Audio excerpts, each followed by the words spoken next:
rising stars, returning giants, and one last shot at promotion.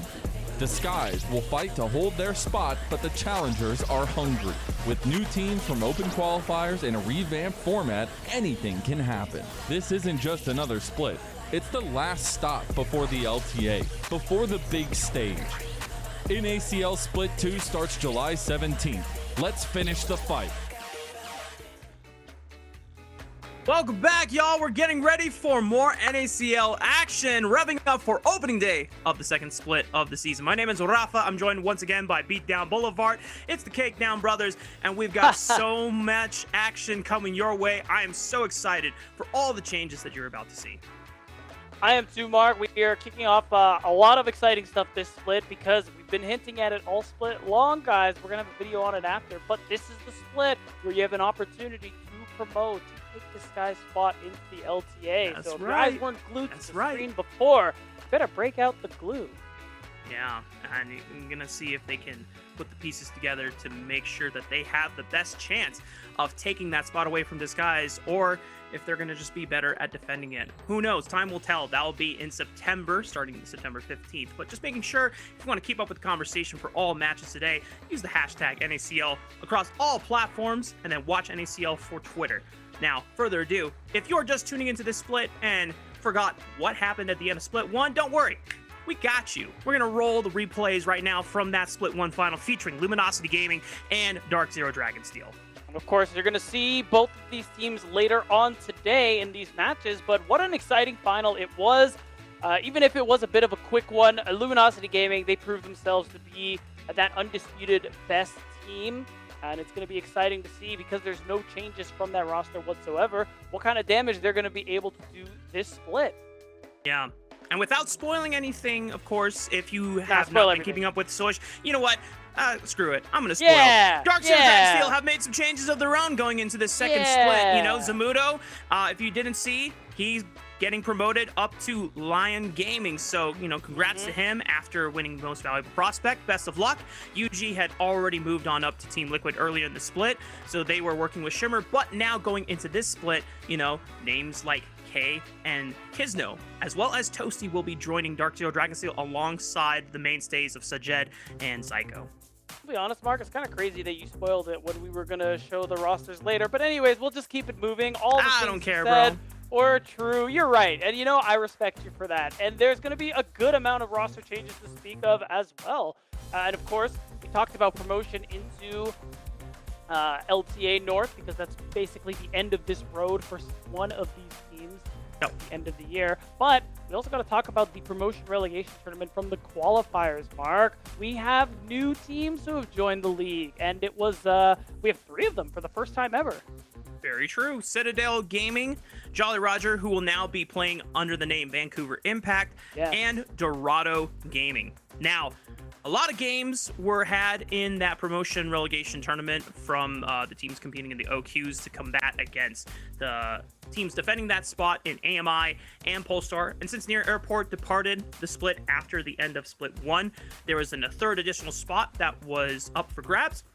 And now we have 3 new teams. And honestly, Beatdown, while a couple of these teams are going to have to do a lot to punch above their weight class against the rest of this, the rosters we have in NACL, I think one of these teams, aka Citadel Gaming, is going to be a big one to watch out for in this split.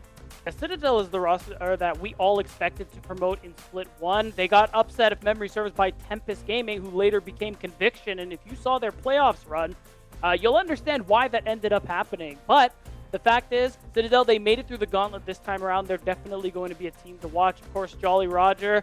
If you're an amateur Tier 3 aficionado, you'll recognize a lot of these names. Most notably, someone like Sudsy, who's been around the scene for quite a long time. Dragoon, Will, our summer child, Mark, and some new players. Yeah, obviously a lot of new names, a lot of new faces. But before we get any further Beatdown, we got to remind everyone what the new format is going to be like for this second split.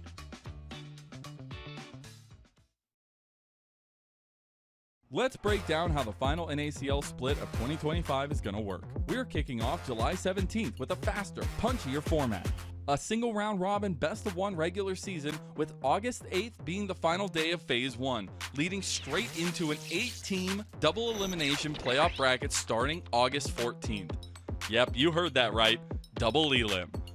With a mix of best of 3s and best of 5s all played in full fearless mode, no repicks, no second chances.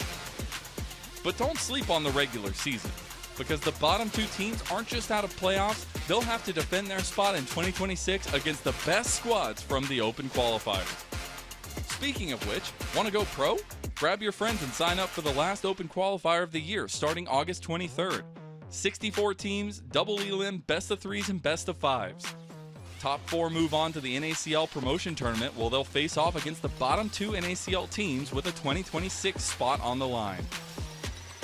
The top 2 teams from NACL, they'll head to the LTA North promotion tournament, joining Disguised and the best team from LATAM North fighting for the final LTA guest slot, and a shot at Tier 1 events like MSI and World. The road's wide open, the rules are clear. It all starts now. For more information and match updates, follow @WatchNACL and tune in live. Heard it here, folks. Single round robin, best of 1 for the next 4 weeks. And this is the graphic we'll be looking at the start of every day and checking in at the end of every day, because this is where we will be tracking how the teams are doing. And because it is single round robin best of 1 beatdown, there is little room for error. You have to put your best foot forward in every single game. And conversely, small room for error, but there is a large room for upsets, because, even teams like Luminosity Gaming, who won the split, who were dominant pretty much the entire time of Split 1, they've dropped a game 1 here and there, and you got to imagine they understand alongside the rest of the teams who are expected to do well, in particular, that, well, every match is 1 single game, so you got to lock in from the start. True. No fearless draft either, so it really makes us curious about what champion priorities or gambits are going to be taken in these games when it's just 1 or nothing type deal. But of course, just to give you all a preview of what the games are going to be for today, we start off with Blue Otter taking on Vancouver Impact, and then as we wind down through the games, we will end with Dark Zero Dragonsteel and Conviction Esports as probably one of our most hype matchups to really look forward to at the end of the day. Yeah, that's right. I'm really excited for that one. And this is basically, if you're seeing this and thinking, oh, this is a big schedule, this is basically what we're working with every day for the next couple of weeks. You're going to see every team every day. And like you said, at the end, we have our most exciting match, it looks like. So we have a lot to look forward to, even if you do get a little tired, Mark, which I don't know about you, but I won't. So. I mean, NACL, you can never get tired, man. The action always delivers. The quality of the gameplay, you can always, debate whether it's the top tier or not. But you know what? This is NACL. Everyone is going to be putting, their heart and soul on the line, even if it's a little messy. And that's what I love about NACL. Sometimes I like to call it, a mini LPL, just because of the chaos and the action that we get there. It makes me feel at home. But of course, before we get any further here, we need to get into our first game of the day. It is Blue Otter taking on Vancouver Impact. Now, a little catch-up on some of the roster shuffles, at least for Blue Otter. New jungle, new AD carry from AMI, respectively, with Lojaz, and Chrome from Conviction Esports here. So, some could argue this is a side grade at best for Blue Otter overall from top to bottom. Some might look at it as an upgrade, since Chrome did have his best split on Conviction Esports this past split. Some might look at it as a concern because they no longer have Music, who many kind of heralded as the best part of this roster. Yeah, I'm kind of on that latter side. I think with Blue Otter, their past successes, Music was a good part of it. I won't say all of it. There are good players on this roster, but I think Music was a big driving force on how this team made decisions, how this team made plays, and which led to some of the success we saw, particularly in that breakout split last summer. So there's a lot of pressure on Lojaz to be able to fill those shoes. I think last split when we saw him in his debut, he was pretty solid. So I think he has time to grow into this role, and we could see the Blue Otter of old after. True. Now, everyone will have high expectations for Low Jazz and, trying to see whether he can fill the shoes of music as well. I think it is reasonable to say, unless you're Shibby, that Low Jazz is going to have his work cut out for him. But, if you're Shibby, I know he's going to be rooting for Low Jazz and, singing his praises every day until the world comes to an end. But, of course, on the other side of the rift, it is Vancouver Impact. For those that don't know, this is the roster that played as Jolly Roger in the promotion tournament, but got a little fresh coat of paint. Many Tier 3 enthusiasts, as well as Tier 2 enthusiasts, will recognize names like Dragoon and Will. Dragoon perennially always promoting into NACL, but never getting a chance to, always play in the NACL after he went with the team. Finally getting to do it, right? And then, of course, Will. This guy has been around for quite some time, ever since his debut with Dignitas Challengers back in summer 2021. But I think one of the coolest stories is Sudsy in the mid lane beatdown, because this guy has been around the block for so long, but he has never officially started in the NACL or LCS Academy through either iterations. This is officially his rookie split here. And while that is a strange sentence, it is 100% factual and correct and indisputable. So really nice to see him make it up to this level at last.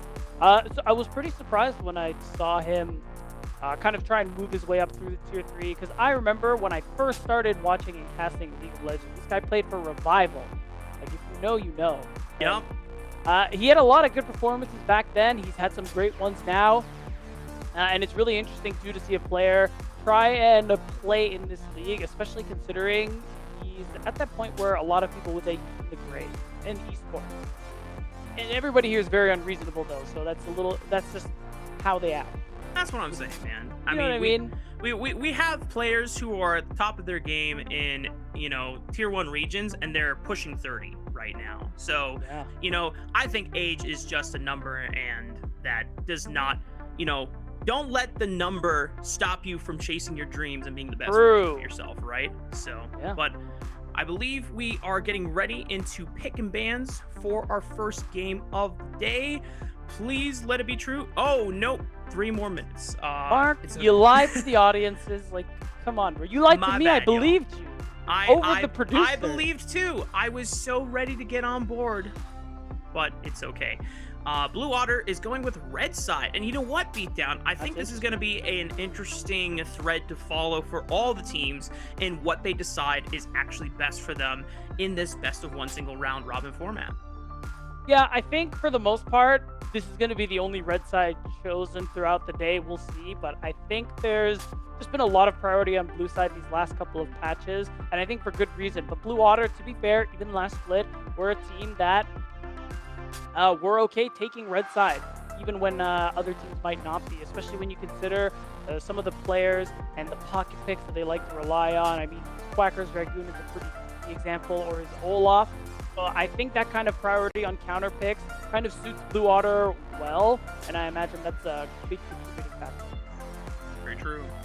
I mean, red side counter pick for a top laner could be, pivotal. And both of these guys are big Darius players, right? So that's right. Maybe that becomes a contested pick, who knows? But it's starting to put our money where our mouth is, beat down, and see where us as a broadcast team are aligned on who's winning. Okay. We're pretty aligned. A handshake emoji. Yeah, you're welcome. Thank you very much. All right, and we'll give a handshake to the rest of the broadcast team. Not to say that we don't think Vancouver Impact has any means of being able to beat Blue Otter. I think it's just familiarity and recent performance of where both of these teams are coming from, as well as the individuals of how they've done. This is where we've kind of aligned ourselves for today's game. Yeah, and I think my reasons personally, as well as watching the promotion tournament, when Vancouver Impact were Jolly Rogers, they were pretty hit and miss. When they hit, it looked pretty good, but when you're missing the way they would sometimes in the qualifiers, it does make me worry about how consistent you can be now that you're in Tier 2. Of course, it's still best of one, as we've acknowledged, but that's just kind of my thought process with this pick. Yeah, I think my decision specifically came down to bot lane matchup.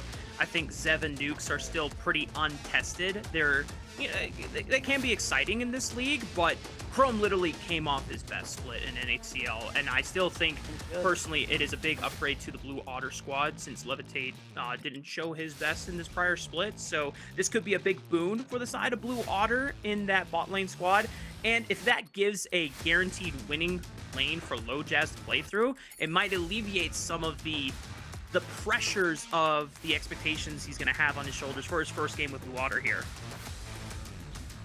That's right. It's going to be interesting to see how the bot lane matches up.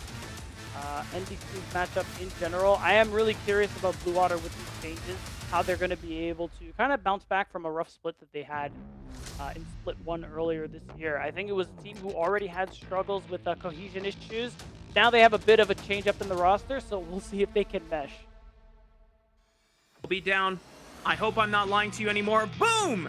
We got our pick and bans for the first game of NACL Split 2, baby. Let's rock and roll. Already you know, if you're playing against Blue Otter, you're banning that Zoe away from Samikin. Sorry, buddy. I don't think you're ever getting this champion I don't make the rules. Unless she is literally, you know, made the most trash champion by Riot's, you know, nerf hammer over and over again. Maybe you'll get a chance, because some teams will just fear it. And it's just straight up 3 mid lane bans trying to make Sudsy as comfortable as possible. Wow, so a lot of respect over there to Samikin targeting that champion pool. I think that's pretty reasonable, especially considering while Samikin, he does have a handful of champions he's really good on. But once he's off of those, he can be a little shaky at times. So I think that's the situation Vancouver Impact are trying to create. Couple jungle bans toward the way of Will with Pantheon and Vibe. Those were big staples, obviously, not just in NACL towards the Split 1, but if you were watching International, MSI as well. Varus, a high priority AD carry. Maokai is going to be the lock-in. More than likely, this is going to be Will's champion of choice in the jungle, but this does leave open power picks like Xin Zhao up, so I'm curious if that's going to be a good gamble for Vancouver Impact to take. Yeah, I mean, there's a couple angles here. Azir Hover, I think, would be pretty good. He was recently buffed as well, so he's in a pretty okay position. I'm just curious what the jungle pick is going to be. Xin, I think, ends up being a pretty solid look. Could go the tank route, because I can already imagine with Azir, you're going to have a lot of DPS, but that ability to skirmish early, I think it is a good pick for LoJazz in general, and it was for him last split too, so. Okay, so here, let's cook here, Beatdown. All right, I'm listening. If VP wanted to bait out the Xin Zhao pick from Blue Otter, they can slam Trundle right now and shift them out to or Jax if you want to get really, really funky with it. But if you shift the Maokai somewhere else and give yourself something that like really destroys the Xin Zhao if you ever in skirmish situations, that could be cool. But with the Ziggs lock-in, it might just be VP going for, you know, full control on these objective setups, right? Between Maokai saplings and Hextech minefields. That's a pretty darn good way, as long as you're the first one there for the setup. Yeah, and I mean, this is, there's a chance that this is Ziggs in the mid lane as well, just because that can be a pretty solid answer there into the Azir. It could still go to Zev in the bot lane, but I think Sudsy's willing to pull out those picks and has in the past. I think it's something to keep an eye out. I know I mentioned Jax. That's probably for Dragoon. If Will's the GOAT, it's Jax jungle, but we'll see. No, I mean, technically, the nice thing that Taki and crew have done for this opening 3 picks is that technically all 3 of these champions could be played in 2 roles. At least, you know, Ziggs could go mid or bot. Jax could go jungle or top. Maokai could go jungle, top, or support. Rumble is the answer for Blue Otter. That feels pretty confirmed that that's going to be a top lane pick for Quacker. So Blue Otter going with something pretty standard that we have seen so far. And now they just have a bot lane left to lock in. Yeah, and you could argue both teams do too. So you got to imagine there's going to be more of a targeting in that bot pool or support pool. And more specifically, I think particularly for VP with Nautilus ban, I think just targeting those engaged supports, kind of limit Rovex's options, might be worth it, because they're really lacking right now in that easy team fight setup capacity. I mean, you really just have like the Azir trying to shuffle in there, but I think Samikin's damage on that champion would be better used, you know, playing front to back. couple support bans being taken away by Alistar's both good. teams, Alistar and Nautilus. This does open power picks like Rel now that the Moo Cow is gone. I know some people have been leaning towards the Braum in certain scenarios as well, when you already have Engage built into your comp and you just want to have a bit more meatiness and defensive maneuvers to kite backwards. Rakan also taken off the board.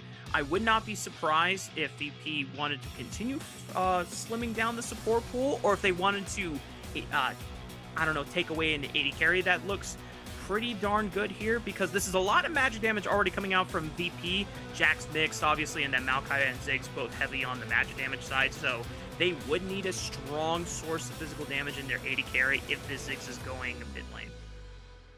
And I think that's why I like the Rakan ban too. You just remove the chance for VP to 4-5 Xayah Rakan. I think we kind of round up their comp really nicely.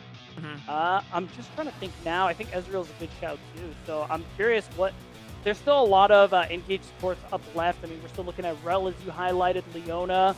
So I think it's going to end up being a pretty easy handshake for VP and Blue Water. Both are going to end up being kind of happy with those choices. And I think overall, ability to fight for VP is pretty good. Kind of like you mentioned, a good source of physical damage is really the only thing that's missing that I'm looking for right now. If they're hovering or looking at the Leona, that gives them another source of range engage. Obviously, Maokai with the Nature's Grasp can be a soft look, and then if you root anyone, then you can easily follow up with the Solar Flare on top, or just lead with the Solar Flare, and both of those strong sources of ranged lockdown gives an easy target for Ziggs to drop a fat nuke on top. I'm still waiting to see on what the 80 carry is going to be, or what the source of physical damage is going to be. Obviously, there's not any real strong tanks on the side of Blue Otter from the top side of the map, so they could go with something that's a little bit less of a, hyper carry. So Misfortune, I mean, wombo combo, right? Throw out your ultimate. Everyone is going to be pressing their ultimate buttons and just hoping that it works. My only concern, Beatdown, this is into Xin Zhao. So if the Xin Zhao is the only one that's caught up, he just presses the Crescent Guard and he laughs in your face. Literally. So, the MF, it kind of works with what VP are working with overall. You have a lot of range to play with. You mentioned it, Solar Flare, Nature's Grasp, and of course the Mega Inferno Bomb. So the idea is that you have multiple threats to make Zev less juicy of a target. So Blue Water, the hope is that they use a lot of their spells on other members, and Zev, his job is just to hold that bullet time in these team fights until those crucial spells are out of the way. If he can do that, he can be that source of damage we were kind of looking for when rounding out this composition. And I think Jhin is a good setup there for Blue Water. It does give you some range on your side as well, some utility. You already have a lot of damage, so you don't necessarily need a carry in that role per se. But this gives a lot of opportunity for some long-range picks and setups of their own. Yeah, and it does help that Jhin excels at finishing off low health targets, especially once he gets the fourth bullet in the chamber. So the way that you'll be seeing these fights out from Blue Otter, if they're ahead, I mean, their engage is kind of limited to Rel sending it, right? But if we take any inspiration from, teams like Anyone's Legend and the way Kyle is able to play Rel, he'll pick long flanks, try to coordinate that with the Rumble Equalizer to cut off the escape route. That makes it super difficult for them. And then it's just on VP to try and endure that onslaught, because their composition is very ultimate dependent. So I imagine Beatdown, VP has to make all the efforts into getting to an objective first, or at least getting their setup first, so that they have a chance to make those ultimate wombo combos much more reliable. Right, and of course, for you guys who are watching in Twitch chat, if you want to, take part in the predictions the chat are doing, you can vote too. Who will win? Use the hashtag VI for Vancouver Impact, or hashtag Blue for Blue Otter. Pick VI and you're right. You can laugh at us as the broadcast crew, and vice versa, we'll laugh too. I mean, it's only fair. So yeah, vote. It is best of ones. Anything can happen, and already the Twitch chat is swaying towards blue. There's some Vancouver Impact supporters starting to show up a little bit, but I think Twitch chat will be aligned for the most part, for the majority, with what we have gone with on, the broadcast desk. it definitely makes that sense. One other thing that is new for this split, and we want to keep you all aware of, the way that we are doing MVPs per game is completely different. What we will be doing is opening up a Twitch chat poll later towards the middle of the game, probably past like the 20-minute mark, and we'll be flashing 3 MVP candidates for the game featuring both teams, and you'll be able to vote on your player that you think should get the MVP for the game. That will be open until the game is over, and I'm getting clarification. It's not necessarily a Twitch poll. It's more like you just say the name of the player that you think from the candidate list should get the MVP. So apologies on the clarification, but this is our first time doing it. I'm excited to see how it unfolds in execution, and I think it's a more exciting way to get the community, all of you guys, engaged with who gets to be highlighted and spotlighted as our MVP per game. Yeah, I think it's a great opportunity for bragging rights yet again, because what's more important than being right, Mark? Very true. I love being right, and more than anything, I hate being wrong. So it happens, King. It happens to the best of us. It's that one quote was like, I like winning, but more than anything, I hate losing. I hate it more than I love winning. So I've never heard that, but I believe that mentality exists for sure. Yeah, I'm not sure where I pulled it from, but I've definitely seen it somewhere. I don't know if it was like a sports interview or something else. Maybe Cuppy will know. He is the traditional sports head of the broadcast talent crew. Don't validate him. Yeah. Come on, man. Why? We're gonna take shots. He's co-streaming this right now. I know. I wanted him to hear that.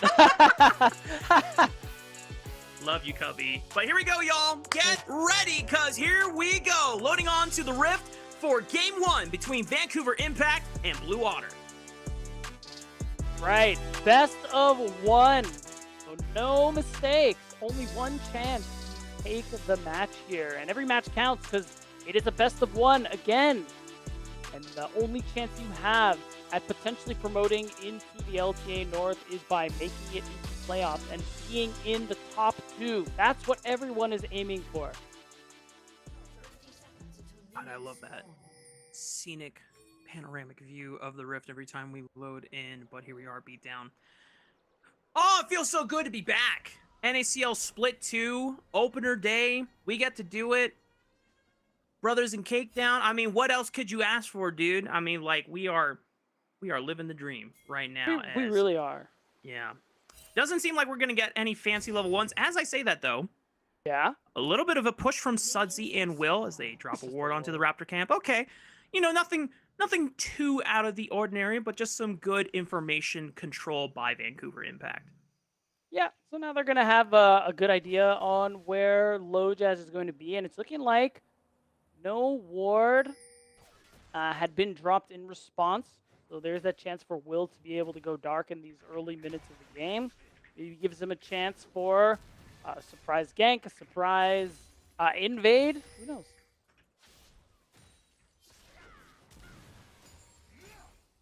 We'll see. Maybe LoJazz will get spicy with it and try to mess up a tree, in this early full clear. Probably not, though, as we take a look through our tri-lane camera setup.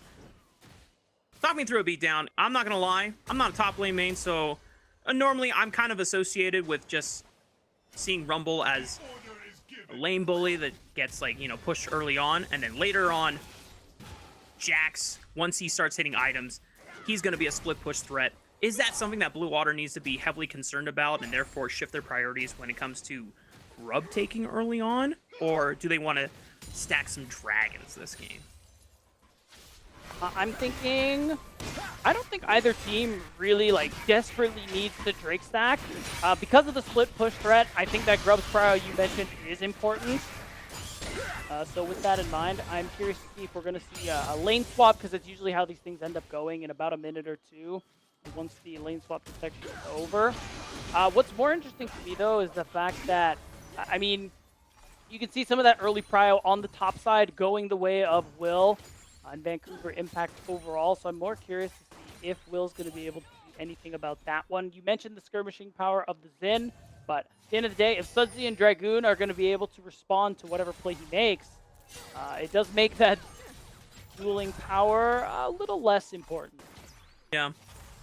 As junglers come to an end on their first full clear, just taking a scan through all 3 lanes, it doesn't seem like any lanes are super volatile at the moment. As I say that, Dragoon now below 50% HP, trying to help crash this wave, willing to sack some of his HP just to get that off. But Quacker is doing a pretty darn good job of holding the freeze, so it is in a difficult spot for him. Thankfully, Low Jazz is on the other side for now, but Dragoon will probably need some help from Will to get this fixed at some point. Otherwise, Nah, he's fine.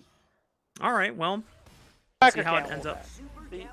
As long as he gets the recall off, There we go. going to be pretty happy with that one. I think the most exciting thing for me is Sudsy playing the Ziggs in the mid lane. We usually see Ziggs bot lane, both in Tier 2 and Tier 1. Sometimes in situations where we wouldn't like it. We would prefer players to play the marksman that they are so skilled and talented on. But I like it in this situation for him because, I mean, it's good into the Azir. You can see the constant pressure he's had onto Samikin. It does open things up for Will a lot more to be able to have some impact. Even if now, for the first couple of clears, he's just farming away, playing Heyday. There was some early vision placed down into the red quadrant of Will by Blue Otter, so we'll get a chance to see when these Raptors come up off spawn. Nukes and Rovex already paying a visit to mid off of their first recalls, just making sure that they are checking to make sure their mid laners are totally safe. I think Sudsy was able to get a back off and went for an early TP. Samikin has not based yet, so trying to hold on to this lane while sub 50% HP. We'll see how long he wants to endure before he gets a chance to recall. Ideally, he can get a pretty nice back timer. Looking for that, I imagine, Lost Chapter first component for himself here. Now, first dragon has spawned, beat down. Like you said, it doesn't necessarily seem like either team will be frantically sprinting for grabbing dragons early on.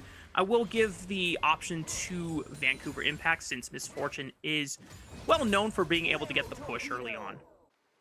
Yeah, though that hasn't been the case this game in particular. True.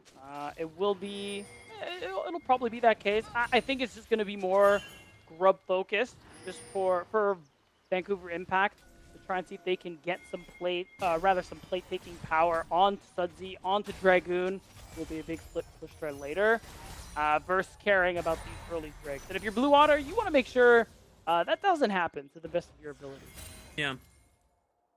Well, to remind everyone, for Blue Otter, a couple roster changes here. Low Jazz coming in. Now that music is on CCG, and Chrome stepping into the spot of what was Levitates. Chrome just had, I think, community agreed his best split in NACL with Conviction Esports, finishing 3rd in playoffs.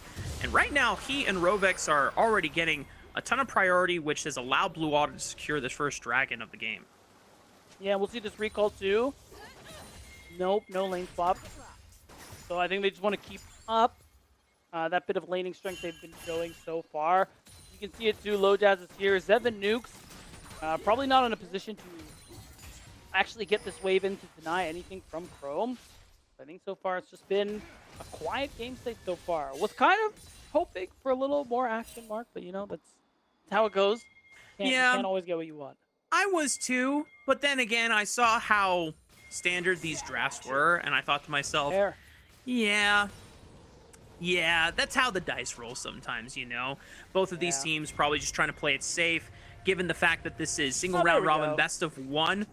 This is an early swap, though, or not, I don't want to say early swap, but Dragoon had already TP'd in lane before, whereas Quacker was able to hold on to his TP, immediately catching the wave top, going bot lane, pushing in this wave now, all in time for Grubs, which is spawning in the next 35 seconds. I don't know if Quacker will have enough time to, say, move all the way to top side, but I'm curious, Beatdown, if he's able to get a massive push, he could look to shift over to mid, give Samikin a window to cover on Grubs, and if Vancouver Impact do not contest, then Blue Otter basically say, yep, we won the pressure war, we can move everyone back to standard lanes. I kind of think, I don't like the TP from Quacker necessarily. I think he could have walked, he was in no position of really losing that much farm and held that TP because knowing Dragoon doesn't have it for this Grubs fight. But instead, yeah, he gets the wave in, but Dragoon's able to collect it, and now he's just kind of stuck there with him, not able to join his team in a reasonable amount of time. So it's going to be that true 4v4 on the top side. Vancouver Impact, because they have that move, they have that pressure, they're going to start off the Grubs. Yeah, big thing to note, Vancouver Impact were the first ones into the river, so they already got some decent sapling placement down. Rovex not level 6, so no access to the Magnet Storm. Low Jazz is level 6, so he could brute force his way through with the Crescent Guard, but it just seems like VI, Vancouver Impact, have full control, and there will not be a single grub given over to Blue Otter. Wow, that's really tough. Again, I think it hurt that Quacker wasn't able to use that TP advantage to try and help swing the odds in Blue Otter's favor. But overall, Vancouver Impact really happy collecting all 3 grubs. You have Ziggs, you have Jax, who's going to be able to hit turrets on, especially later, and if he gets ahead. So I think it's a huge win there. Yeah, I'm pretty darn concerned now for Blue Otter if I'm looking with Vancouver Impact. You mentioned it. Turret pushing power is plenty in supply with this composition. Now it's going to be up to VI if they can actually execute and make that a reality. We're coming up on the next Dragon Spawn about a couple minutes from now, so we're chilling. We're in downtime at the moment, beatdown. Doesn't seem like any teams have really hit any major item breakpoints. Samikin went for an early Merc Treads rush, which makes sense because there's a lot of CC and a lot of magic damage from the other side. For sure. I think it's a good purchase. Overall, I don't think we'll see much action, I think, until that Dragon starts, especially for Vancouver Impact. As things are, I think they're really fine keeping this one slow as long as they keep having access to turrets, pushing these waves in, and knocking down turret plates.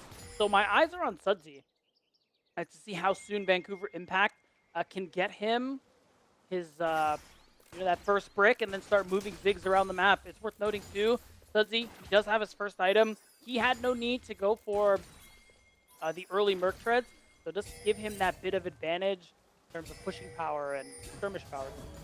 Yeah. Big note, if we are playing on the live patch 2514, Ziggs got pretty big buffs this patch. True. I don't remember exactly for any other buffs, abilities, but the biggest thing I remember was the Hextech Minefield. Meanwhile, action on the top side, Dragoon goes all in onto Quacker, but Rovex is around the corner. Now Dragoon is in a world of trouble. Can he look to trade at least 1-to-1 back? Not gonna happen. Quacker comes up with first blood. But that does mean there's a response play on the other side. Chrome is in trouble. It's a 4-man dive. A teleport comes in, maybe from Rovex to save the opposition from making it, but Samikin is also here. He teleported. Double teleports thanks to the Unsealed Spellbook. Low Jazz arrives to the party. Blue Water might just turn this fight around. Even though Chrome falls, they're going to get so much more back. But Low Jazz bites the dust here. Nuke's able to walk away. Samikin forced to flash. Sudsy comes up huge. He's got the bombs in his back pocket, and it looked like it could have been a big turn-on for Blue Water, but Vancouver Impact still lay on top. I mean, if we'll see it in the replay if we get to have one, but that is the difference there between Sudsy and Samikin. The fact that Sudsy, he has his first item. Look at the damage that he's putting out right now. He carried that team fight with the item difference and that damage there. I think Hawk said it best about Sudsy as a player. When we were looking at this guy coming up through the promotion relegation tournament, we'll hold that conversation now as we get the cinematic view of the 2v1 on Dragoon. Unfortunately, he picked the wrong time to go for the all-in on the Quacker since Rovex was around the corner. But regarding Sudsy, this guy is such a interesting and fun player to watch because either he can give you some of the floppiest games or he can give you some of the biggest pop-offs ever. And some of those pop-offs were the decider of why Vancouver Impact, under the name Jolly Roger, was able to promote and get into NACL for the second split. And now Will trying to sneak this dragon. Okay, he got it, but it's a one-way trip. No, wait, he's a goat. He's a goat. And he dodges the current goal. One more bullet in the tank. Oh, okay. No, it would have been too good. It would have been too good if he dodged all four. He would have been too powerful. Yeah, exactly. He still got the dragon. If they can defend this red buff, that would be kind of nice, but I don't really see that one happening. We're moving, though. Zev is here, no pass. flash, Oh, yeah, no want barrier, this, want but this. Low Jazz forced to pop the Crescent Guard. Zev is just waiting for it to time out before he unleashes the bullet time, and they're going to punish Low Jazz just trying to take a red buff away from Will. And the defense is huge. Deny that resource, take away Low Jazz's life as well. You're starting to see a good play coming through there from Vancouver Impact. I'm glad we get to see this one again. Nobody watch anything except for Sudsy. Watch the damage that this Ziggs is doing now that he's at that one item. That is the big difference between an unsuccessful dive and a big turnaround. Like, look at what he's doing to them. The Blackfire Torch purchase, you called it out, Beatdown. It provided so much value because this item, the more you are in combat, the more AP you're going to get. So he is just chunking out exponentially growing damage as the chaos was unfolding under that tower. That's right. You can see it with that gold he's earned with the double kill. He's just going to continue to accelerate. Gives that opportunity to, again, remember, this is a Ziggs team that has all 3 grubs. It's going to be a good opportunity to knock down turrets, even without plates, as they have just fallen. Still, wow. I think when Vancouver Impact gets their next big fight win, we're going to start seeing structures fall. 3 grubs to the name, like we saw earlier. So if Vancouver Impact are able to get any successful means of a fight, like you called out, Ziggs is going to be dropping bombs on turrets. Dragoon will be opened up to get a chance to split push on the side lanes. And suddenly Beatdown, even though a majority of us had predicted Blue Otter to be quite dominant in this game, it is a lot closer than we expected. Yeah, it might be a clown emoji moment. We'll have to see. I think Zamikin, now that he has the National Suit, is going to be able to contribute a lot more to these skirmishes. That's a big spike for his year. So we could see we'll likely see these fights start to be a little more even, but it really does depend about the setup there. We talked about it, especially if Vancouver Impact can use this multiple threat comp to make give Zev space for his bullet time. That is their roadmap to winning these team fights. Will trying to leash the Rift Herald. There is vision from Blue Otter, so they know that he is trying to get it.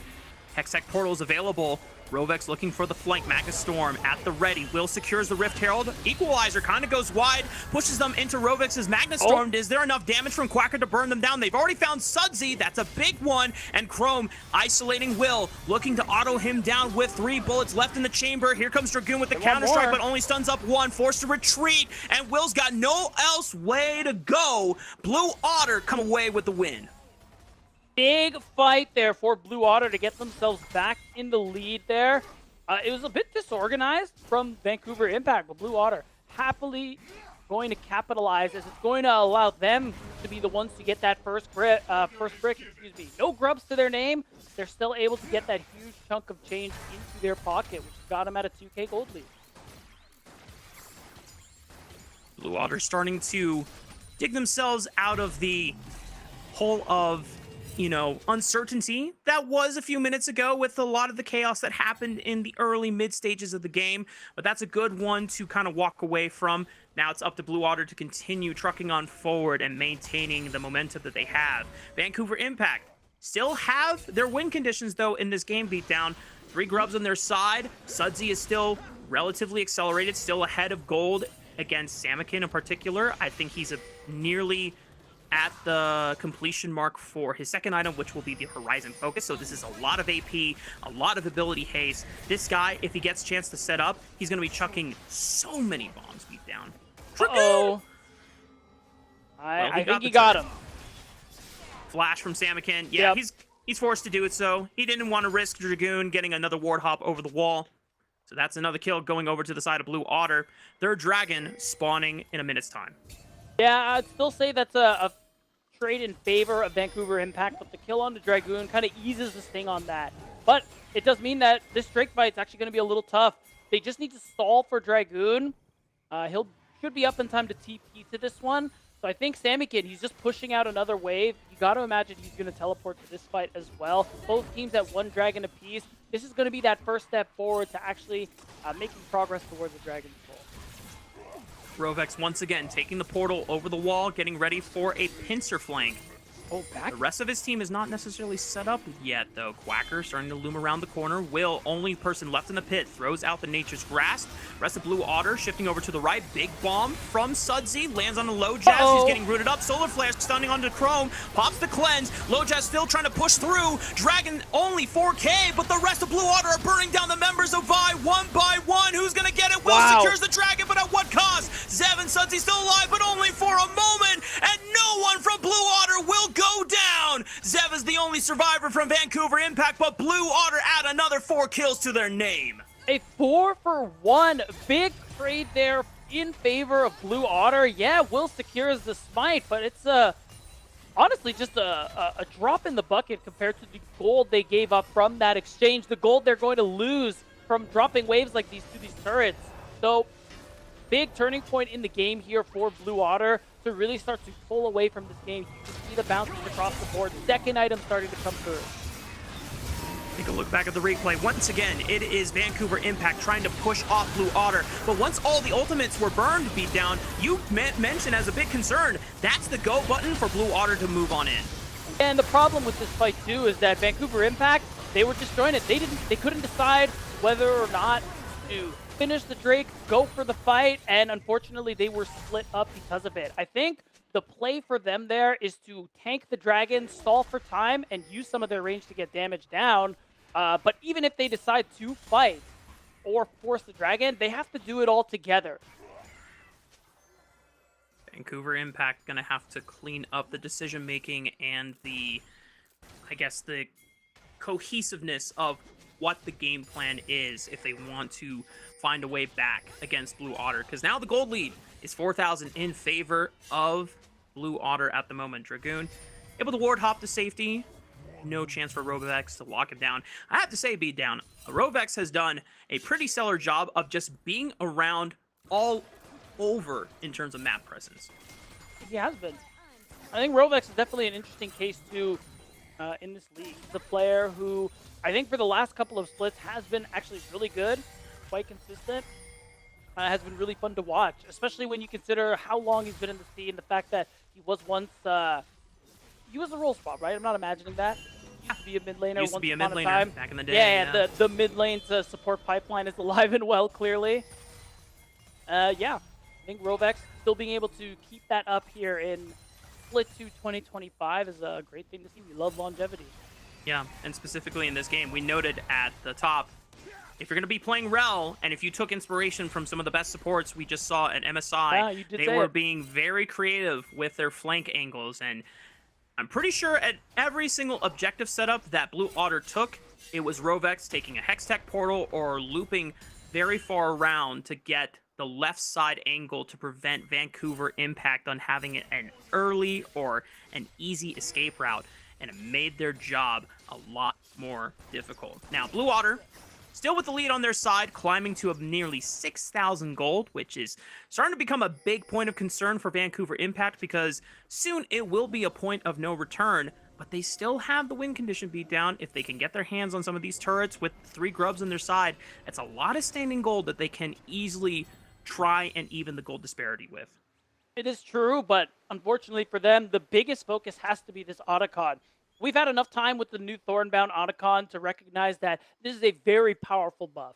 Yep. Very powerful objective. It is game deciding, and you can see it. That's why there's this focus here on the mid lane, on making sure you have some control so this objective can't be taken away from you. Because if Blue Water get that, they'll have checked almost every box they need to be in an insurmountable winning position. So I think it's really important for Vancouver Impact to make sure that doesn't happen. Will's been good with his smites so far, so if they can get him in a position to steal it, that would be great too. But either way, that's the focus. Yeah. Nice blessing to have when you are playing the Maokai, thanks to that max HP damage on the Bramble Smash. Now, Blue Otter doing their due diligence to push the Vision line deep into Vancouver Impact's Red Quadrant jungle just to make it much more difficult for them to recontest Vision. Blue Otter right now going for this mid wave. Already having Samakin push up on the bottom wave as well. So this is a very safe line of scrimmage that they have pretty much established for themselves. There's only one stray ward from the side of VI in the river, but it's nowhere near close to see if the Thornbound Otacon is being taken. Yeah, and unfortunately for Vancouver Impact, it is being taken. Blue Ward is going to give them the information, but nobody is near enough to do a single thing about it, Mark. And that's it. Secured all that experience, all that adapted force, just going into Blue Otter's back pockets, and this teleport means Dragoon will not be able to get much in exchange for it. I think there was a missed opportunity there for Vancouver Impact. I don't know how safe it was for them to push, but if they were able to accept that we're not going to get Otacon, but maybe we can stop recalls and give Dragoon a little bit more time on threatening the base with that inhibitor tower. It did force the recall or teleport of Quacker. Now they're setting up the Dragon. Once again, Rovex looking for the flank. Big ultimate's already being used. Equalizer right over the top, forcing Nukes to run away. Curtain call at the ready. One more bullet in the chamber. It gets a big chunk of damage onto Sudsy. Bullet time, and Nukes trying to look for Lojaz, but he flashes away. Massive flank from Rovex as he stalls the fight, and here comes Quacker. Here comes Samikin, the big shuffle into the flame spitter, and Vancouver Impact just got cooked. And that was the best chance they were going to have. The items were even. The gold might not have been, but Blue Water didn't have a chance to spend it. So the fact that they lose that fight as well off another great lurk from Rovex.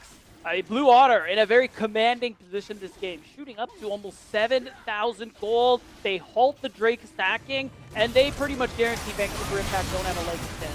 Yeah, take a look once again. As you called out, Rovex is the big lurk that we'll see when he waits patiently for his moment for Vancouver Impact to group up and then sends it right here.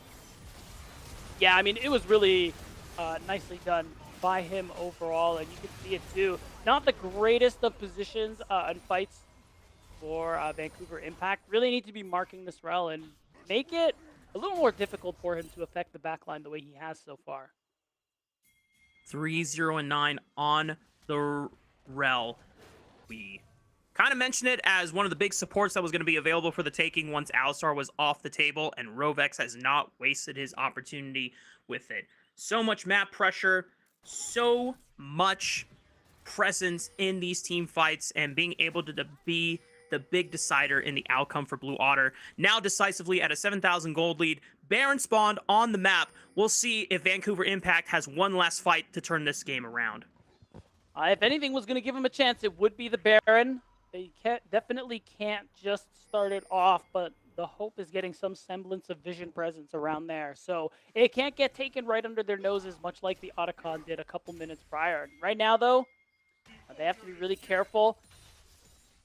Vancouver Impact can stay a little further on their side of the map, just because the ability to collapse from Blue Otter is so strong, and the vision control has been so good. So many wards that you can tell Vancouver Impact, because they usually don't mark them for quite a while, you can tell that they just aren't aware half of the time of what vision they're dealing with, and Blue Otter doing a good job making sure what limited plays are available to Vancouver Impact, they just won't work. Yeah. Blue Water playing with great respect to still the composition that Vancouver Impact has for them. They know that the objective control with these saplings can still be somewhat threatening and good at scouting for information. If Sudsy gets into position first, they always have to be careful about how they enter in those choke points. The Hextech minefields can still do a lot of damage. Yes, Samikin has now accelerated beyond Sudsy, but this is still a well-fed Ziggs. 2 items in the chamber, working towards that Crypto Bloom for the 3rd item. Ziggs is still pumping damage at this stage of the game, and you don't want to disrespect it. For sure, and the wave clear is nothing to scoff at as well, but it really is just about these teamfight setups, being on the same page. The nice thing about Maokai is that you're really good at creating space for your carries. Will hasn't really been doing that these last couple of teamfights, and I think overall, I need to see more of an effort there to protect Sudsy, to protect Zev, so they can get their spells off and really maximize the value that their range gives them. Yeah, I mean, look at that. Rovex already took a massive chunk from a QEW combo as we're getting ready for this Baron setup fight. If things calm down, we're going to start throwing up our MVP candidate voting here in just a few. So go ahead and spam the name of who you think should be getting MVP for this game. Blue Otter seems decisively ahead. It is their game to win and lose.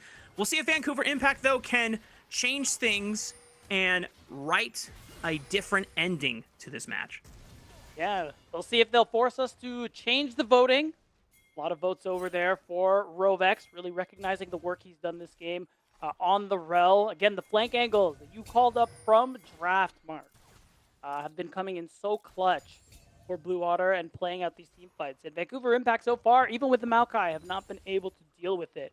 Now you can see with the setup, Blue Water in a position where they can start to threaten the Baron, or at least start it so they can force out some teleports and then just walk away in that very classic Baron dance we all know. Yep, Blue Water taking their time and being patient with this setup here. And they know that they don't necessarily need to rush the game for Baron, since Azir scaling on pretty nicely, so they don't have to be super, super quick with the push of this objective. They can also just wait for the next dragon spawn and put themselves at soul point. Make sure it is not them making a mistake. It is making Vancouver Impact uncomfortable enough to the point that they're the ones pressed to make a decision, and then Blue Water can punish. And right now, Vancouver Impact taking what few chances they have while Blue Water recall to get some vision down around this Baron. Now the hope is that they can make some kind of collapsing play, but Farsight Ward is going to reveal it. Now they're in a position where Blue Water could just run at it, Mark. They are a lot stronger right now. And Rovex is a more restrained man than I am. I saw all 5 of them grouped up, and I was like, if I'm playing Rel, I'm flash ulting right there. I'm just sending Yeah, boys. true. Will, though, pressing the Nature's Grass. Who's he going to lock up here? Chrome should be far enough away. They all outrun the Nature's Grass. I think Lojaz was the only person that was rooted up, but no one was near, so Vancouver Impact now down an ultimate. Brutal. No value whatsoever for a very powerful ultimate out of Vancouver Impact's toolkit. So really, it's just about recalling for them. There's not much else they can do. There's no way they can contest this dragon. The Blue Water are going to be able to very quickly take that, and I like the split just to make sure Vancouver aren't able to sneak away at the Baron in the response. I think they're going to try anyway, but I don't know if they take it too quickly. Zev is at 3 items, but he's not there. Yeah.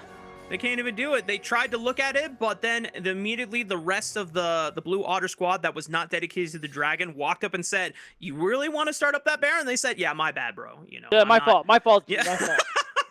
This isn't mine, you know, it's all good." And now Blue Otter, once again, they can do this dance. They are now at soul point with the Hextech Soul coming up in the next 4 to 5 minutes. Yes. They can delay this out. They can stall it out.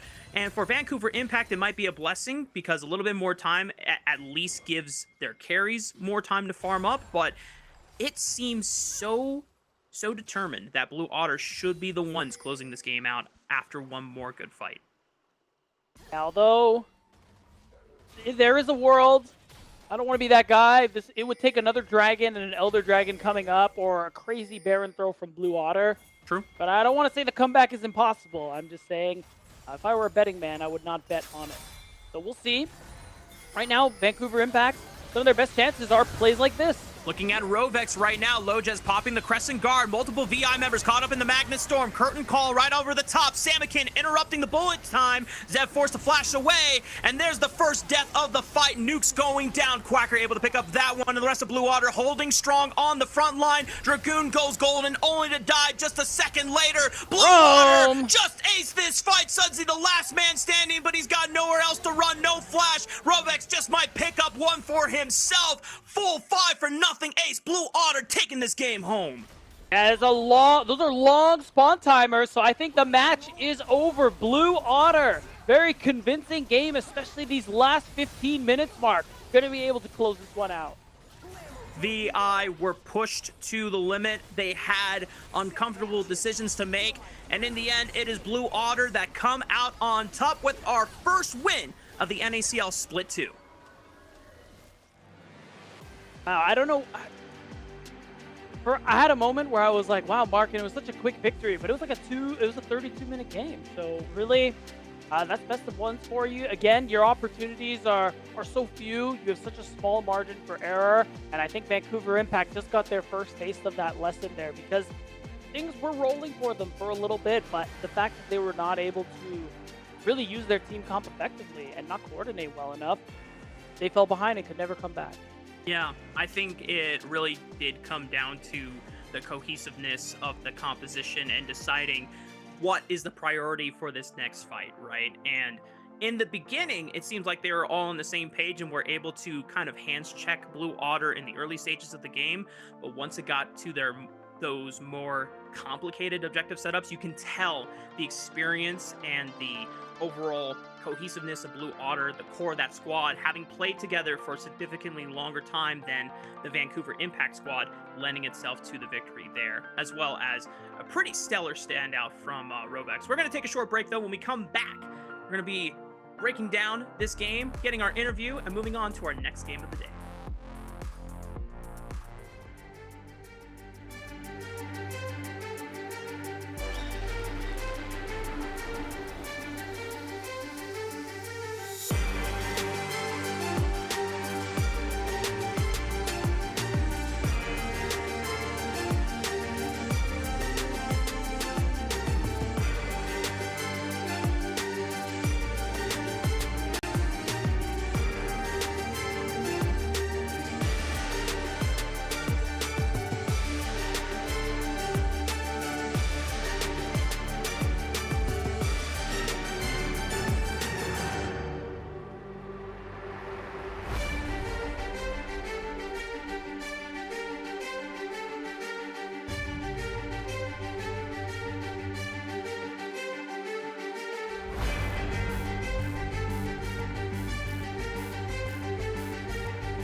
Welcome back, ladies and gentlemen. We just got finished with our first game of the day between Blue Otter and Vancouver Impact, and the victor was Blue Otter. So myself, Rafa, and Beatdown, as well as the rest of the broadcast talent, can pat ourselves on the back for correctly predicting this match outcome. We do want to say, I think it was a lot closer than we expected based on the way the first 14-15 minutes of the game played out here, Beatdown. Yeah, there were moments for sure where Vancouver Impact looked like they were pulling ahead, especially with the lead that Sudsy had in the mid lane. Really seemed like they had a good way to play out these team fights, but I think overall, between their bit of dysfunction and how they wanted to play out their comp and what decisions they wanted to make in team fights, Blue Otter were able to outplay them pretty consistently. Very much agreed. I mean, you look at the recap here, a lot of the highlights showing really strong flank angles from Rovex, and I even have to give a secondary shout out to Quacker, who had pretty damn good equalizers, either layering on top of Rovex engages or setting up Rovex for an easier engage by cutting off and slowing down the escape path of Vancouver Impact. Yeah, so now I mean, that's going to be it for the match. The first win of the split is going to go over to Blue Otter. They get themselves up to 1-0 mark. So at the end of the day, looking at the standings when we're at the end of the show is going to be really fun.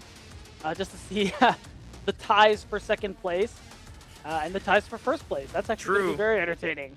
True. We're gonna see Blue Otter probably tied up with like Luminosity Gaming or Dark Steel, and Blue Otter will get the tweet out. We're tied. We're at the top, baby. Yeah, we're the same. Exactly. You know, and that's where you get to have bragging rights. You know, so that's the excitement about Blue Otter Socials goes hard too. So I bet they'll do it. I love Blue Otter Socials, man. It's such a good time. Now, just want to double check with our production since I was getting some audio issues on my end personally, but I think we don't have stats for this post-match. However, we should be getting a interview with our winning player from Blue Otter. More than likely, I have a suspicion of who it might be, but really, What's your guess? You know what? I won't spoil it. I won't spoil it. You know, you learned from the top of show. Respect. Yeah, some things I won't care about spoiling, but when they are literally coming up in just a minute or two, I think it's totally okay to hold the surprise, you know? All right. Fair enough. I won't criticize you for it this time, but just know in the future I will bait you and then criticize you for being baited. Understandable. A couple of last impressions on this game going forward. I think for Vancouver Impact, I think there's some things that they can look at.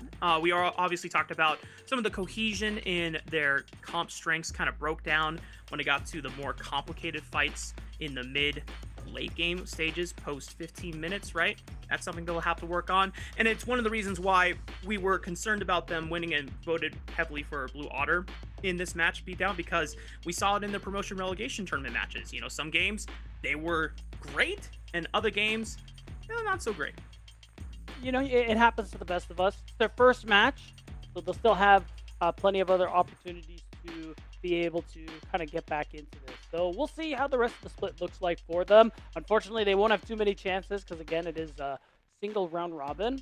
That's but right. That doesn't mean they can't. That doesn't mean they can't bounce back soon. Yep. Put your best foot forward. That's the mission. Yeah. Anyway, speaking of putting their best foot forward, a certain player definitely put their best Magnet Storm forward. It's Rovex in the interview hot seat chair. Come on through, brother. First of all, congratulations on the first win of the day and officially the first win of NACL Split 2, Rovex. You guys can say, for now, you are undisputed first place in the league right now. So how long are you going to hold on to that title right now? Am I living in La La Land or am I like being realistic? Because tomorrow's match is not. Hey man, the world is your oyster. The world is your oyster. You can give us whatever answer you want to go for. I like to be delusional. I like to think I can always win. So let's go. We're keeping it all the way. All right, good stuff. I mean, I think first things first. Again, congratulations on the win. I wanted to get your opinion kind of on the format we're working with this split. Now it is best of ones. The early game was kind of slower than I expected. Do you guys feel pressure in BO1 format to like, all right, guys, we got to play slow, maybe take less risks, or does it not affect you? I'd like to think that it shouldn't affect anybody. Realistically, it's like if you're playing a best of 3, it's still your first game, but yeah, BO1, you're worried like, oh, I'm gonna get cheesed here. Somebody's gonna like spawn a vortex. The game's gonna get ruined, and then that's it. And then you don't play them again for who knows how long. So yeah. I think you do kind of stray away from like doing anything too crazy. So yeah, you'll probably see more passive games, I would imagine. That definitely makes sense. And I want to get your quick thoughts on Blue Otter moving forward in this second split. You guys obviously have a bit of a roster rebuild. Low Jazz coming in for the jungle and Chrome now in the AD carry. You know, what differences have they brought for the team environment, and what have you found in working with these two new players that has really helped, you know, Blue Otter as a whole? Oh yeah, no disrespect to our old teammates, man. Like Blue Otter, if you ever played on it, like you guys are family. Like miss you guys too. And there's every person kind of brings their own like unique atmosphere to the team. But for Low Jazz and Aaron, just the two. Low Jazz is a good kid. I mean, we're gonna work with them. We're gonna be a solid team. And Aaron just brings he just brings that good energy, you know? Like if you've been in a room with a bunch of people that are just like mopey, this guy talks and it's just like it's hard to not have a smile on your face when he talks. So that's yeah, good. like he brightens up the team, and you love to see it. You kind of mentioned earlier on being realistic versus delusional about tomorrow's match. Can you talk a little bit about it, your expectations, what you're thinking like going into tomorrow? It's like luminosity, man. Like, it might as well be public. Oh, go on. No, go ahead.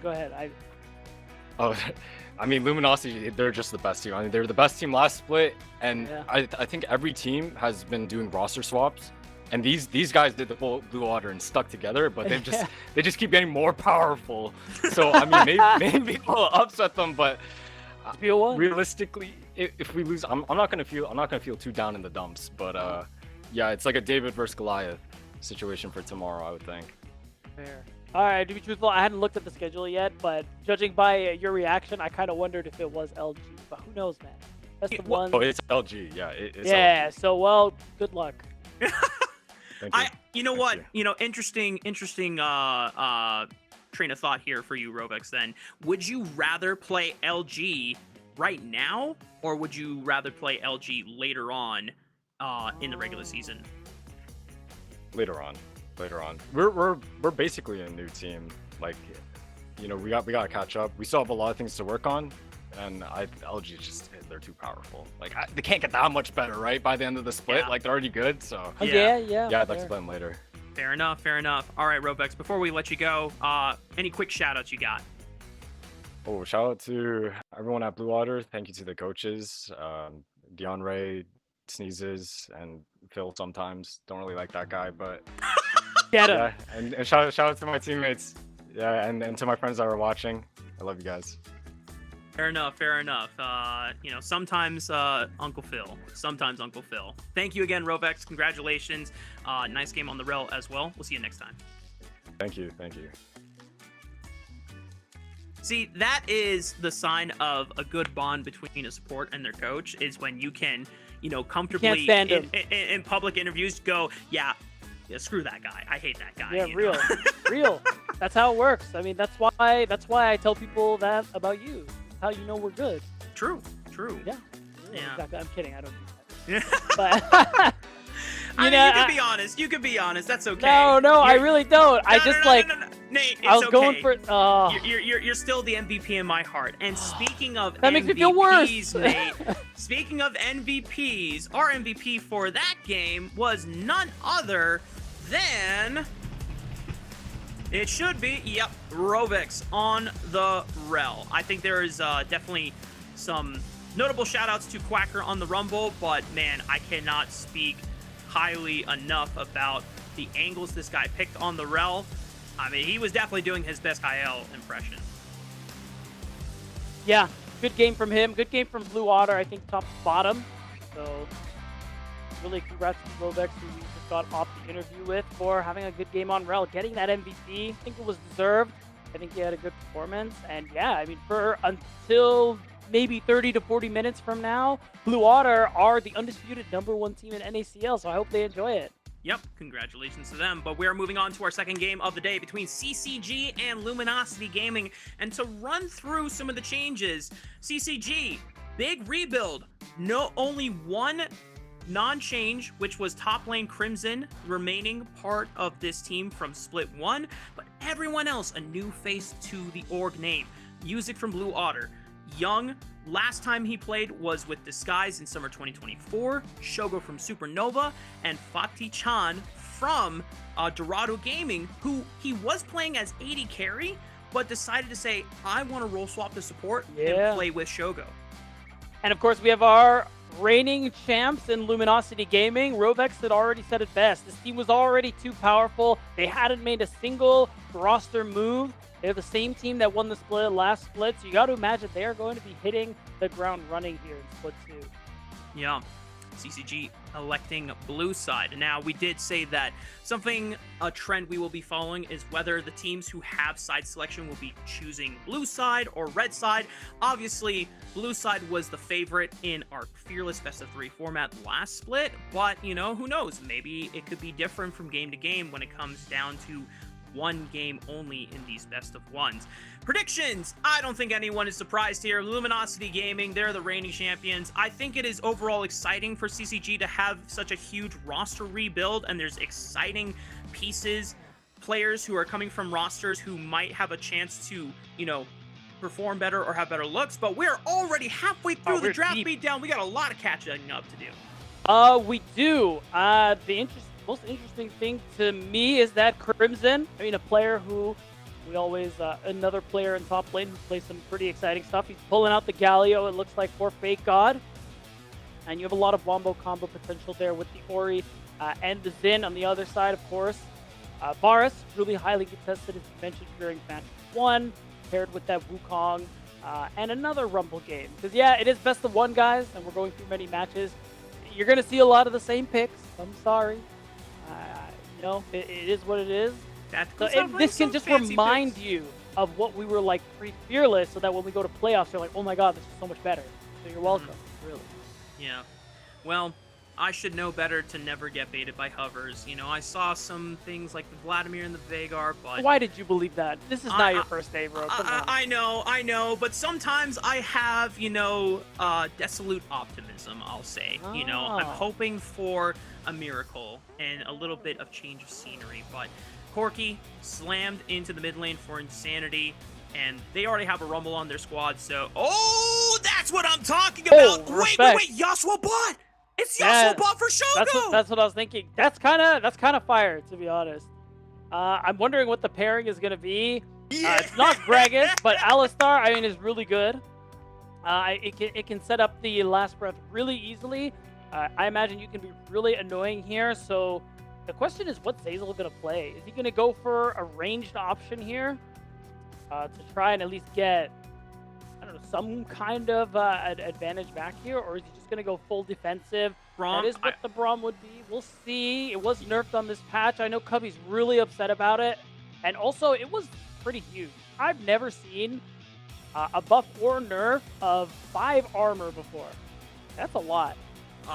Shout out to Jarvan back in the early days of like Season 5, Season 6, when he lost like armor passively from his flag. Because he used to have like armor whenever you threw down the E or something like that. Or I think he just got it passively when he put points into it. So when they removed that away from him, everyone's like, oh my god, Jarvan is way less durable in the jungle. And so then he needed like a lot of love over time. But yeah. I think 5 or 6 armor, 5 armor from Braum. Cubby was in shambles about it. It does make some matchups a little bit harder, I imagine. I'm not gonna try and, you know, go too deep into it because I'm not a bot lane player, but I'm just excited about the prospect of a Yasuo draft opening day from CCG. The brand new CCG only returning player is Crimson, and every one of these champions beatdown has some sort of displacement knockup setup for the Yasuo. So this is literally like a comp. It feels like I'm watching Old Miz again, because the way it seemed to be like with Shogo was a lot of how they played. It was for this guy. He's a player we were really excited about joining the league last split. Didn't work so well with Supernova. Now, different roster, a draft that is very largely about him, setting him up really nicely. Let's give him a big opportunity to really step up, put on the carry pants alongside the returning Young. Yeah. And you know what, Beatdown? I think when you're going up against the reigning champions, Luminosity Gaming, it pays to go a little bit out of the box here. You know, because Luminosity going for a pretty standard draft. I was expecting them to go with the Annie, as that is a common pairing with the Wukong, guaranteed, you know, point and click setup for Wukong all in early on to get him snowballed and accelerated. And because Tomio had such a fantastic split in split 1 of this season, I imagine that is going to be the same, trying to get Tomio off to the best possible footing. But this is a team composition that is, heavily dependent on this Wukong Cyclone and Rumble Equalizer working in tandem for these big 5-on-5 team fights. But then you got to be cautious about all the knockups, all the setup that this Yasuo combo is going to have for CCG. And if I'm Luminosity Gaming, if you know that Yasuo is going to be the pinnacle of this composition and its success, I'm putting a lot of attention on the bot lane. I'm trying to put Shogo in the dirt before he can get online with these items. And let's see whether or not they're able to do that. There's definitely a lot more scaling elements on the side of Luminosity Gaming, so playing that early game, trying to put this Yasuo down will be a little tougher, but Tomio could make it happen. Now, if you're in the Twitch chat right now, go ahead and vote for which team you think is going to take the win in this second game of the day. Hashtag CCG or hashtag LG. Obviously, us on the broadcast expressed that we think LG are going to take the win here today. I would not imagine that people are going to stray from that. However, the Yasuo combo is very exciting. And remember, it is best of one. So yeah, anything is possible beat down, and I would be so excited if that was the way to take down a Titan like LG. Yeah, I mean, LG have been known to drop a game one or so. Zeyzal himself admits to it here and there when we get him on the interview desk. So I think it's reasonable, especially with how CCG's comp is with regards to just being a big setup for this Yasuo. This Orianna can have a really big impact for Young in the mid lane as well. So I think if we're just looking at these drafts, I understand the CCG votes. It'll be really interesting to see how LG try to play this one out. Especially considering they are a team. They've been together since last split. There's a lot more cohesion for them versus other teams who made roster. True. So far, it's a lot more even than our previous vote for game one, but it is still leaning heavily into hashtag CCG. So either the CCG fans are out in force or there's a lot more believers. Who knows, LG, remember, these guys are the defending champions in Split 1, and already we're getting, remarks from players that they are the favorites to win the split and be one of the teams that will go to the promotion tournament to fight this guys for that spot in LTA 2026. CCG, they're going to try to play spoiler today, beatdown. Yeah, and remember, again, every match win is so important for trying to make it into top 8 so you can secure playoffs. That's the only way you can fight for DSC spot in the LTA North. You got to finish top 2 in playoffs to be able to make it to that LTA promotion tournament. So every game matters. LG, if they want to give themselves the best chance of success, that whole sometimes we lose game 1 has to stop. Yep. CCG just might be able to pull a rabbit out of the hat just with the surprise of this composition in general. Or if LG continue to just play as they always have, strong, decisive, coordinated gameplay that they built a foundation over, thanks to not only their time in Split 1, but also their previous experience with the majority of this roster being the Shopify Rebellion roster of 2024. It's time to now put their money and their skills to the test to see who is going to be victorious in our second game between CCG and Luminosity Gaming. And of course, CCG, a lot of new faces, all but Crimson, being switched up on the roster versus Luminosity, who are the exact same team that won Split 1 just a couple of months prior. CCG, in particular, I think are a pretty interesting team. Not just the return of Young after a almost a year break from competitive play for Shogo, but just the fact that if you look top to bottom, I think these players are all good. Quite good. It really just depends on how they're going to mesh, and if they mesh well, I think this could be another top team in the league. I mean, if you look at, like you said, every player on the CCG roster that has come in part of the rebuild, they were one of the most, if not the most exciting individual on their respective prior team, right? Music, a big name on Blue Otter, Shogo, big name for Supernova and Ole Miss, Fadi-chan, big name from Dorado Gaming. A shame that we don't get to see him play in AD carry since that is the role that he promoted on, but he said we got, word that he wanted to play support under Shogo. However, losing Flash early on, that's not going to be the most comfortable position. Thankfully, he still got Hex Splash.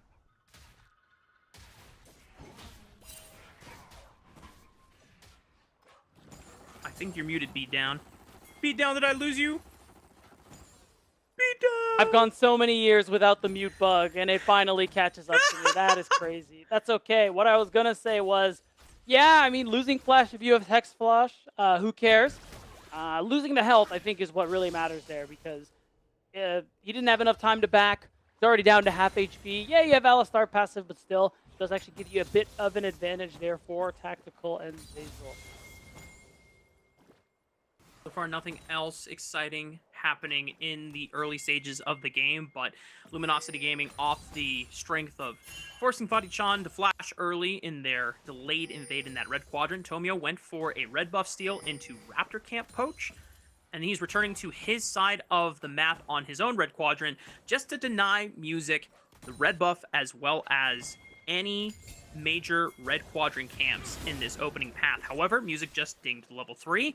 He's going for the invade now onto Tomio, is going to try to challenge him. Tomio, because it's red Raptor, he is still not level 3, but he's now going to change his position, looking for a pivot. Insanity, no flash. He forced it, but Music was able to follow up. One more auto attack. It is first blood for CCG, and now Zazul could be in trouble, but he flashed, and he still got hit by the wind. Becomes lightning. Music is going to continue the chase. Fadi-chan pops the heal for the movement speed boost, gets in range. Headbutt, pulverize combo. CCG are off to the races against the reigning champions.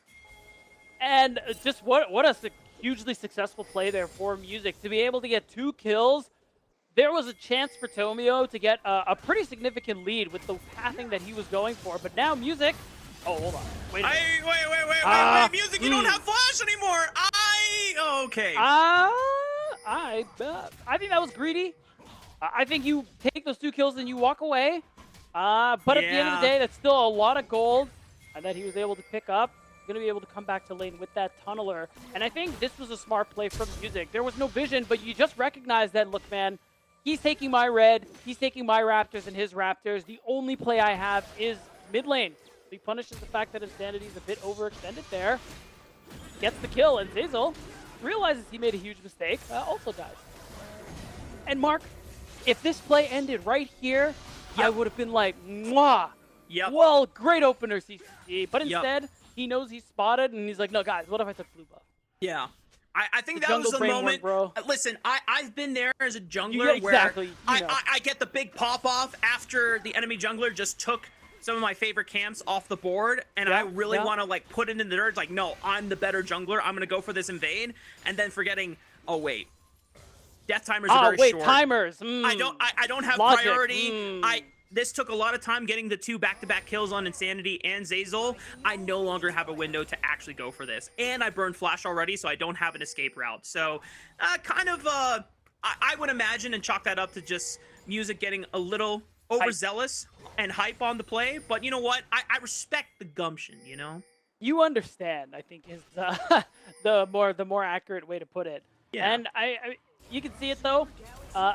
The fact that he gives that kill over to Luminosity Gaming does limit the value of that double kill he was able to get, especially considering the farm lead that Tomio has been working with here. So now you can see that farm advantage start to really increase with this bot lane prio and that pressure mid lane. LG can get a good start on Drake stacking right now. Yeah, something to note, Tactical doesn't have flash, so I don't know what happened bot lane or what transpired that caused that to happen. I'm assuming that during the chaos that we saw, maybe Shogo tried to away, maybe. Yeah, maybe there was a wave or that Shogo was able to force an all-in early on to Tactical, and Tactical's like, oh snap, I'm playing against Yasuo, right? You know. He can kind of do that. He can kind of sauce on me. So, but he still is maintaining a pretty, I was gonna say a heavy farm advantage, but Shogo picked up a massive wave, and now he's kind of evened up and equalized the score there. CCG not able to contest that first dragon. It goes the way of Luminosity Gaming. And we're seeing the lane swap come through. 6 minutes from both sides. Not both sides, actually. Looks like just LG are going for it. As I think Shogo's just going to push one more wave into the turret before going for that swap. Does give him a chance to equalize that farm lead that Tactical had. And otherwise, does give an opportunity for CCG to try and play for that grubs, both sides, but I think Crimson, being the Galio, he has TP, he has the hero's entrance. does mean that I do like CCG's ability to fight these skirmishes earlier on. It's really good, especially when Shogo hits level 6. Yeah. Hadi-chan early on already rotated towards the top side of the map. I'm not sure if that will give him a little bit of extra experience over Zeyzal, since he and Tactical have been sharing a majority of it in this lane. Shogo is level 5, however. Maybe there's a chance by the time we get to Grub, CCG will be able to get Shogo to level 6, and he'll have access to that last breath. If that's the case, that's going to be big, because we know Music will have level 6, Crimson will have level 6, Young will have level 7. Oh, Fadi-chan just took a lot of damage from Tactical and Zeyzal, and they are gone. I don't know where his health bar went. Shogo now under fire, able to fire one Steel Tempest on that third Q proc, but not enough to put Tactical and Zeyzal in check. No, not at all. Really big play coming through. It's going to give an easier setup for the Grubs that they were already in an okay position to secure. You can see Zeyzal right now trying to set up a little bit of vision. And you can see Tomio is nearby as well. I think they're just waiting for that objective to spawn. And I have a feeling this might be a 5v5 Grub situation here, because both top laners have TP. You can see Fake God kind of angling like he wants to walk up. So I think this game might be already turning out to be a little more feisty than the beginning of game 1. A lot of damage from Music onto Zeyzal. Tomio forced to pop the Cyclone. Good chain of corruptions right onto the front line of Shockwave. CCG. But Shogo's in the back line, finding the last breath combo. Zeyzal gone. Fadi-chan over the wall. Tactical falls. Shogo's cooking on the Yasuo, forcing Tomio to flash over the wall. But he goes back in, but Shogo flashes instead. Hero's Entrance right on top of it. Tomio going low, below 200 HP. Vacod finds a great harpoon over the wall, killing Young. Shogo forced to retreat. They don't have a jungler anymore, and Luminosity Gaming, despite the chaos, get all 3 Grubs. Yeah, I mean, that's huge that they managed to go even when things looked so rough with that last breath, and they managed to secure all of the Grubs, which is going to do wonders for their ability to siege and take turrets, especially later on in the game, where someone like the Zig, or not the Zigs, excuse me, the Corki, I'm mixing them up today, start to come online at this 2-3 item mark. Take a look back at the replay here. The way it opens up, LG are the ones here first, but the rest of the composition for CCG starts pouring on in, and this is where you get to see the threat here beat down. Yeah, and I think the teleport actually was super delayed from Crimson. Look at the map. You can see in real time how much quicker Fake God was able to join the situation. I get some damage down with pretty much all of his spells. It allow Luminosity Gaming to kind of mount this sort of comeback, which in what looked like an unfavorable fight. Had Crimson been there at the same time, if not earlier than Fake God, maybe the fight goes massively in favor of CCG. But in the end, it is mostly even in terms of kills spread, with the fact that LG able to pick up a lot for Insanity in the Crossfire, as well as all 3 Grubs, gives them stronger edge. Now we're at 10 minutes into the game, second dragon spawning in the next 40 seconds here. LG picked up the first one. Looks like the way that bot lane is pushed out right now, they should have access to the Drake, but because Tomio's on the top side of the map, it might be a window for CCG to get their first dragon of the game. Yeah, it's looking like that's going to be the case, especially with the way they're angling. For the moment, Drake stacking not really a big priority for either side. Even LG, who have a dragon, it's going to take a while for them to get to a soul. So objectives I'm looking more forward to are things like Herald, like Otacon, and whatever random fight these teams will decide to start in the interim. We know that can definitely happen as well. First item spike starting to come online here for both sides. Sunder Sky completed for Music off the strength of his early 2 kills in the game, as well as the fight around Grubs. Shojin picked up, though, for Corki. I know we've been seeing a lot of the Shojin Black Cleaver Muramana builds recently from Corki on international stages of play. Dragon is live for the taking, beatdown. Still, neither team has shown a strong angling to start walking into the river. Music is behind mid lane right now. I think it's tough. If you're LG, you don't want to necessarily just lock yourselves into that dragon, because CCG's ability to start fights is very strong.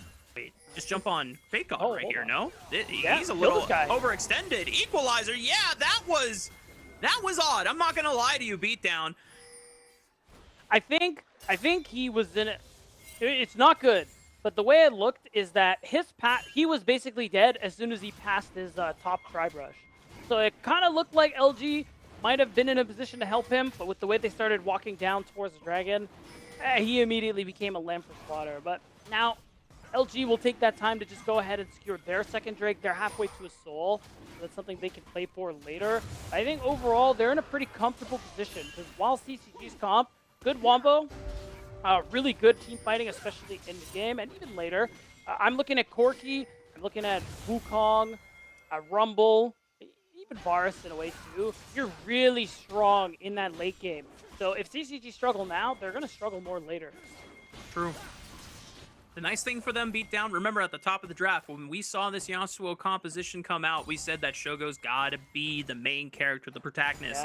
Who's got the most kills on his team right now, Beatdown? It's Shogo on the Yasuo. So things are rolling pretty nicely for this to come online. True. And again, he has so much mobility in these team fights, not just because of that Yasuo E, but also the fact that everyone has the displacement that can set him up for his last breath. So to get Shogo onto somebody, Crimson, Music, whoever, they just need to throw a displacement spell onto the desired target, and you can just teleport him into that backline.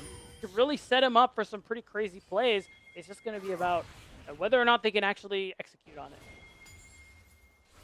Both Tactical Insanity have flashes available, so it might be a little more difficult to stay on top of them once the last breath does find them, depending on how well they're able to space out any abilities from Shogo, or if he has the mobility to be able to dash through certain members here. But once again, CCG, all eyes are on this Yasuo. Hasn't gotten a chance to complete this Blade of the Ruin King. I imagine that is what he is backing for right now.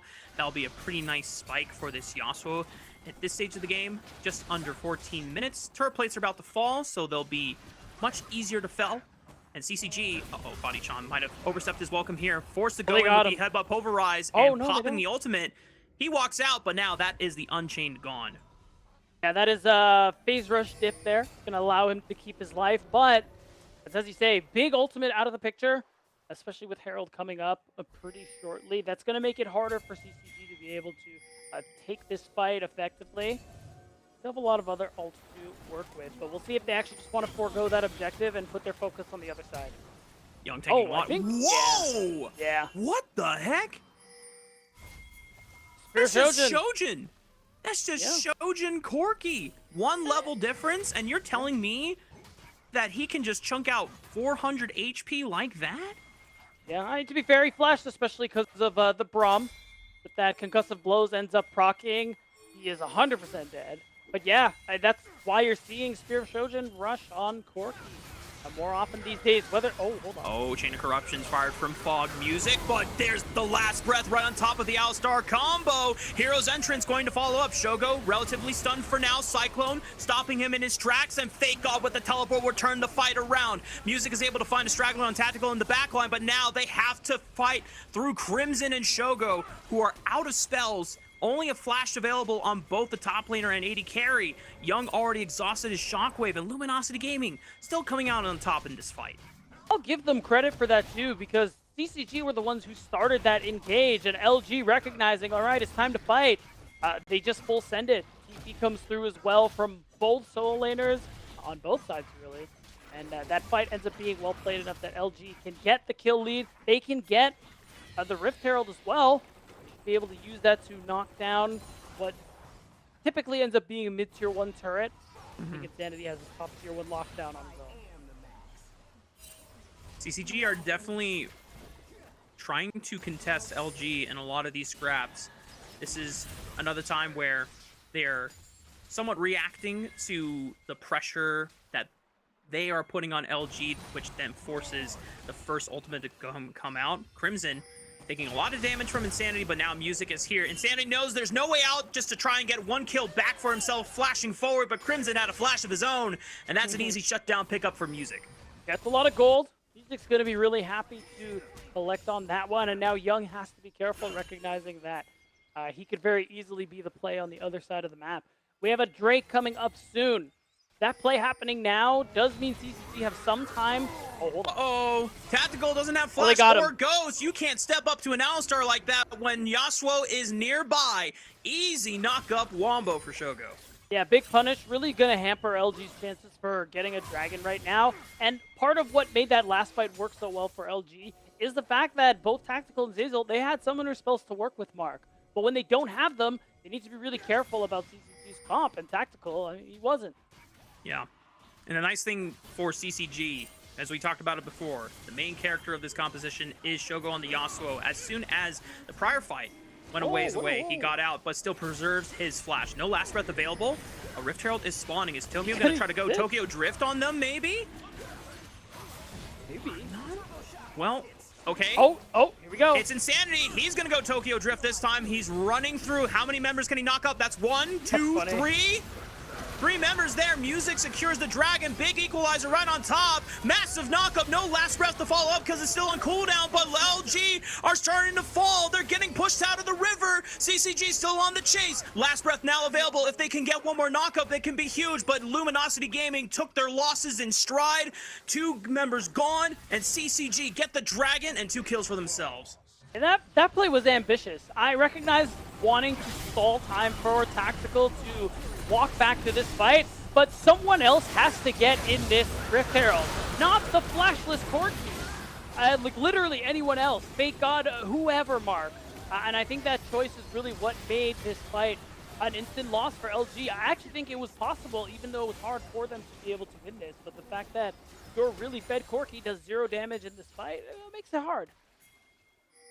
And they keep feeding gold into this Yasuo, who I have yet to see burn flash in this game. Maybe he did once, but it has been a while since I've seen it. So Shogo has been watching his limits and preserving his life as long as possible in this game, which you definitely got to, since this whole composition was really built around facilitating this Yasuo. And even though he hasn't hit his second item breakpoint yet, nor his tier 2 boots, he is accelerating right now, Beatdown. And there's going to be a breakpoint where Yasuo is going to be almost unbearable to deal with if you are Luminosity Gaming.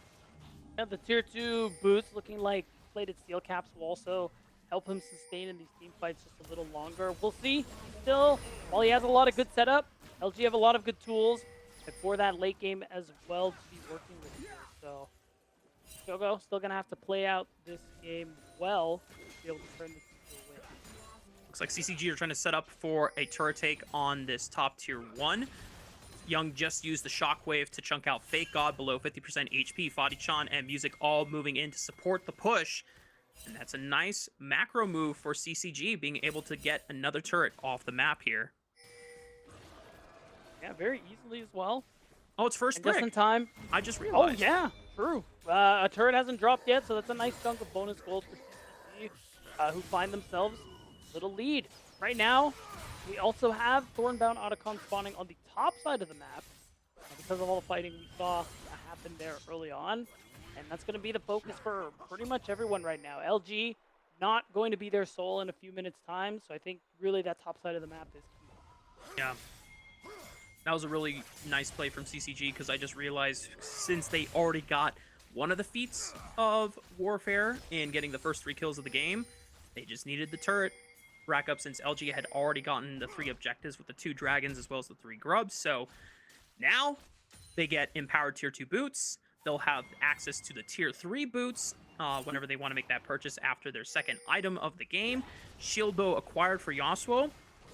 Things are looking pretty darn good for a CCG upset. The gold lead is only 1,000 at the moment, but we didn't necessarily expect LG to be challenged this strongly by CCG going into the first game.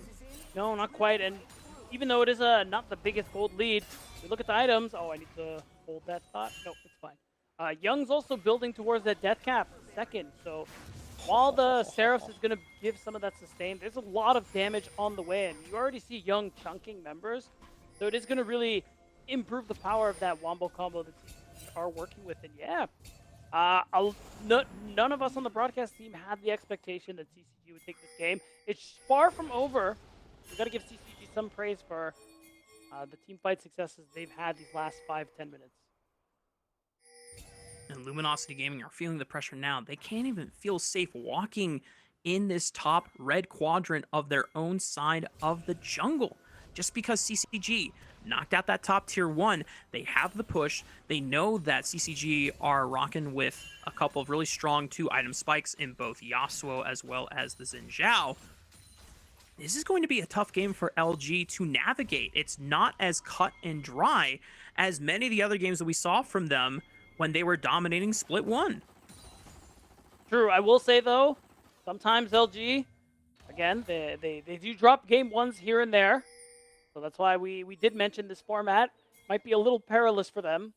But I'm curious to see what their thoughts will be if they do win and we get to talk to them later. But yeah, for now, CCG, both teams really trying to posture for this dragon. CCG are the ones who have that first look. And really, again, it's just that Wombo setup. Music already testing the waters here, forcing Zeyzal to pop the Unbreakable Shield. LG forced to give ground in the river, throwing down a blue ward in that banana brush. It will surely get taken out. Shogo fighting for mid-wave prio at the moment, while the third or the fourth dragon of the game has already spawned. Music leashing it up now. Doesn't seem like LG are going to get a chance to contest. Do they want to send members already towards the top side of the map? Doesn't seem like that's the case. They're just conceding the dragon outright. Yeah, and I think that focus on just trying to sprint towards the Otacon seems to be the idea here. I mean, they do have some pretty good DPS with Corki and Varus, but there's really not an opportunity for them to actually try and start that one with mid lane where it is. So it's really that dragon for nothing. It's not a big loss for LG, but I think that's why they didn't want to fight for it. They're still going to scale. They're still going to be strong. It's fine. Yeah. It definitely seemed like there was some assist pings coming out towards the Otacon. Maybe there was some indecisiveness about, hey guys, we're not getting this dragon. Do we just want to pull the Otacon and see what happens? Like, can we burn some TPs from Crimson or Young? Can we get them to scramble? But nothing comes of it. No one goes for it. They lose the tier 1 turret thanks to the push of CCG. Maybe now that they have push, they have Fake God on the bottom side of the map trying to contest for wave prio. Fadichan, first one into the river from the side of CCG, scouting. Insanity trying to keep them at bay with these rockets. Doesn't find any real poke damage on the members of CCG. No. I mean, I don't think there's really an angle to start that Otacon right now. I think that's why they're giving up. We're going back to base. We're farming. And that's it. Really just get some reset on wards there for Zeyzal. I think still Otacon, big objective right now, even though Baron is coming up soon. So the top side of the map is just going to be a big hotspot mark for objectives that we want to be taking. And it really puts a lot of pressure, too, because usually we see Otacon on the bottom side, but it being top side and still being up around this 25-minute mark, I think makes both of these teams want to step lightly. Because, Mark, all it's going to take is one bad team fight. Imagine dropping Otacon and Baron in the same breath. That would be crazy. That is genuinely game losing. Yeah. That is one way to guarantee the victory for this game. If not, put yourself in a commanding position for the rest of the match. Now, Luminosity Gaming, very aware of it. Looking for a quick jump onto Fadichan, popping the ultimate off the Alistar, so that will not be available if LG want to now pull the Otacon or the Baron and force CCG into them. They're waiting in this banana brush, waiting for a stray, juicy target. Shogun Young have to be careful about face checking first. They have to let someone else do it. Crimson or Music, they have the durability, they have the tools to be able to survive a burst outcome from LG. They're able to find that they are all around the river and forced back into the red quadrant. Good patience from the side of CCG, able to wrestle control of the river back to their own. And CCG's comp is all about going forward, and LG's comp, they don't want to just let them jump onto you. They want to move back. They want to be able to just keep peppering damage. They don't want to full commit right away, so they have to respect that teamfight power CCG are working with right now. So they give space. It's just trading waves to try and set up. Again, this top side, it's so dangerous to lose a team fight at the moment here because so many resources are on the line with that Otacon and Baron being up.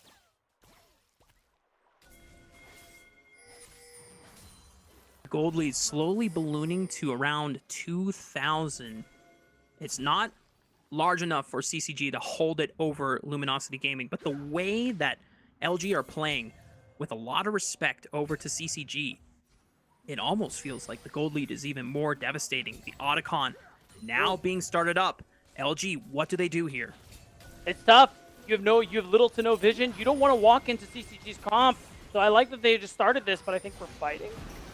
Fati-chan looking for the engage on the Go for Zazel. it. Teleport in. Equalizer Whoa. right over the top on that choke Big point, but equalizer. Music can shrug it off. And Show goes into the back line. 2 members knocked up with that last breath. Insanity's in trouble. Music firing on all cylinders. Shogo finally goes down, but at what cost? Tomio, can he clean up the rest here? Music and Young still alive. No ultimates available from Music or Young, but Tomio, even with a Cyclone, he cannot hope to take them down in a 1v2. CCG victorious in the top side. And it was looking good for LG for a second there, but CCG, they come out on top. Shogo is late, but still welcome in this team fight.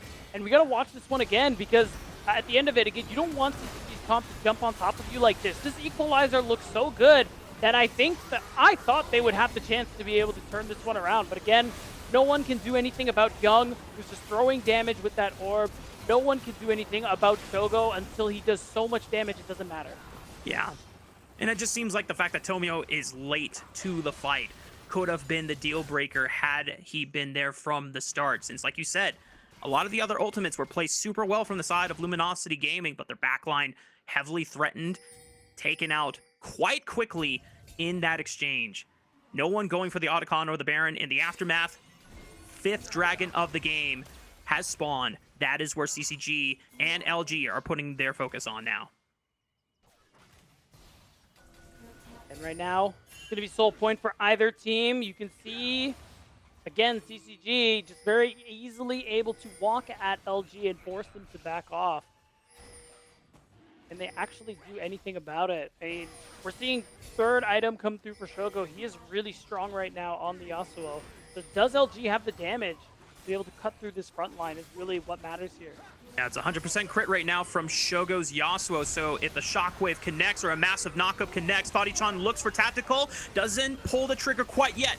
It's just Crimson that can follow up. Massive taunt into the backline. Fake God forced to retreat to the right side, and Tomio is out of the fight, cannot assist in his teammates. Last breath was already used. CCG still on the chase, but they've taken out a couple members in LG. The main backline carries. They picked up their 3rd dragon, are now on sole point. And this might be enough for Baron and Otacon. If they can secure both, it would do wonders for CCG to be able to get this win here over our Split 1 champions. There are still members alive. Not many ultimates to work through, but LG, they can't let this go lying down. LG have one chance to stop CCG. A lot of health bars have been damaged here, and it doesn't seem like CCG are going to be hasty and try to pull the Otacon too fast. Do LG try to pull a Hail Mary and pull an objective while CCG are trying to recall? It looks like Young is the only person that stays on the map. And we have some downtime beat down. We're going to throw in our MVP early voting if you want to start showing your support on who should be getting it. Shogo, Young, Music are 3 candidates. Yeah, that's right. And to your earlier question, it's looking like LG not going to try to sneak this off of a recall. Young wisely stays, pushes another wave.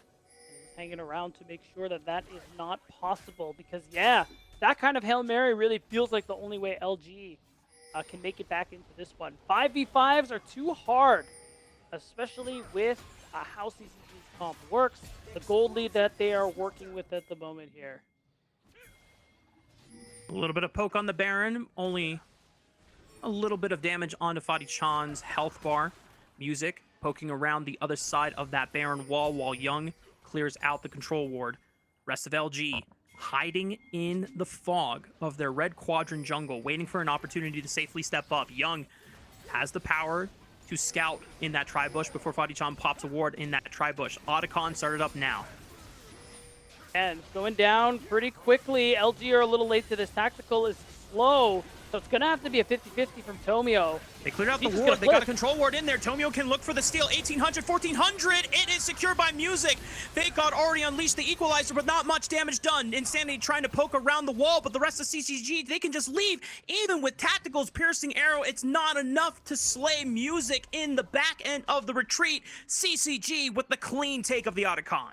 And it would have been much needed too. Music, he has the Guardian Angel. Not even that gets proc, so he still has that second life to play with in a few minutes. Or right now, if it becomes a Baron play, that CTG are going to be in a good position to go for. Because overall, this gold lead just continues to grow. The extra experience and adaptive force you get from Otacon, it just makes this game so much harder.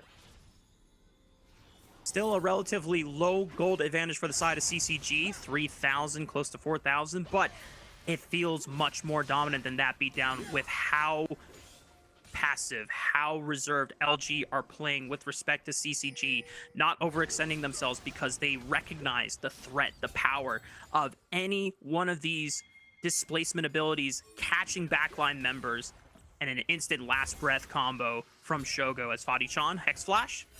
Going to find anyone, just threatening them back. A minute and 30 before soul point on the line for CCG.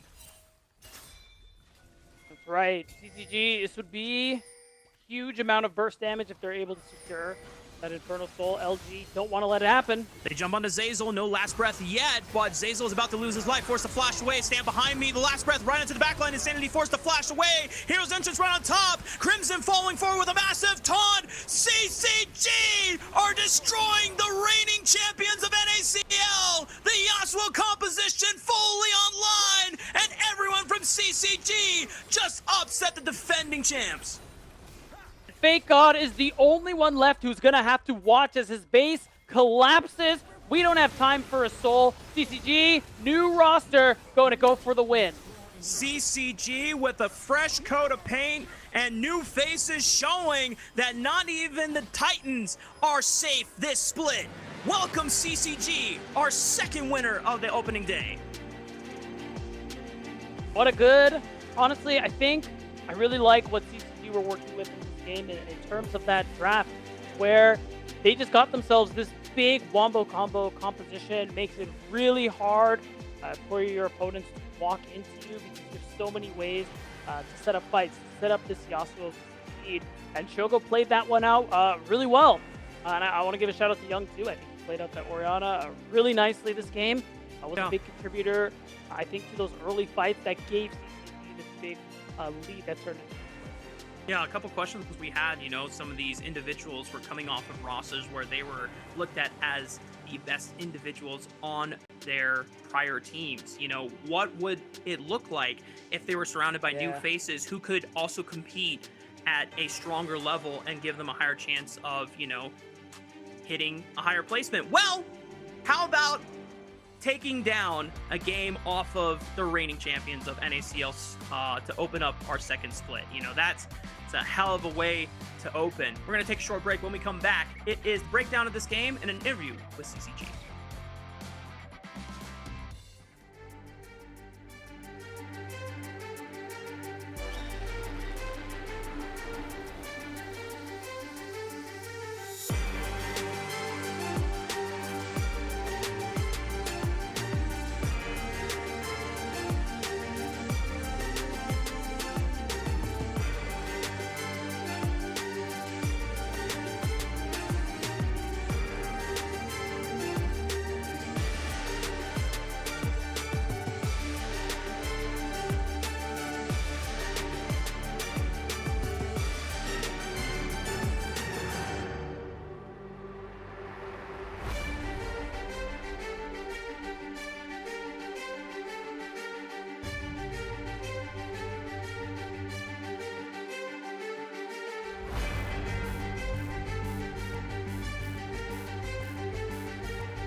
Welcome back, y'all. We are getting ready to break down game 2 and waiting on our awesome interview for our winner of CCG, because they just already pulled off an incredible feat in upsetting the defending champions in Luminosity Gaming with an super sick composition, a full-on Yasuo facilitated comp. And I think my favorite thing, Beatdown, is that the draft didn't feel forced for a Yasuo angle. There's a lot of natural answers, right? They picked Xin Zhao and Orianna. Those are pretty standard. Galio as an answer to the Rumble. So then by the time we get into the second round of picks and bans, that's where the spice came in. It's like, hey, wait a minute. Alistar's still open, and all 3-4 of these champions have knockups? Slamming Yasuo, baby.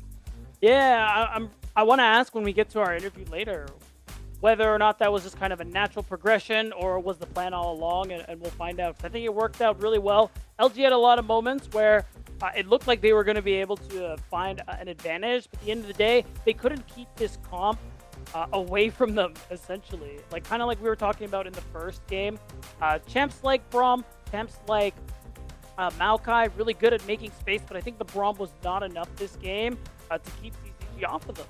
Yeah, and like you alluded to, Beatdown, in our prior split, it's not like Luminosity Gaming was no stranger to dropping a game here or there, but I still would not have expected their opening game to be a loss against CCG, which makes it even more exciting that CCG pulled this off, and it makes me very excited to see what their split is going to look like and get a chance to roll through the post-game stats. Massive damage numbers coming out from a majority of the main carries of CCG, although kind of surprising that the most damage was actually from Music on the side of CCG, but I guess he was the most in there, you know, if you get what I'm saying, Beatdown. Yeah, I think so. It's pretty a good showing there for CCG. You got to imagine it feels really good to be able to beat the champs from the last split. You got to imagine it's the start of a good split for them, because we said at the top of the show, I really think this team, a lot of good individual pieces. It's really just about how well they mesh, and it looks like from day one they're meshing quite good. Well, we'll definitely get a chance for some insight on how well the cohesion has been coming along, whether, you know, it is matching with the result of today's game win, or, you know, if it's been more of a journey once we get into our interview. And just wanted to make sure if we are ready to go on that. I believe, production, do we have our interview ready? Are we ready to go? Please, I want to talk Mark to... Mark really wants to talk to someone. Really, dude, you can see it. Look at his face. I see a spicy composition like that. I gotta know the sauce. Know the sauce.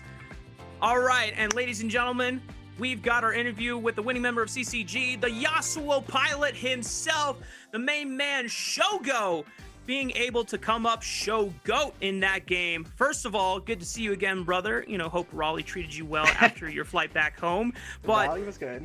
Yeah, Raleigh was fun, brother. Now, talk me through this Yasuo composition. Was this something that was, if you can't leak anything, that's totally okay, but was this predicated, or was it just kind of a happy chance of like, hey, these all kind of line up for a Yasuo angle here? This is definitely a line we practiced.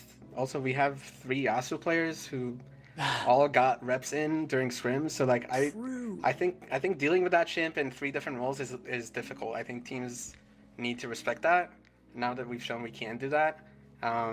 But it definitely is not forced. Like I'll call for it when I see it, but you know, the rest of the pieces have to align, and they did this game.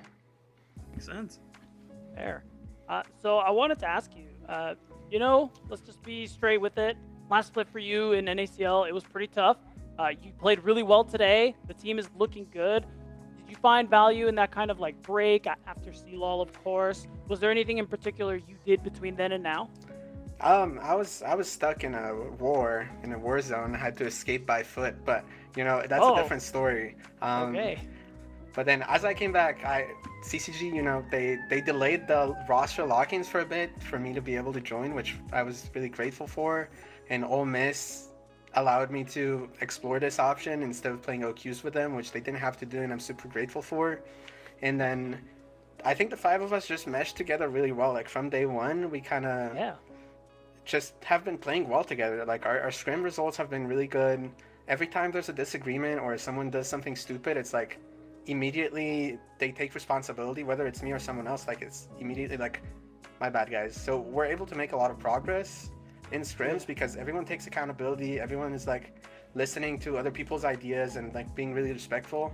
So this team has been a lot of fun to join, like from minute one, but also the growth we've had in the last few weeks.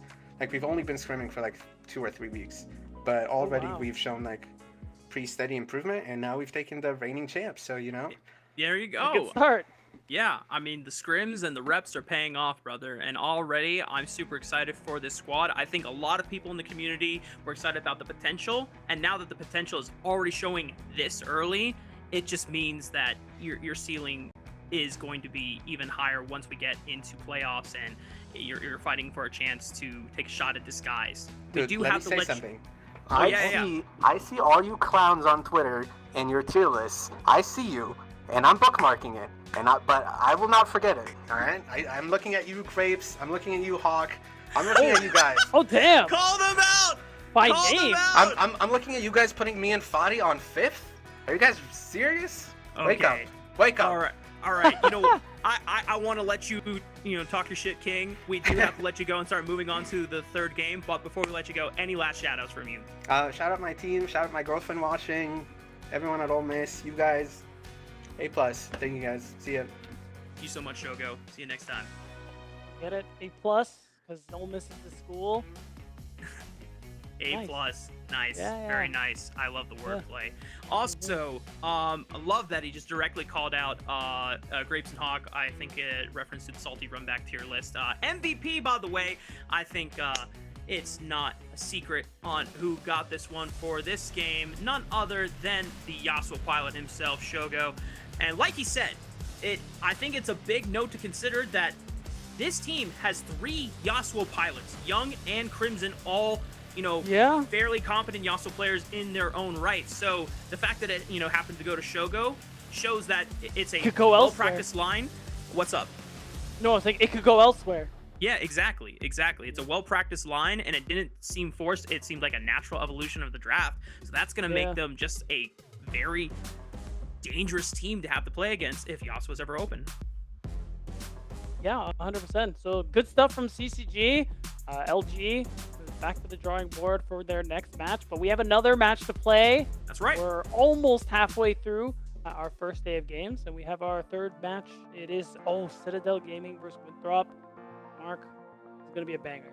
True. Citadel Gaming and Winthrop University. I think this is where the predictions on the broadcast talent are going to start not being 100% aligned. Not aligned, yeah, exactly, because this is where things could be a bit arguable, more closer than we debatable. Arguable for either side. Let's look at the rosters for both of these teams just to remind anyone who might have not have gotten a chance to see who is rocking on these squads. For Citadel Gaming, Philip, Kenvi, Bradley, Instinct, and Diamond. All these players have prior Tier 2 experience. Some of them played in Tier 1 in LTA. Kenvi was on Immortals for quite some time. Diamond had a bit of time in Dignitas subbing in. Instinct subbing in for TSM, as well as Philip subbing in for FlyQuest as well. So all these guys on paper should be a heavyweight contender for the end. Yeah, and on the other side, it's Winthrop University, collegiate squad, who I think really turned up the back half of Split 1 and have been looking pretty good. No changes here from last split, so alongside Luminosity Gaming, they are the exact same roster of players. So there is, of course, that advantage that they're working with, being that this team, they know each other. They've worked with each other long enough. So I am expecting a bit of a strong start, something like that. Yeah. Citadel Gaming electing for blue side this time around, so it doesn't seem like anyone else is going to take the red side gambit that Blue Otter did for our first game of the day. Makes sense. Blue side still is pretty darn OP. Let's take a look at what the broadcast talent crew decided on their predictions for our 3rd match's winners for today. And like I said, Beatdown, we're a little split here. A few of us pushing for Citadel. You and Hawk both, believing in the Throps Out energy for today. Hold on. Wait, what? Did you? Hold on. That doesn't look right. I don't remember. Oh, I did? I'll be honest. That is what I clicked on the poll, so I'll abide by that decision. But that was definitely a misclick. I am a Citadel believer. Bro, I'm saying it before. I'm blaming it on me because I clicked the wrong button on the poll. Okay. In our group chat. I'm saying it now before the game, by the way. So if Winthrop wins, you can't. I don't own that. I cannot claim that. Yes, 100%. Okay. I cannot claim that. That. Will 100% go to Hawks. Yes. He will be the only one with his dropout. Anyway, Citadel Gaming already halfway through the draft. Winthrop University as well halfway through the draft. We've got some pretty standard picks here. Poppy, Vi, Oriana, Sion, Talia, and Nar already locked in for a third match of Summoner's Rift. And the Talia actually getting through draft is a pretty interesting solution, considering that a lot of teams, many levels of play, don't really let that one go. You have a really good combo with the Talia as well. So it does mean Bradley a little more vulnerable on the not-so-mobile Oriana, and it does mean that Instinct is going to have to be careful about what marks and picks on that bottom lane, especially when you're looking at Denethor's Nar and the top lane as well. Looking at some support bans right now. This Poppy can be flexed from either jungle or support. With the Gnar lock-in, it's pretty convincing that that's just the guaranteed answer into the Sion on the top side of the map here, but at least still some things hidden in the cards for Winthrop University's draft. But as you said, the Talia, kind of interesting, trying to take away that pairing with the Vi, as we know that is a common one, but as we have seen from international stages of play, you can always proc a target on Talia's E just by shoving them through with the Poppy E, so that works pretty darn well. Citadel Gaming, though, Vi with Shockwave, that's a pretty nice ball delivery guaranteed system.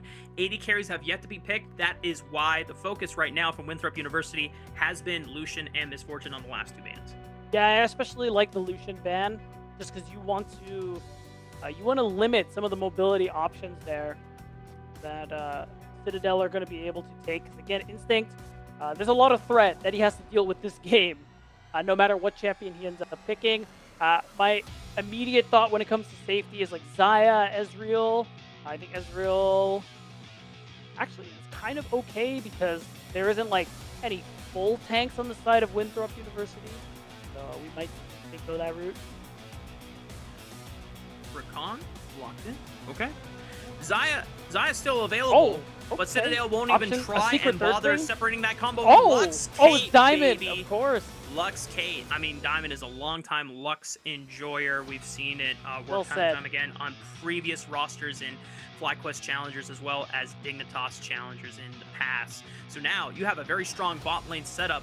It seems like the obvious option is to go for the Xayah here to ignore the Vi ultimate. But yeah, I mean, I think, I don't know if I actually like Xayah here, because I think she's really bad when she's outranged and into poke, so I think Lux would kind of own her.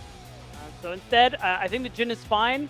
You can kind of stack these kinds of lanes a little bit, and you still have ranging abilities for the rest of the team. It does pose an issue in the late game. If Citadel get the slightest bit ahead, or we get to this 30-minute mark, no one's killing Philip. He will be this unstoppable wall, this impenetrable bulwark. Yeah, and that's something Citadel can lean on. It is not the most inspiring 80 carry pick for this last selection on Winthrop's side when you have the giant meatball that is this Sion. And Talia's not even the most proficient tank killer either, as like a last resort too, because Liandry's has been nerfed multiple times, so not many Talias would prefer to, kill or go into Liandry's if they can. If they don't have to, right? Yeah, he probably will have to, right? He cannot avoid it this game. he cannot avoid the Liandry's tax this time around. Yeah, exactly. So let's talk about, lane strength right now, because we already mentioned that Kate Lux is going to have a lot of pushing power with this lane setup. Is there really any threat for CNV to try and invade onto Poppy? It doesn't really seem like that's the goal for this composition, but you will have priority over Drake stacking, and if you want to accelerate the game, that could be a window for Citadel Gaming. Not just Drake stacking, but being able to get plates, the lane swap for the eventual Grubs fight that's going to happen as well too, just to increase Caitlyn's pushing power and ability to knock down structures, because it's usually how things work with Caitlyn. Nowadays, It scales really well, but the snowball is really what it's all about. You want to use that range, you want to use that oppression to be able to do that. Yep. All right, guys. For y'all in Twitch chat trying to vote your support, who is winning this game? Who's taking the dub? Hashtag CTG or hashtag Woo or WU. I want to see how many of y'all are big Throp Oh, wow. supporters or whoa. Okay, well, hang Wait a on. sec, that was probably one vote.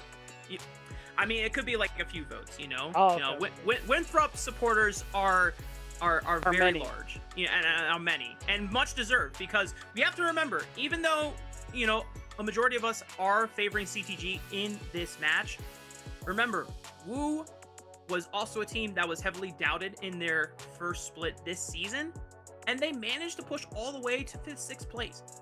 That's pretty damn awesome.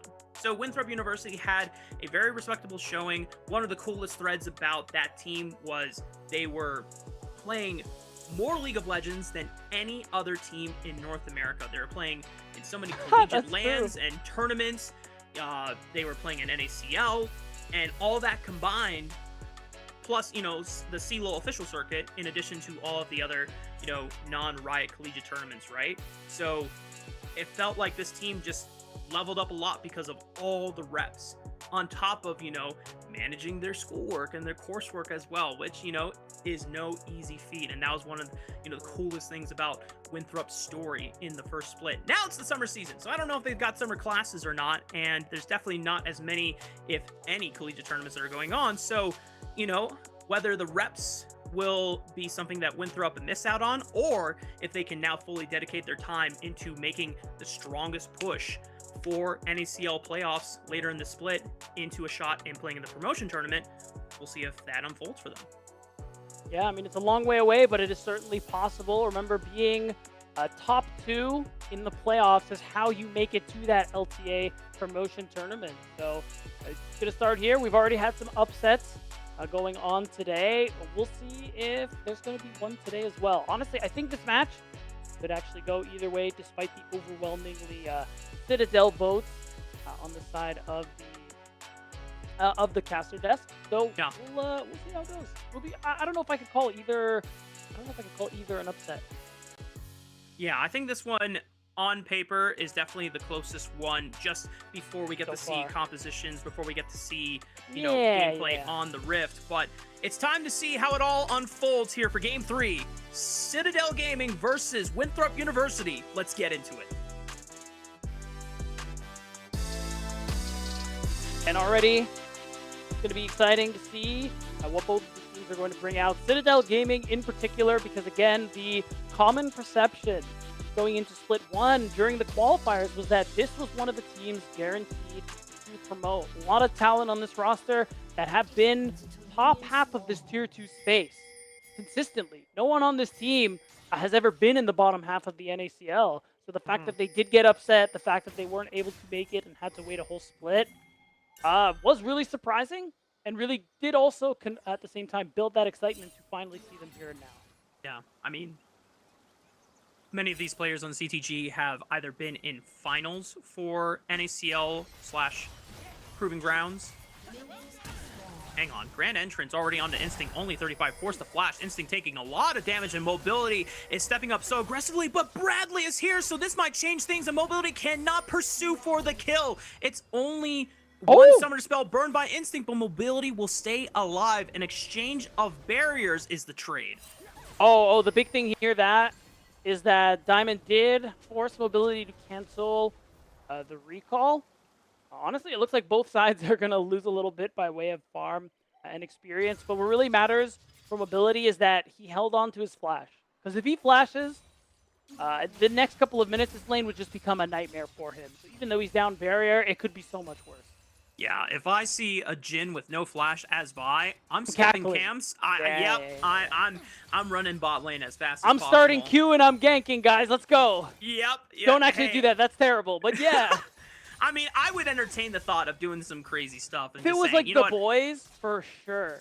Oh, hell yeah. You know, this is best of one, so you got to be a little extra careful, and sometimes the cheese plays are a little bit more risky in these scenarios here, because if it goes wrong, then that could just be your chance. Next game.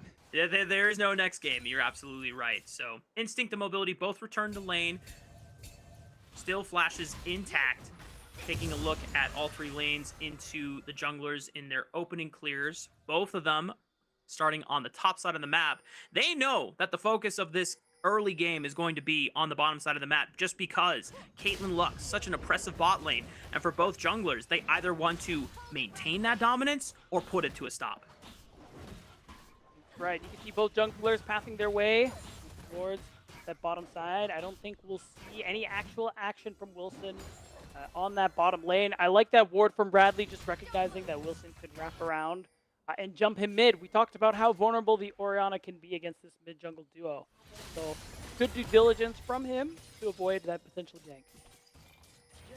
And the fact that Bradley was able to get a lot in salvaging Instinct and Diamonds, forced all in against Mobility and only 35 level 1, and not really getting punished heavily by Sword is best of both world situations there for both CTG's mid laner and bot lane situation here.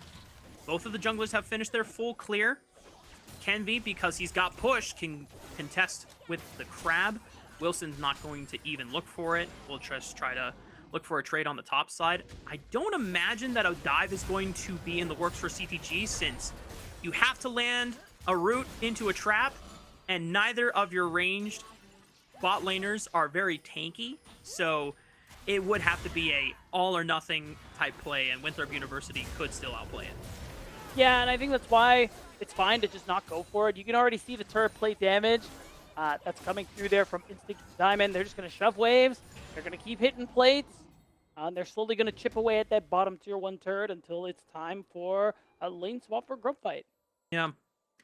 The one lane that we didn't get a chance to touch upon was Denethor locking in the Gnar, one of his signature picks, guaranteeing that counter option into Philip, which he's already getting a decent, strong opener in this laning phase, forcing Philip for an early TP back to the top side of the map, just chunking him out, and now it looks like he's set up a decent freeze. Maybe Philip will get a chance to break it. If not, CNV is on the top side of the map, could help him, you know, get rid of it and make sure that he is not perennially stuck on the other side of the map where Wilson could try and punish. But so far, Beatdown, everything seems to have chilled out in terms of action after that level 1.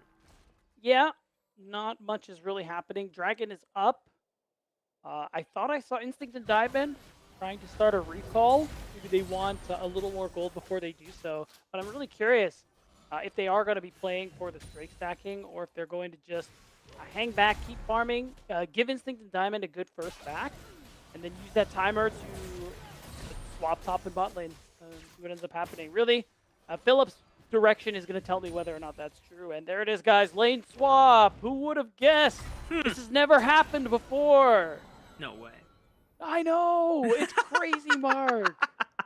Well, this does mean that Citadel are not necessarily looking for an early Drake off the strength of the Caitlyn Lux lane, but just trying to shift their priority into the top lane as fast as possible. And with Denethor already walking back top, Winthrop do not know that this is actually a motion until now, once Philip does show on the bottom side of the map, which, because of the minion wave pushed in, they now know. So Denethor is going to have to either pivot or just play with only 35 while Mobility is returning to the bottom side of the map.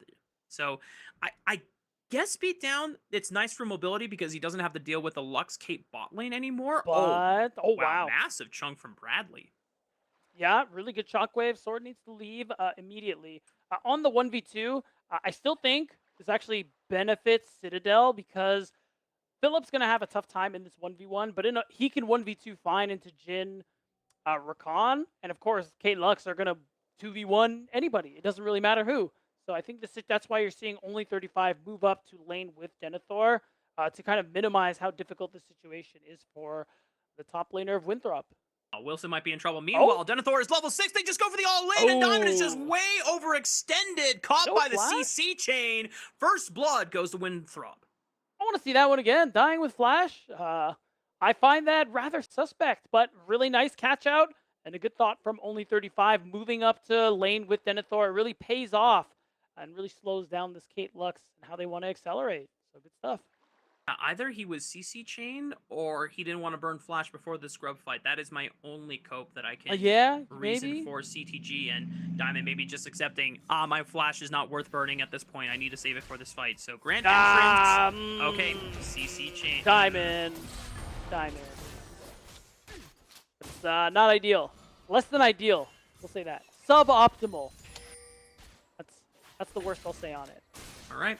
Well, Yeah. I think we can agree that if Diamond wanted to flash that, he definitely had the time to do so, and it just seemed like it was an active...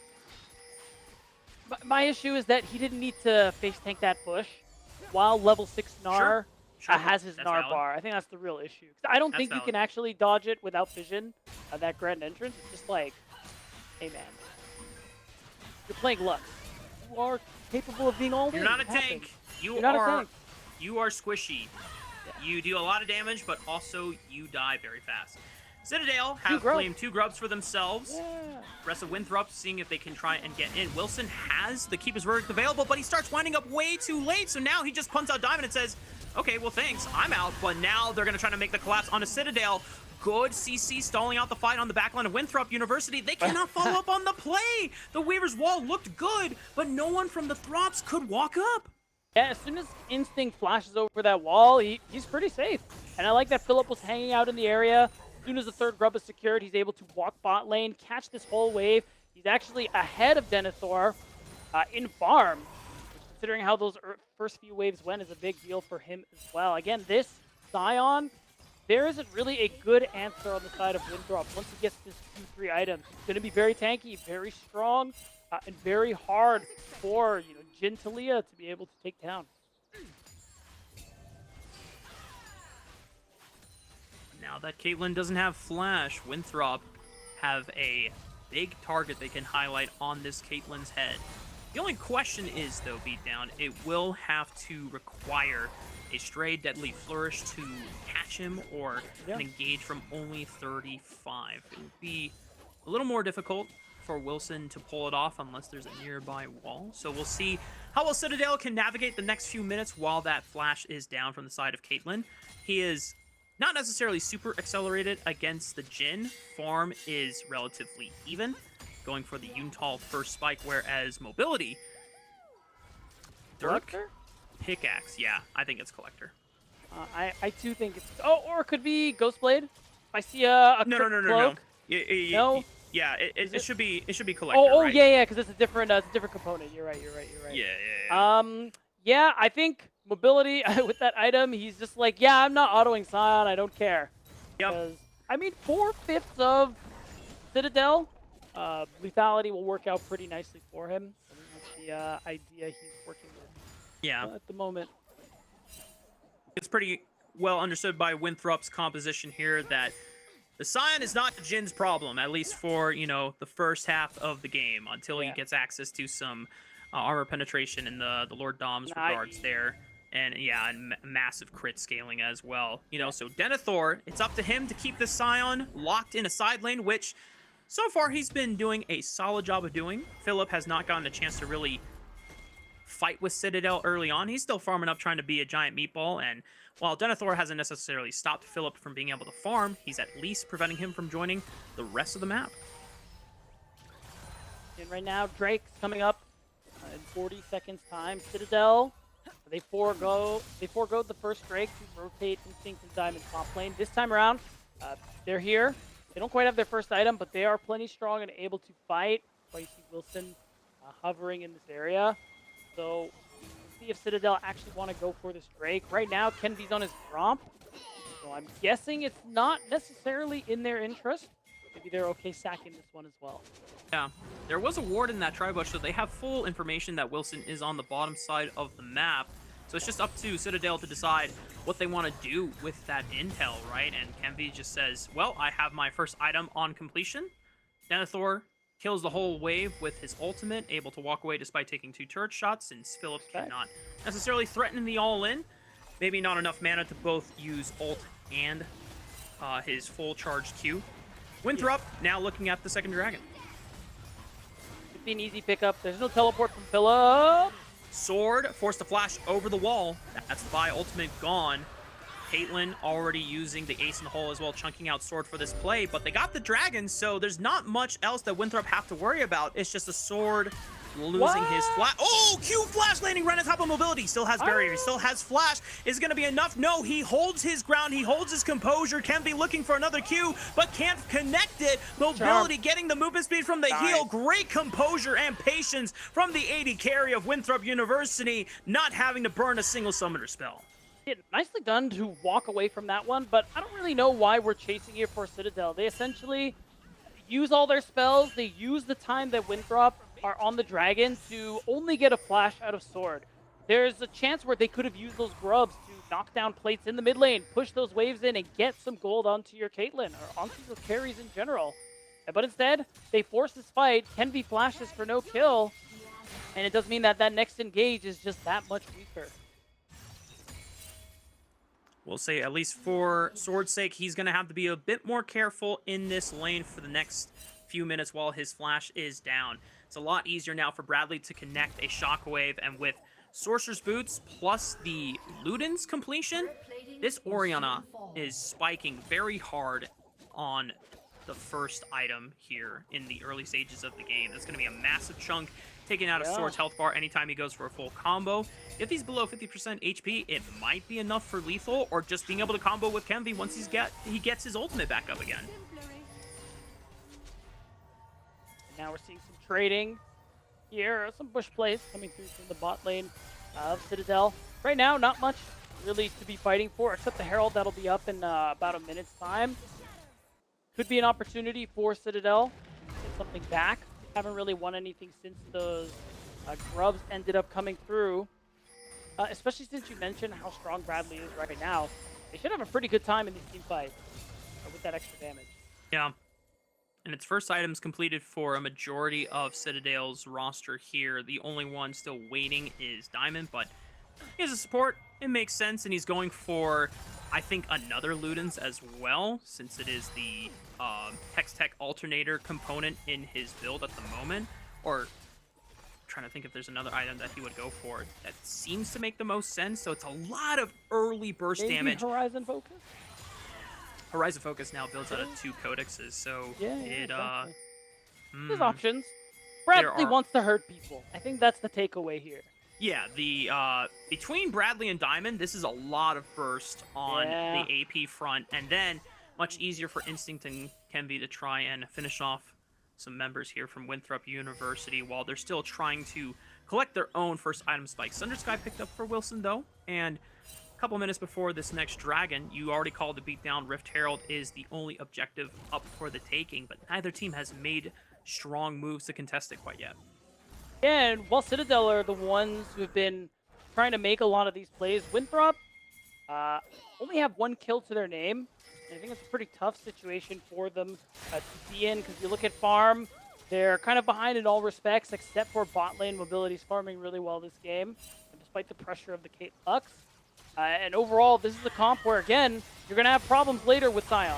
Like we said before, Sword no flash, cease and desist into the Shockwave, super easy dive, and only 35 is trying to run at them at full speed with the quickness, but nowhere near to be able to make anything meaningful happen in revenge for his fallen mid laner. And this turret is about to fall. Good chunk from Diamond with the full combo on the Lux there, and it might just be enough to give Bradley the push necessary to take out first Brig. More than likely, and it's got to feel really good as Citadel to get that dive successfully, and also force only 35 to use the quickness. It's a big tool that's not in the picture during this fight. Wilson is starting off the Herald now, but you can see Instinct is walking. Bradley has TP. There really is a chance, if Kenvi sprint straight for it, to go for the Herald, but they're actually opting to let it go. Probably in favor, I want to say Dragon Focus, but look at Kenvi. He is just prioritizing farm. He's walking away from both objectives. He's like, nah, forget it. I don't need this. I just need gold. Confident that Winthrop will not be able to look for the dragon immediately after while he is taking a majority of his camps, but it looks like he's pulled away from the Gromp. He just went for the wolves and now is moving towards that 3rd dragon spawn, while Wilson is still on the top side, will be able to probably yoink this Gromp away. Cease and Desist and Shockwave coming back off cooldown here, so those will be big spells. I think Instinct just used his ace in the hole to get a chunk on someone that was defending in the mid lane. Looks like Mobility just being able to walk back, or it was a trade for the barrier. Rift Herald takes out the top tier 1. What the? Philip tried to flash over the wall, but got flicked back by the seismic shove. Thankfully, he's too tanky to get killed that quickly, so he's going to be able to deal with the Rift Herald. But the rest of Winthrop are going to be late, and that should be the third dragon of the game going over to Citadel. Yeah, unless we have a bit of a fight here. Oh, Diamond. Wilson flash, and like you said, beat down that Lux is super squishy, able to get the reposition. Instinct still in trouble. Good interrupt by Kenvi, but only 35 nice flashing flash over him to channel the charm with the quickness. Instinct still surviving before finally getting destroyed by Wilson. Kenvi able to flash over the blast cone and get out alive. But big pickups for Winthrop University. Yeah, the kills, the gold does give them a little bit more into their pockets to work with. I think they need a bit more if we want to talk about doing enough damage later for Philip as the Scion. I think Winthrop would have really wanted to be able to get the third Drake, their third Drake, but they weren't able to pick up that earlier mountain. So still, Ocean Soul be a big equalizer for them to be able to have an easier time in these team fights later, but we're still a little while away from that. And Thor, uncontested on the bottom side of the map here, should be able to pick up a turret of their own for Winthrop. And yeah, always love the Demolish proc, being able to come in for an extra bit of chip damage here. Philip now forced to answer him. Big things to note, beat down off of that fight. Instinct now, no summoner spells, no flash, no barrier, which means he is even more susceptible to some flank angles from the side of Winthrop here if they have to force another fight. It's possible. We're going to see a trade for a turret here. Oh, a fight. They can't kill the turret quite yet. Kenvi taking way too much damage. Shockwave just trying to pull Sword back and chunk him out of this fight. But Kenvi, remember, no flash available. Wilson trying to burn him down. Another good flick from Sword. And Denethor on the long flank. He's only mini. We'll see how much pressure he can threaten on an Instinct who still has no flash available. Wilson and only 35 occupied with Diamond. They burst him out. Instinct falls as well. Winthrop University don't even need Mega Gnar. Mini Gnar alone is enough for the pressure. Yeah, nicely done there. Good recognition from Denethor to teleport for that play. A lot is going to be traded in the mid lane because no one is answering. Philip takes the tier 1, gets some damage onto tier 2, but still a very successful play. Look at the mini-map. TP, Wilson must be calling for the play. The fact that they're able to hold Kenvi and take him down, and with no tier 1, means that Citadel, they just have to keep on running. But when the Gnar is there to pinch you, there's just no way to get away. And you saw that Instinct even tried to sidestep the seismic shove, but still way out of bounds. Philip in trouble now. Both ultimates expended here just to make sure that the Scion is not going anywhere. Keeper's Verdict keeps him in place. And only 35, I misspoke, did not have to use the quickness there. It was just the full combo of Talia. Winthrop University now not having to worry about a big meatball. We're going to try to look for the Otacon. And I think they're in a pretty good position to just go ahead and start it. Their biggest issue is Philip on the tank, and he's still on the gray screen. So go ahead and start this one off, but you don't take it too quickly. That's the danger right now. Only 35 in trouble. Pop the quickness, trying to get through Kenvi. Cease and Desist locks him down. It's now 4-on-4, but Wilson slams Bradley against the wall with the help of Sword, and now there's no Orianna. Shockwave was already expended. It's up to the rest of Citadel to try and get into the pit. Kenvi still has a smite available. 3,000 HP on the Otacon. Kenvi looking for the Q on forward. He's into the pit! Kenvi yoinks the Otacon away and says, thank you very much for the leash. Wow, enormous steal coming through there from Kenvi. A very early smite, it looked like, too. Otacon had 500 health left, Mark, when that smite came through. So really easy for Kenvi to be able to snag that one away. That's a big buff gone over to the side of Citadel Gaming. It's a big saving grace here for Citadel since Winthrop looks like they were about to start running away with the game. And you had talked about it in previous games before Beatdown. Any team that grabs the Otacon, massive swing in probabilities of winning the game. It just makes team fights so much snowballier. when you get that first kill, the AoE damage and slow really affects the outcome of a fight, as well as the extra bit of flowers for the adaptive force and the experience. Yeah, really big pickup there. Big steal. Gonna keep Citadel in this one here. Now we're looking at this next Drake. Winthrop, they really want to get towards this Ocean Soul. They can secure this. It would go a long way for them to be able to hold on to what advantage they have this game. But Citadel Gaming and Philip is really strong. 2 items now. Ready to go with that Sunfire being finished. And he's sending it. Looking for the big knockup, but only 35 can just W over the wall, escaping the Q slam from Philip. That's the unstoppable onslaught gone. Winthrop University still waiting on the quickness from only 35 to come off cooldown. Everyone else has ultimates available. Dragon has spawned.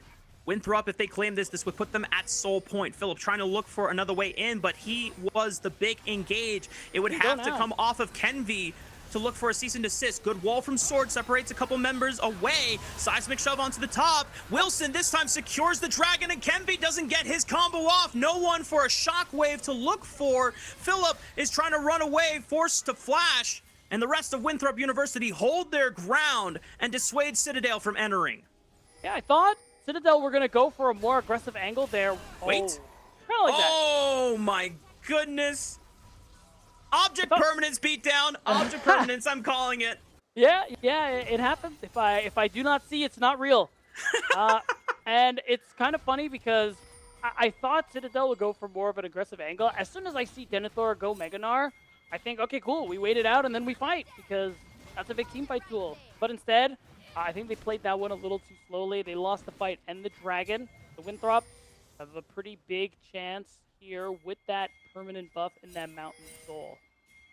Conversely, every Mountain Dragon Citadel gets makes Philip more impossible to kill. So I think that's added pressure there for Winthrop to get that next dragon.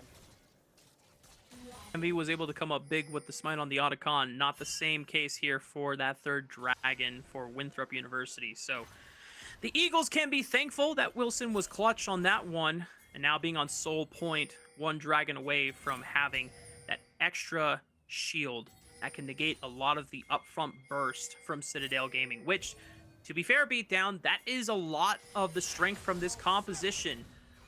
Most of these individuals and their champions are trying to blow up one singular target. If they can't do that, then the sustained damage is going to come off of Bradley being safe enough to continuously throw out spell rotations and instinct autoing people down. But we're not at the point yet where Caitlyn is that threatening yet of a late game DPS machine. Right now, Kenby, rest of Citadel getting really aggressive, trying to maybe take an angle on this top tier 2 turret. They might be setting up to try and take a Baron, but I don't think they're actually going to be able to start that one off. Someone has to answer Denethor. I think things have just kind of slowed down a good bit this game. Again, big deal here for Citadel, newly promoted into the league, to start this split off with a win, especially in the single round robin format. Best of one, you have very few chances for mistakes here, so it really is great for mental to be able to start off with a win. Yep.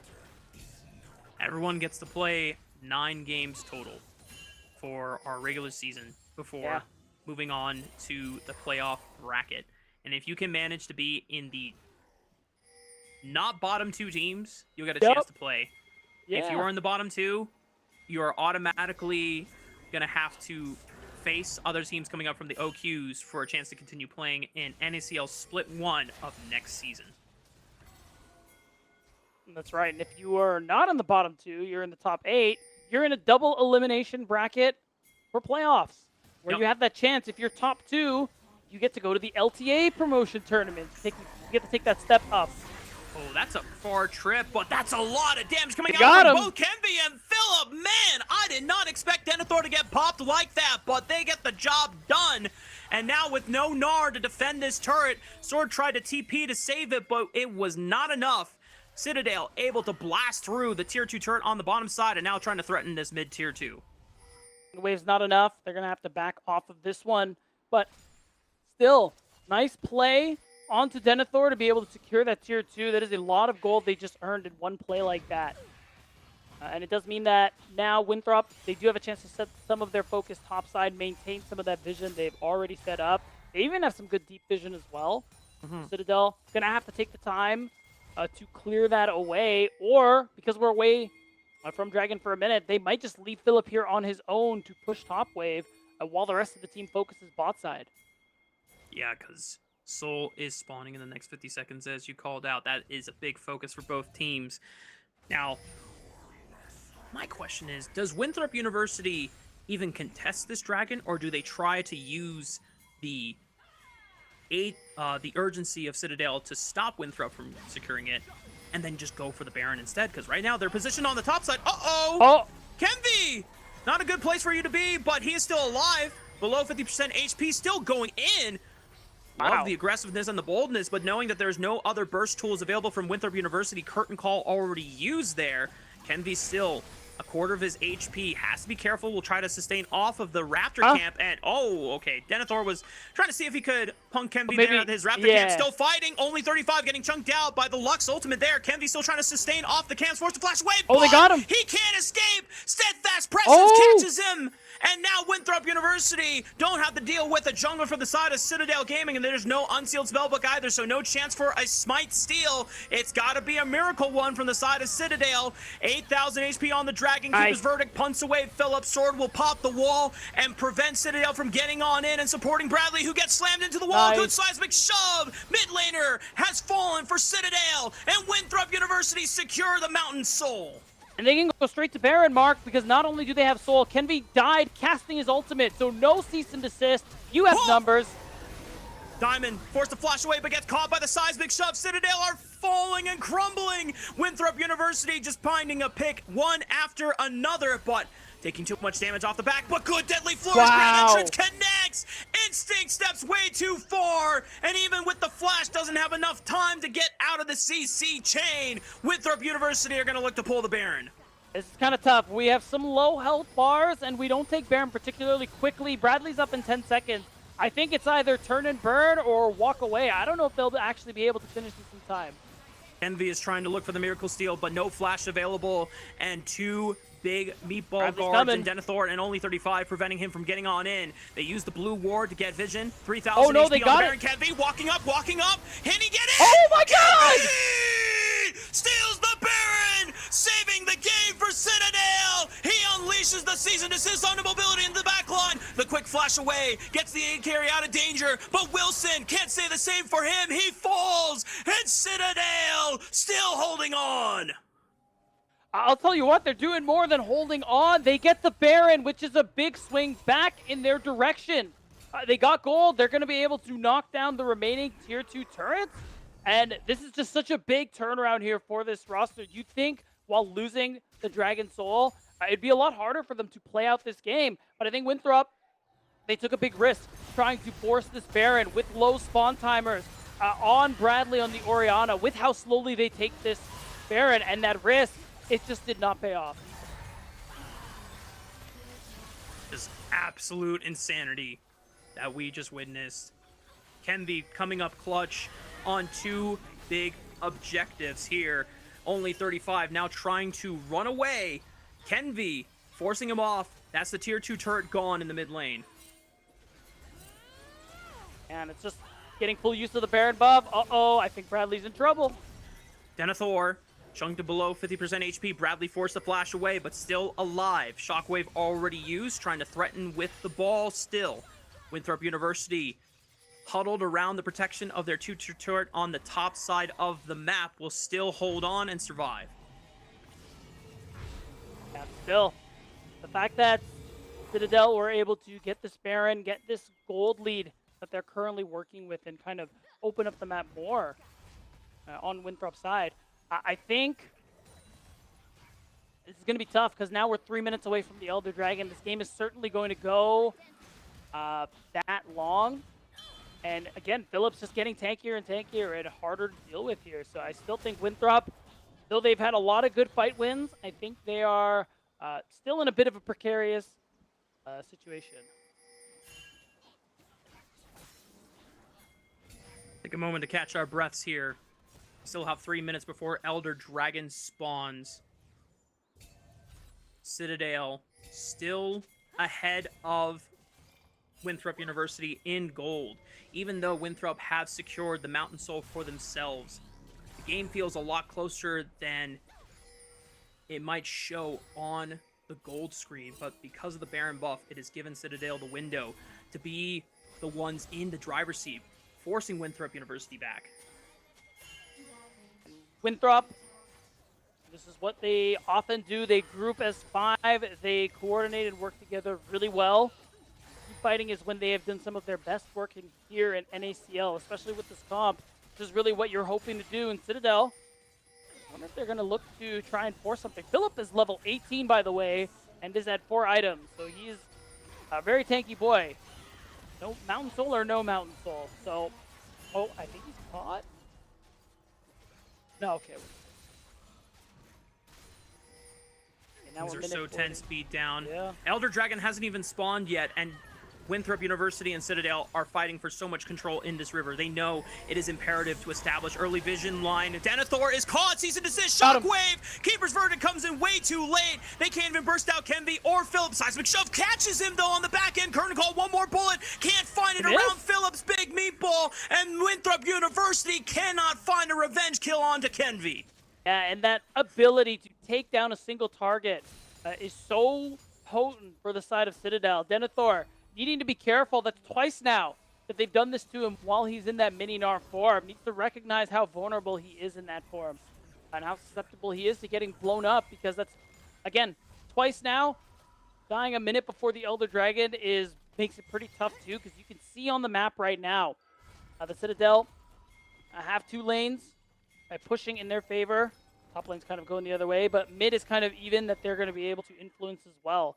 So they'll actually have a pretty good chance to set up for Elder, and this comp is going to be hard for Winthrop to walk into. You're facing Lux, Orianna, Vi. It's very dangerous.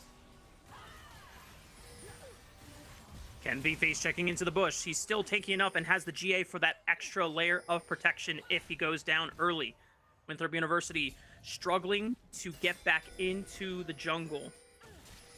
Winthrop, they're going to have to pull a miracle out of this one. Elder is about to spawn in the next 12 seconds. Right now, I think we just have a... Oh, we got a fight brewing. CNV forced to flash over the Weaver's wall. Doesn't want to burn the GA quite yet. Oh, they got him! Shockwave pulled! Denethor back in! Gnar is taken off the rift! And Winthrop University only working with 4. That should be enough for Citadel to have the confidence to take this Elder Dragon. Yeah, it should be really easy. Again, that's 3 times. Denethor just caught and picked out. And now, Philip, I mean, he's soaking up a lot of damage, but this is what I was worried about in draft. Who's killing this guy? Keeper's Verdict punts out Bradley, but they can't do anything more. Winthrop University could not get into the river. Elder Dragon is secured for Citadel, and they can use this momentum now to guarantee the Baron. Baron, recall, push to end the game. That is the game plan for Citadel in these next couple of minutes. They have everything they need, and it looks like Winthrop falling apart. Maybe we'll skip a few steps.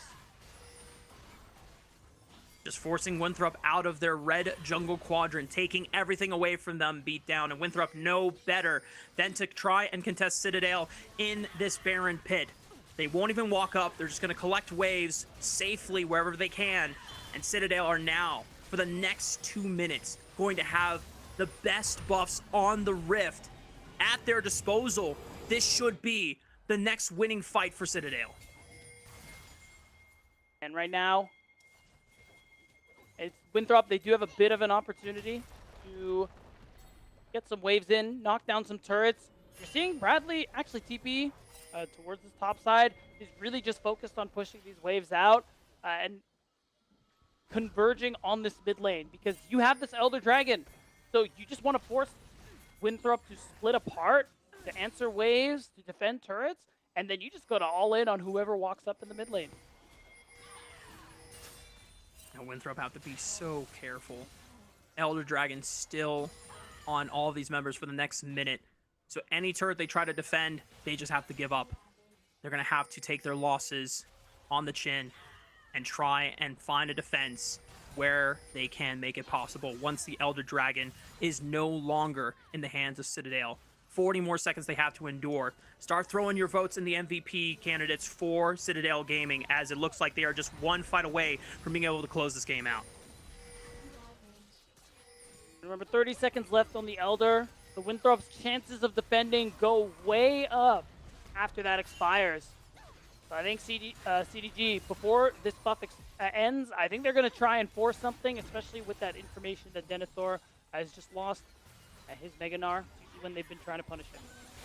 Kenby sends it. Shockwave still available. Massive damage, but the final spark Philip into the back line. And Kenby still has a GA, so it doesn't matter if he goes down in this first fight. Curtain call, looking for bullets onto Philip, but he walks out finally. Instinct takes a lot of damage, but he's still nearly full HP. Kenby nearly at 0. But GA still available, and Citadel get what they came for. 2 inhibitors have fallen in the base of Winthrop. Sword trying to cut off members. Bradley flashed over the wall, but Denethor follows, tries to slam him in. It's a trade. Denethor for Diamond. Massive seismic shot from Sword. Winthrop University. The Throps are massive, and mobility goes big. Triple kill for the Jin. Pops another one, looking like a Quadra, and mobility and the rest of Winthrop might have just save this game. Such a clutch comeback. That recognition, that CTG, they couldn't win with that Elder Dragon, and they overextended themselves too much. Kenby, if he goes down, this is over. Kenby has the GA, but he's got no friends. He's got no reinforcements. That's the ace. Winthrop University just pulled a rabbit out of the hat. They stood their ground. They defended at the very top of the summit, and they will hold their place against Citadel.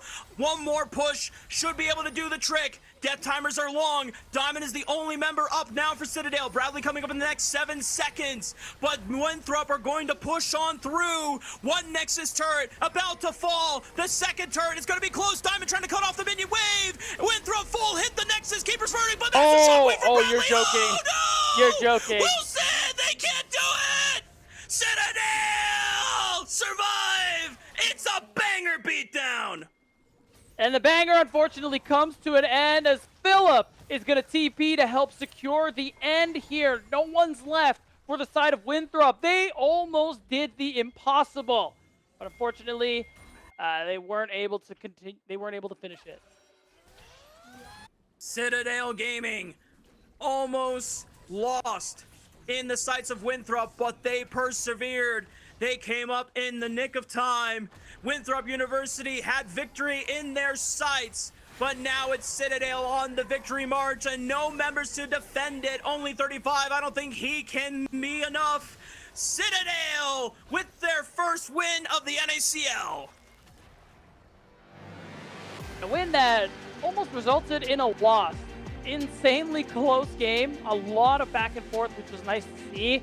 And I think that almost comeback from Winthrop University, even though they lost, I think that's a lesson to other teams in the NACL. Be really careful with how much you try to overextend yourself, especially that late into the game. But Citadel, they must have done the math. They knew the timers, Mark. Citadel knew their limits. I guess Kenby was able to stall just enough time to hold the gates so that everyone else could spawn. Diamond recognizing to cut the minion wave off as fast as possible to make felling the Nexus turrets as difficult as possible for Winthrop University. Massive shockwave from Bradley caught some of the highest damage dealers, and Winthrop in the end could not do it. It was so close beatdown, and this is the type of endings that I live to see for in NACL. It gave me flashbacks to TSM and EG Academy back in, I want to say 2022, but enough of that. That was a banger, y'all. We're going to take a break. When we come back, it is post-game breakdown and interview with Citadel Gaming.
And welcome back, y'all. What a banger. If you missed out, I'm so sorry. You got to go back. You got to go back and run this match back over. Citadel Gaming coming away with the win against Winthrop University. It's not a simple story that unfolded, Beatdown. It was very close. Winthrop University had very meaningful strides in the mid game. Came down to CNV clutching up on a couple of objective steals on the Otacon and the Baron. And then their push towards the end was almost enough to win the game. And then they go a little too far. Winthrop send it. They're about to end the game, but they can't do it. And then it just ends up being a Citadel win anyway. This was a league game for the M. Night Shyamalan lovers. There's always a twist. There were several twists, in fact. And it was really hard to know what was going to happen next. But you said at the end, it was a banger. It was really fun. At the end, I really thought Winthrop were going to be able to secure that one. But you can see that nice shockwave from Bradley. On top of the entirety of Citadel, respawning right on time to save the day. Taking a look at the post stats. And yeah, Bradley was quite massive in that game. Nearly 40,000, almost doubling Sword's overall damage output on the Talia. Just picking his moments extremely well. Sometimes he had really good shockwave deliveries that made it, a lot easier to facilitate. And there are other times that Bradley just was able to save a fight or save the game in the reverse push from Winthrop University towards the end of the game, right? So one of the things that we have been relatively excited for about the Citadel Gaming roster is the return of so many of these individuals, Bradley in particular, because I don't know if we've had a chance to talk about this yet, Beatdown, but, Bradley, two-time or multiple NACL champion with Team Liquid, but as a top laner, right? He has yet to win NACL as a mid laner, if memory serves correctly. Yeah. Your memory serves you correctly. That is part of the excitement, too, about him joining back into the league when he first came back with FlyQuest as a mid laner. He recently debuted as mid. He's back to playing mid. They didn't quite win, but there's a lot to be excited about with a player like him. Yeah, and I think, Bradley's a player that, learned a lot during his time with Team Liquid Challengers, Team Liquid Academy, and now, going back to mid lane, which was his original role for any, OG knowers, CP Freeze days, during the early C-Lol amateur days. Bethany. Playing with Bethany University, as well. Excited to see how well or how far Bradley can go. But we have our interview with Citadel Gaming support Diamond. It's my boy. Yo, get on in here.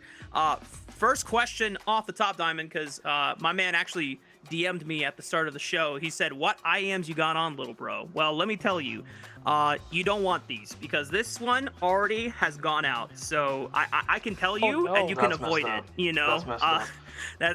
It's bad. This one's still going strong. I paid $50, and this thing went out in like 2 weeks. Nice. So they look nice, but I'm gonna have to buy another. But real question though, Diamond, is what were the comms like in those last few minutes of the game for the push to end? You guys getting almost aced by Winthrop University, and then holding on to the base.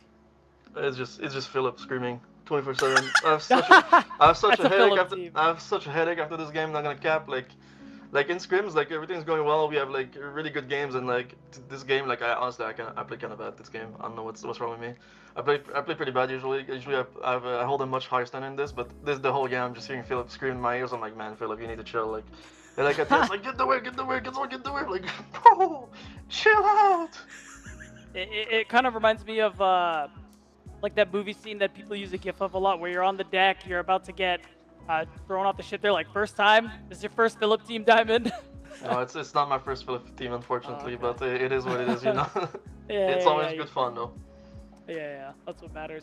I wanted to ask, since joining Citadel, what's the experience been like with them? We haven't seen you in NACL for a little bit, so how's the break for you been, and what's it been like playing for Citadel Gaming? It feels Feels quite good. I think I think it's a different. This team is different than the other teams I've been on because I was in a lot of teams that were like a in the system, like in the academy system. Yeah. So it was more like there's someone upper that's like making a team, and like they're dealing with a budget, they're dealing with trying to mix new players in the team, they're trying to deal with a bunch of stuff, and this team's just like, yeah, we have a bunch of friends, and we're just gonna make a roster, and then Citadel picked us up. So I think that's already a different vibe, and it's just much better because you can be more real with the people. And like Citadel is also a great org. They paid us well. They're nice people. They're so it feels like it is like an upper team, like an upper academy team, but it's also the friends. So that's why I really like about this team. Strong academy team, but it's got that grassroots feel, which takes us back to the early stages of competitive League of Legends and just making the dream work. Because that is the goal at the end of the day. Try and take a shot at Disguised at the in the middle of September. That's freaking right. Yeah. Yep. Diamond, I hate to let you go, but we want to just. I'm glad that we got a chance to talk to you. Before we let you go, any quick shout outs? Shout out as per usual to my team. Shout out to my mom probably watching. Shout out to my card friends that are probably watching. Shout out to Zach, Matsur, all the people that I play card games with. And shout out to the NAGMs that picked none of my players up. You guys are really good. And thank you. The shots! I love it, Diamond. Always fun chatting with you, bro. Good luck on the rest of the split, and congrats on the first win. See you later. We're a lot better than this. Sorry, guys. We'll hold you to it. And you know what? I think me and Beatdown can agree because we've seen Diamond in prior splits, and we're pretty good friends with Diamond, so we all know that like, hey, he is responsible and knows well enough that he can hold himself to higher standards. But of course, MVP for that game. Honestly, this was a close call. There's a lot of big moments to happen, but you all voted in the chat, and it is CNV who came up big with clutch objective steals to keep Citadel alive. Yeah, more than one. He definitely had a good match overall. I think he was the big one setting up a lot of these fights as well, because all of the wombo combos, especially with that focus on Denethor, starts with that Vi ultimate, then Lux Binding, Kate Trap essentially, and it just happened over and over again, and it was such a simple, consistently strong combo.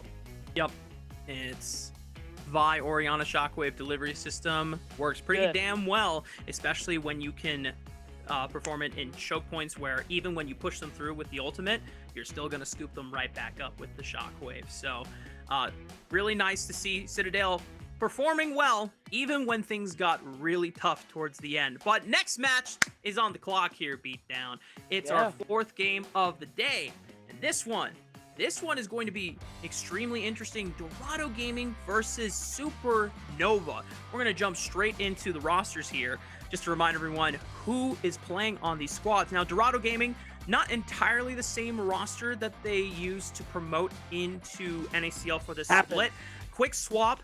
Fadichan obviously now playing on CCG as a support instead of an AD carry, but you know what? They got a pretty damn good replacement in Sushi. For those that do not remember, he got a chance to sub in for Doublelift during Near Airport's run in Split 1 during some games when Doublelift could not play, and he played pretty damn well. So I think for Dorado Gaming's case, it is at worst a side grade, and who knows? Maybe Sushi is an upgrade over Fadichan as an AD carry. Yeah, I think Sushi is a prospect that has a lot of hype around him, and it was great to see him perform well for Near Airport in place of Doublelift, and now he's starting in this split 2 here, so we'll see what he's going to be able to do. It was definitely something that the community wanted to see after his debut with Near Airport, and now their opponents on the other side of the map, it is a complete new look for Supernova. Entire roster overhaul. Porter, Darda, ABO, Scary Jerry, and Breezy. A lot of big names here, Beatdown. Yeah, a lot of big names, a lot of experience, and another, as you called it, a new coat of paint, a roster overhaul here for this roster. But players we have known to do very well in this league, top to bottom. Even Hoarder had a really great split 1 here earlier on. We have the return of ABO, Scary Jerry. So it's a pretty hype roster. Yeah, I mean, 3 of these guys have played in the LCS LTA at some point in their careers, right? Breezy has, long been a support that has kind of been one of the supports that could move up to Tier 1 pro play There was always, other supports that were sought out after first, but this was a year that a lot of us on the broadcast said that this is Breezy's potential year to really make a name for himself as a standout. And if you want to continue the conversation as we truck along for the last 2 games of the day, hashtag NACL in all social platforms, at NACL, except for at Watch NACL on Twitter. Continuing the conversation for Supernova, Hoarder, I think, is probably the coolest addition to this roster, just because it could have been very easy for Supernova to try and look at another veteran talent, someone that has had experience in Tier 1 or just long experience in Tier 2 like Breezy, but they looked at what Hoarder had to offer in his debut split in NACL, and they said, you know what, we like that, we trust that, and I would have to agree with them. I would have to agree as well. So it'll be really exciting to see how this match is going to go. Supernova, we are informed, has picked blue side, seeming to be the trend where only Blue Otter, funny enough, are the exception. And it'll be really exciting to see how this roster is going to perform. I think Supernova is definitely a team to look out for now with players top to bottom. Yeah, Scary Jerry didn't have a great run with this guys in LTA North, but when he was his last year here in the NACL, him and Zyko were tearing people up top to bottom all across Summoner's Rift. He and Maryville University were dominant, right? So Scary Jerry, at best, should still be one of the strongest AD carries here in the NACL. And for the most part, we're all on board with the Supernova hype train. However, Destructs believes in Dorado Gaming, And I respect him for that. And you know what? Hawk almost punked us with Winthrop University nearly pulling out a reverse comeback win, and no one predicted CCG. So who knows? Maybe Destructs could be the one that gets the last laugh on us here. I love that. Before the game even starts, million caveats. You hear that, Destructs? He wants to water down your potential victory. If I were you, I would not stand for that. I would DM him right now. I'm not trying to water down the victory. I don't know, man. I'm just setting up the celebration. If the Dorado celebration. Gaming win. Okay. What? Last laugh? That's a celebration. That Destructs gets to say, haha, I believed in Dorado Gaming and you guys didn't. Fair enough. But at the same time, you were like, anything can happen. I see. Well, well, you know what? I don't have my bleep button. Okay, well, not for a long time. It has been a long time. I am getting word that because we have a technical pause for this game, we're going to take a short break and see if we can fix it in the back end. We'll be back with you as soon as possible.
Hey all, just want to let you all know that unfortunately the technical issues are still persisting, so we are going to be taking an extended break and we'll try to return with the game, with the broadcast of the match as soon as possible. Appreciate your patience, guys. We'll be back as soon as possible.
Hello everyone, welcome back. Thank you so much for your patience. I have gotten word that the technical issues have resolved.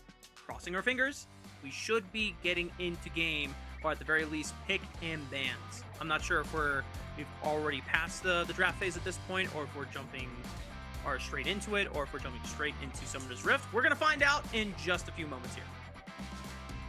Yes, and it will be very interesting to see what situation we get thrown into, Mark, because, I mean, if the last couple of games are any indication, draft could be done, and it'll be really fun to just be like, boom, boom, boom. All right, Mark, quick, your initial impressions. In fact, That's exactly what I'm gonna do when it comes up. I'm gonna get your impressions on the All draft. right, You're gonna have to cool. do it fast. Yeah, rapid fire All right. impressions. Yeah. It looks like we are ready for draft, so we're not going to be missing the entire draft this time. So, roll it on screen. Woohoo! We got the start. Oh, from the very that's not beginning. fair. You got it at the very beginning. I take it back. I want to do You know this what? one. Never Here's my mind. impressions beatdown. They banned Okay. Akali. They respect Shochi's Akali. Bam.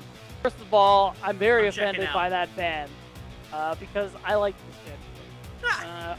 You know, it's fine. It happens. We can't always get what we want. I mean, no one plays Nidalee anymore, and I imagine that hurts. At least not in the jungle. There's still some top laners that play it, and unless you're Canyon, you know. Yeah, fair enough. I don't think anyone really has the sauce to play Nidalee jungle at the highest level. You know, things have got to change, or it's got to be really comp dependent. And there's just so many better options in the jungle. But speaking of jungle options, a few of them have already been taken off the table here, Nate. Poppy, Vi, Pantheon, already gone. Varus, primary or high priority AD carry, gone from the table here. One more option, things like Galio, Rumble. Thinking if you want to get rid of the jungle pool more, Xin. Oh, Gwen. When? Okay. Fair enough. It's a pick hoarder, plays quite a lot. Going to be the V1 Azir. I mean, this was a big pick for ABO when he was playing last year. And, I mean, he was pretty filthy on this champion. I think it's just going to be that Azir, Talia handshake going on here.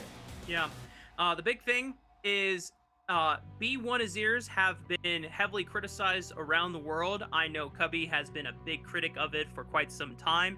He feels like unless you're Chovy, you don't have the sauce to be one Azir like that. Yeah, because people can play around it. But this is pretty much a statement from ABO saying there's nothing you can do to counter me on this champion. Yeah, and I mean, fair enough. I think a lot of the confidence too. I would rather players be confident enough to be one a champion like Azir anyway. Because sure, not everybody's Chovy, but I appreciate that ABO thinks he's Chovy and is confident enough to pull that one out. Still a lot of value in this champion. Yeah, you're playing into Talia, who can mess with your ability to dash a little bit, but still a lot of DPS and playmaking potential. Yep. Talia, Xin Zhao was the response from Dorado Gaming. Pretty standard combo. Any of the fighter junglers these days have like really nice setup for Talia seismic shoves. Super easy to proc with the 3-talent strike. Supernova was doing a lot of funny hovers, but they settled on a pretty standard top lane blind pick in the Scion for Porter. And of course, for Dardoch, locking in the Wukong. Yeah, I mean, the Scion, I like it here too because we could see a similar situation to last game with Citadel and Winthrop, where you're going to need a good amount of tank shred to be able to deal with this one. I think Rumble's a pretty good response. So I think that one would end up being fine for Orianna. And it does give you that max health damage. Still have a lot of teamfight potential. The question is, what's Sushi going to be rocking in the bot lane, though? Mark, if I see Jin again, I will be upset. You know what? You know how we had those like caster profiles of like what champion do you hate casting the most? Look at that. Supernova heard your plea and said, "Don't worry, we're not letting the Jin be played. You don't have to cast another Jin game."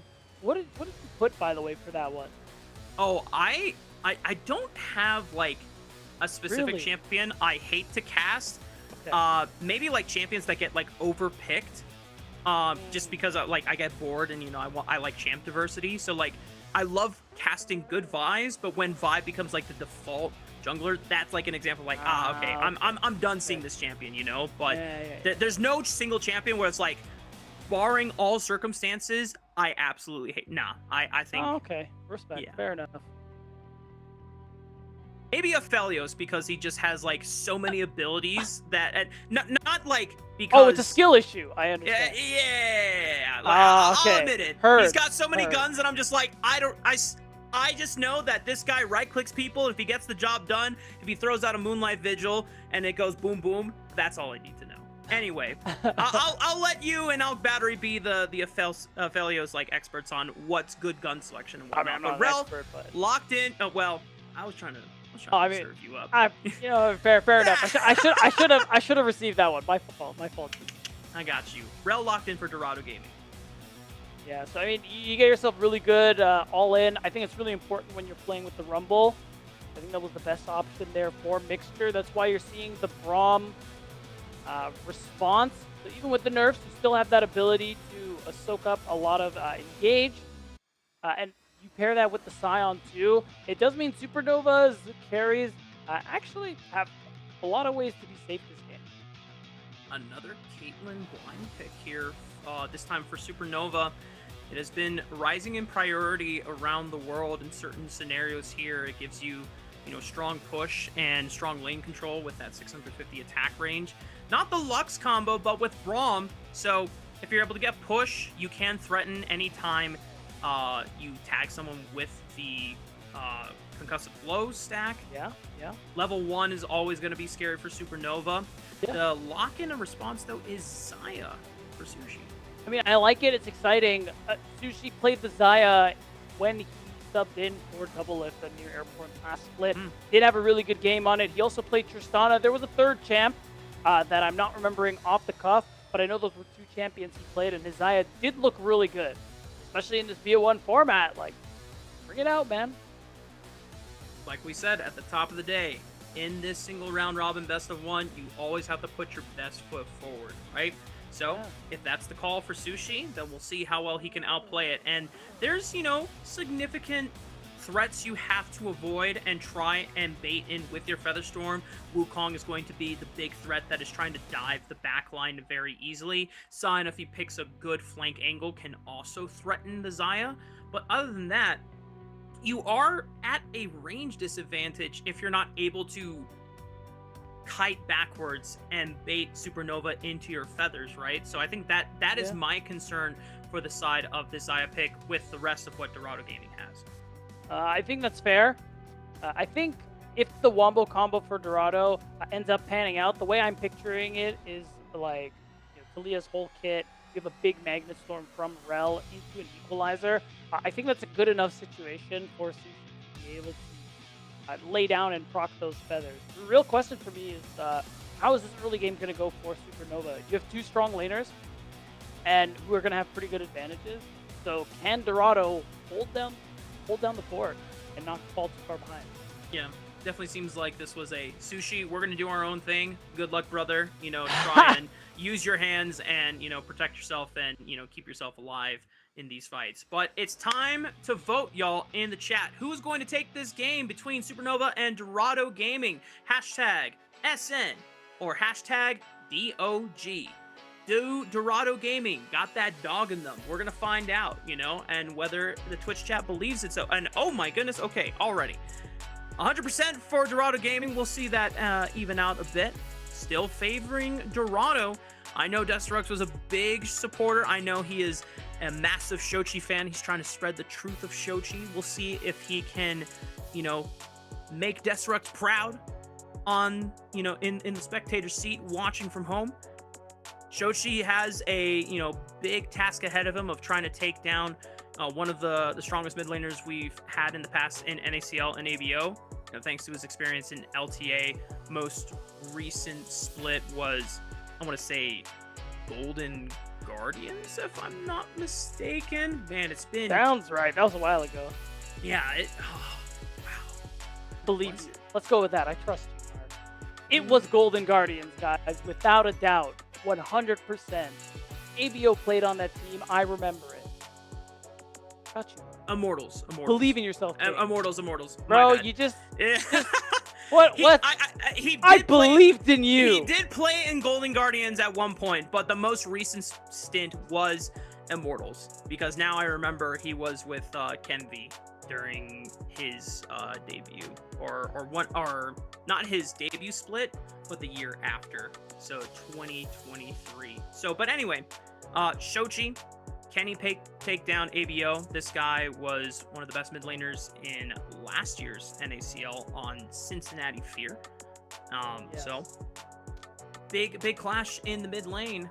Trying to look down at the other lane matchups, beat down. What kind of stands out to you? Obviously, we've got big eyes on Sushi stepping in for Dorado Gaming, and against Scary Jerry, who is now coming back from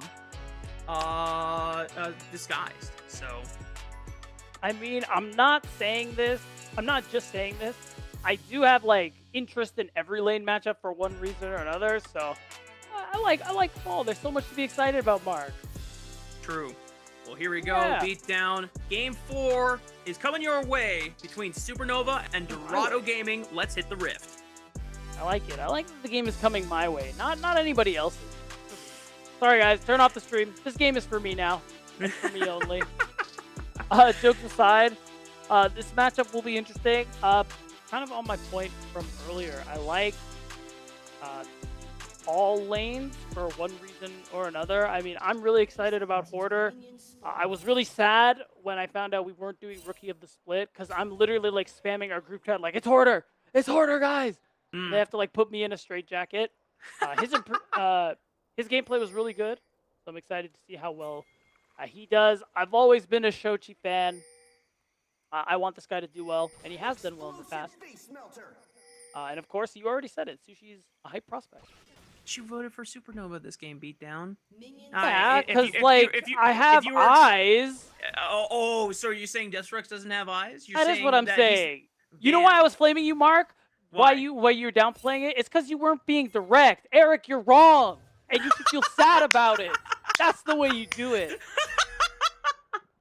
Well, we'll see who's gonna be right or wrong at the end of this game. Yeah, this would be so awful for me if Supernova will lose. I mean, I love it though. These are the hard commits we got to make between the broadcast talent. We got to hold each other accountable. No, yes, type. Yes, exactly. Yeah, type shit, bro. Anyway, yeah. Supernova and Dorado Gaming, 2.5 minutes so far in. Nothing super outrageous has happened so far, although Scary Jerry and Breezy very much dominating the early lane phase. Power of Caitlyn. There was an early Ghost pop, it looks like, from Scary. Or was it? Is that Ghost? It was Ghost. That is Ghost. Wow. We missed something. Maybe it was to get... Maybe they saw an angle for pressure. Who knows? Something happened. Maybe we'll see a replay. Otherwise, these lane situations is about what we expect. Caitlyn, Braum, you're going to get pushed into a lane like this. Really, not much else to be about it. It's just kind of like what we talked about last game. Scary Jerry. I'm going to make a long shot request to our observers. Here but we if go. they can get a replay of why... Oh, wait a minute. Flash from Mixture. Flip onto Scary Jerry.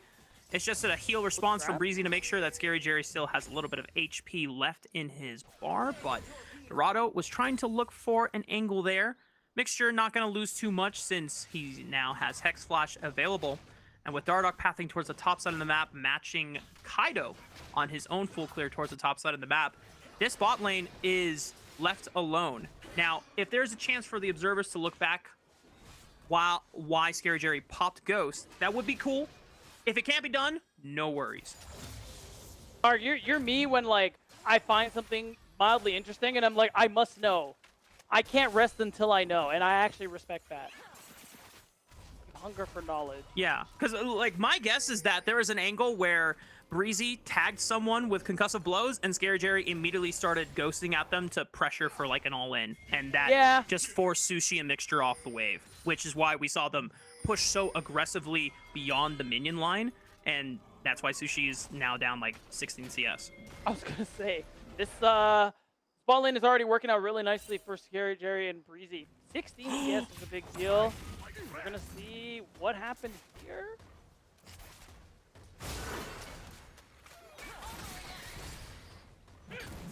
Okay. Yeah, I think he misclicked. I'm gonna keep it a stat. I think he did not mean to do that. Because I don't know what that was. But now we know. I mean, it was kind of similar, just not as threatening as I thought it was going to be. But maybe. But I imagine that the Ghost summoner spell cooldown is relatively low compared to something like Flash, right? And he just popped it for lane dominance to make sure that, hey, Mixture and Sushi, you can now not walk up here because the movement speed allows you to track a couple more auto attacks on the way out, right? So but I'm down if you think it was just a misclick, you know? You know, that's what I like about you, Mark. You see the good in a lot of things. In more ways than I'm capable of, and I'll give that to you. I try to be the optimist when I can, you know? Yeah, and you're pretty good at it. So keep it up, man. I appreciate we need more people like you. I appreciate that, Beatdown. Well, right now, 8 minutes into the game, Grubs have spawned. Neither. Oh wait a minute. It's not 8 minutes into the game. It's because Dragon just spawned, so it's actually 5 minutes into the game. Okay. We'll have to do some recalculations, but it looks like. Don't look at the clock, y'all. That is 3 minutes ahead. I actually didn't know that could happen. So that's all right. Like you said, Drake just spawned. We have an early-ish lane swap. And again, you just give the opportunity for Jerry to knock down plates here on this top side.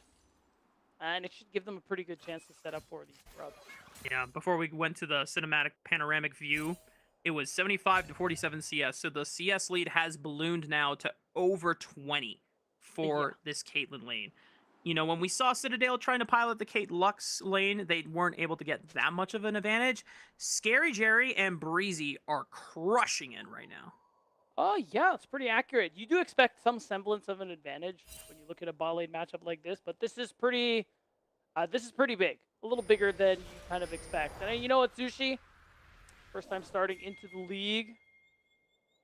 So, you know, things like this are going to happen. Got to shake off some nerves. And Scary Jerry, I mean, we want to compare experience. Like, Scary Jerry has a lot, so, you know, fair enough. I see. Okay, maybe we gotta... I wonder if now that the scoreboard is aligned with the current time, that we are about to see what the CS lead will look like, you know, two minutes from now, because we're back to 54-36 CS. Whoa, we're throwing out the ultimate from Hoarder, trying to section off Kaido away from the rest of his members. Shochi in with the Weaver's Wall, looking for the seismic shove, forcing the flash out of Hoarder, and they maintain full control on this Dragon. No one from Supernova can get back in and contest. It is the first Dragon of the game, going over to Dorado Gaming. It's still a big focus from the entire team, it looks like, from Dorado Gaming to ensure that goes down. That actually gives Scary Jerry and Breezy a lot of alone time with that turret on the top side. So it's a big sacrifice for what I would consider little gain, because look at the CS lead now between Scary Jerry and Sushi. The fact is, this Caitlyn is pretty massively accelerated, and sure, you got the first Drake, but those next couple of Drakes are just going to be so much more difficult to fight, because now you're going to have a Caitlyn with a Yuntal at like 9 minutes or something insane. Yeah. The CS Maybe lead, not 9 minutes, but you get it. You know, I get what you're trying to put down. Yeah. You know, this is going to be a very accelerated spike for Scary Jerry's Caitlyn compared to when Sushi will get his first item. And already, the damage has been quite oppressive for Dorado Gaming's bot lane to endure. We already highlighted that, you know, Sushi was an exciting player to come in for this roster since Fadi-chan did go over to CCG, but Scary Jerry and Breezy, this combo was very heavily touted in the community as potentially one of the best bot lanes here in this second split. And a first blood on the other side of the map. What the heck? Dorado Gaming being able to pick off ABO. Wow. So nice catch out there. However, that ended up playing out. It's going to give Dorado a first access to one grub. Kaido, I think, should feel confident about this. Yeah. Should be more than one grub. Yeah, Darnock will have to use the smite timely to see if he can at least yoink one grub away. Oh no, yeah, you got him. Realized Kaido used his smite on the first grub, and he did not have a second charge, so he basically just postured and walked away. Yep. The rest of Supernova came in to support. Hoarder is still on the top side of the map. Not sure how that lane allocation came to be, but you know what? Supernova, allow it or use it to good effect for two grubs, and here is the pick on ABO, and it was just a straight up walk up down smash from Ariana and Shochi. Yeah, yeah, not a whole lot Dardoch can do to save his mid laner in this situation. So nice play, nice use of the timer there that Oriana ended up having. Secure that first blood there, gets him a step closer to those feats of warfare.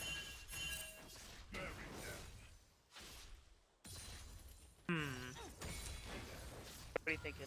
Just trying to think what is going to be the next step here for Dorado Gaming, because they did burn a flash off of ABO with that play. If I'm the side of Dorado Gaming, I want to be able to capitalize on this flash advantage. Obviously, my top laner and mid laner burned flash for it, but the fact that ABO still doesn't have flash for a few seconds, maybe there's an angle, and Kaido is thinking about it. Shochi trying to see if he can start things off with the seismic shove first. But Kaido has a flash of his own. Maybe he could look for the angle. Never mind. He's not doing it. You got baited, actually. Nice try.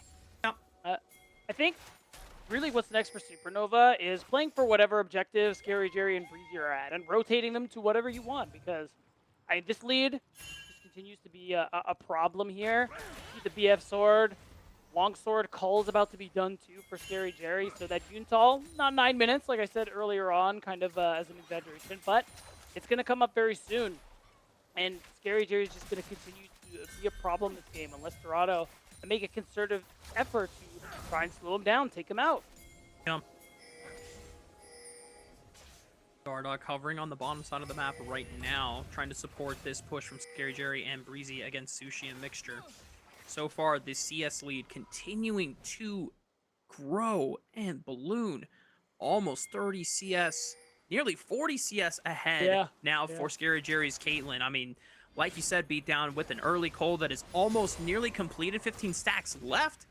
This might, it's not 9-minute Yuntal arrows, but is a Yuntal arrows that is coming in very soon. Yeah, exactly. And now, oh wow. Now that Scary Jerry is going to get his first item pretty soon, and he's already so fed. That first Drake that Dorado Gaming got and sacrificed a lot for, it's probably the only Drake they're going to get this game, Mark. Now, I got to imagine Scary Jerry, Breezy, they're going to be on the side of the map when it's Drake time. Yeah. And all those red wards, they're about to get eliminated. Going to get swept out, and it'll be nearly complete darkness in the eyes of Dorado Gaming. The only reprieve is the Scuttlecrab that they were able to pick up, but it's not going to last that much longer here. There is Control Ward in that Banana Brush, which they do spot, so Supernova have intel that they'll have to take that out before taking this dragon completely. Kaido trying to support the push from Shochi against ABO here. Dardock matching it. Seismic Shove does not clip the bird. ABO able to walk away despite taking some damage on the back end of it. Ariana and Hoarder also matching, and here in the mid lane, ABO coming. Whoa! Baby! Did you see that? What a wombo! The Shurima shuffle into the alley-oop of a dunk with Hoarder with the slam. Supernova, that was beautiful. Yeah, that is like D-Wade, LeBron James kind of timing there for Supernova. Like, it's just a perfect setup into a perfect combo, and it's going to get them that second Drake. It's not like they were going to have that much trouble, but they had to style a little bit. Like, if I'm those players, I'm just kind of laughing like, damn, my bad. I would just take my hands off the keyboard and be like, facts. Damn. They're good, guys. What can I say? Yeah. Like, oh, I'm at a loss for words, Beatdown. Normally, you know, whenever you play Flex with the boys and then you get absolutely styled upon, and even though there's totally a winnable path back into this game, you get styled on like that and you're just like, all right, guys, FF. You know, that just... I mean, are you asking if me, a League of Legends player, has ever experienced mental shattering? Because the answer... You know, like, come on, man. Like, what are we saying right now? I've seen it. I've done it. Everyone who plays this game has. It's just kind of the way it is. But yeah, that's definitely those moments where one of the boys is like, guys, FF. I don't want to play this game anymore. Yeah. But obviously, these guys aren't us. Yeah. They're much better. They are much better, and they have way stronger mental fortitudes than, you know, us at 12 a.m., 1 a.m. trying to get another flex win under our belts, you know? Yes. It happens. 14 minutes have passed in this game, though. Beat down, and Jerry might be in trouble here, but able to flash and ghost away from danger. And Breezy and Dardock are going to be able to keep Mixture under control. Not enough damage, though, as he's able to flash away. Supernova still maintaining a lot of pressure through the mid lane as the gold lead climbs to 3,000. We'll say, despite the gold difference, this is kind of what I want Dorado Gaming to be doing. Again, I said it before, pressure Scary Jerry. He has a lot of the gold that Supernova are working with at the moment. So you take him down, you really minimize this gold lead. That play almost works. Now Scary Jerry has no summoner spells. You know, Mark, do it again in like a minute when your ults come back. And it should work. Yeah. Oh, man. Oh, man. I'm trying to think of ways that Dorado Gaming will want to play around these upcoming objectives. Third dragon of the game in 3 minutes. Rift Herald just spawned. Obviously, as you highlighted during the draft, if you can get Mixture and Ariana on the same page, on the same screen, you can just layer easily that equalizer into the Magnet Storm. We saw it done beautifully by Blue Otter in the first game of the day. Hoarder in trouble, already trying to use the Unstoppable Onslaught to escape, but forced to now flash over the Dragon Pit wall. Does get out alive, but now down to Summoner Spell. It gives Supernova the window to claim this Rift Herald uncontested since Kaido is on the other side of the map. Yeah, we call that worth. Oh, it's becoming less worth. It's becoming less worth. Scary Jerry, no sums! Good collapse by Ariana, being able to punish the summoner less Scary Jerry on the Caitlyn. Breezy able to get alive, but he had to burn his own summoner spells. Not quite how I expected, but exactly what I wanted. Again, Scary Jerry, no sums. Get this guy off the Rift. He cannot step into neutral territory while those spells are not available. So it's a great punish. He's off the map. It does give Sushi a chance to crash a wave in, and it kind of allows the game to slow down a little bit, 'cause it really feels like it was spiraling out of control somewhat for the side of Supernova. Happens, Stardock. Sometimes that W dash is a lot shorter than we think. We're playing the Wukong. yeah, you know. It's okay.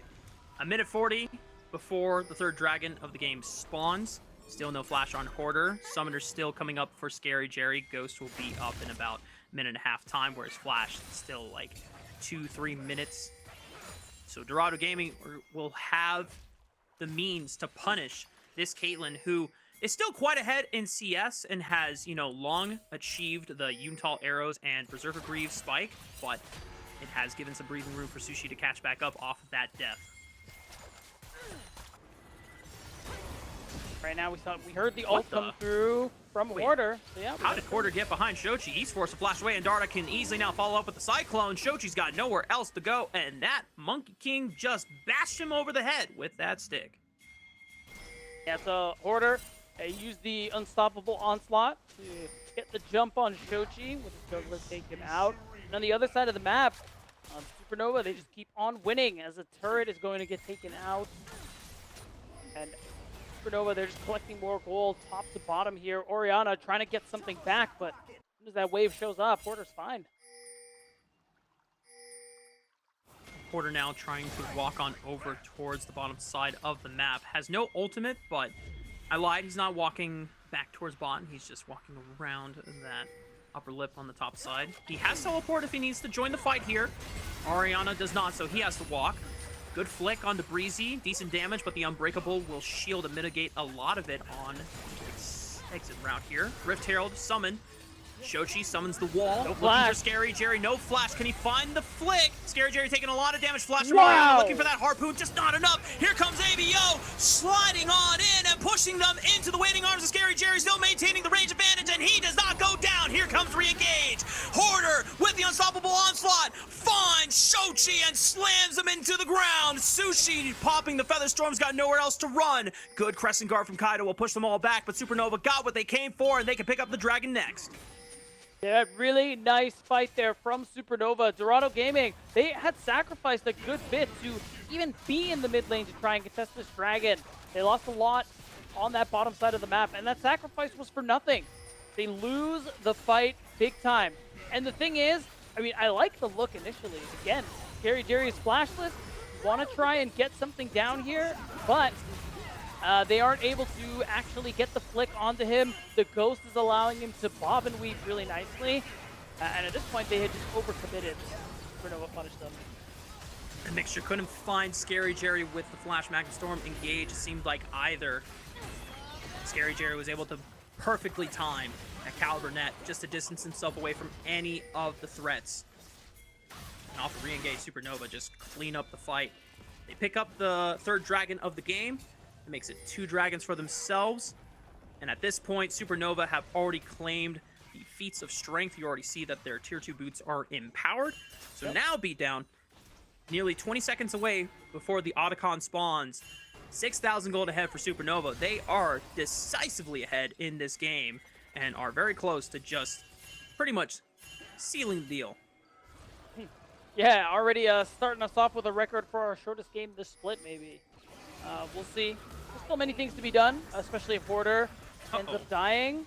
But Otacon spawned on the other side of the map, so this is kind of brutal to spend this much time and this many people on the other side. Yeah. And I wonder if Dorado Gaming just accepted that reality and said, we need to go for free picks whenever we can get them, you know? And so, Dorado do concede the Otacon in order to get 1 kill onto Hoarder. I think it was a shutdown since that was his first death of the game, and he was 4-0-1. So, you know, decent amount of gold back into their pocket, but instead of a 6,000 gold lead, it's now a 5,000 gold lead. So, you know, with this turret pickup, maybe it shores it up, but still, they're going to have to do a lot more to catch up against Supernova. Yeah, I mean, no one play barring a catastrophe is going to shore it all up for Dorado Gaming. But, you know, turret, objective bounty, and a shutdown, it's definitely not nothing. So it's one of those things where when you are this far behind, it's, as you said, Mark, you have to take what you can get. And the only thing you can get is those 2 objectives. So with that in mind, I mean, good thing for Dorado Gaming, they did get that first rake. They're not getting a soul more than likely, but they delayed the soul for Supernova. So it does give them a little bit of time before they actually have to worry about an objective, a Dragon Soul, so they can try and force plays like that on the trade. Try and squeeze out a little more gold before a game-deciding fight comes through. Yeah. Seems like Supernova are just biding their time at the moment. 2 minutes and some change before the 4th dragon of the game spawns. And with Supernova very much in control of the map here, it would easily put them at soul point. 3 minutes away from Baron spawning. No one from Dorado Gaming can really step up and challenge Supernova on equal fighting terms. They are waiting for picks. They are waiting for Supernova to overstep themselves when they are isolated. Unfortunately, Breezy is surrounded by a couple of friendly members here from the side of Supernova, so that pick will not work for Shochi, and he's a little too tanky for that pick. Dorado Gaming just trying to be patient and weather the storm. It's a hell of a storm that they're dealing with, Mark. As Supernova, despite Dorado Gaming's best efforts, SN are still up 4,000 gold. They're still hugging their tier 2 turrets, with the exception of Oriana trying to crash away bot side. So really, there are a few opportunities for Dorado to really go for. Again, if he's trying to pressure Scary Jerry here, he has the summoner spells back. So if you can get a kill, that'd be great. But being able to force them at bare minimum is really important, especially if you can do it going into an objective fight. It really increases your chances of success. Supernova taking up position now in the bottom river. They're 40 seconds away from this 4th dragon spawning right now. And while we have some time in Supernova, we already had high expectations of this roster. This is a full rebuild. One of the few teams, if not, I think the only team that went for a full rebuild during the offseason. As a look from Shochi does not find much. Scary Jerry just easily able to eat over the wall with that 90 caliber net. No summoner spells burned. It does give Dorado Gaming first entry into the river here for the Dragon Pit.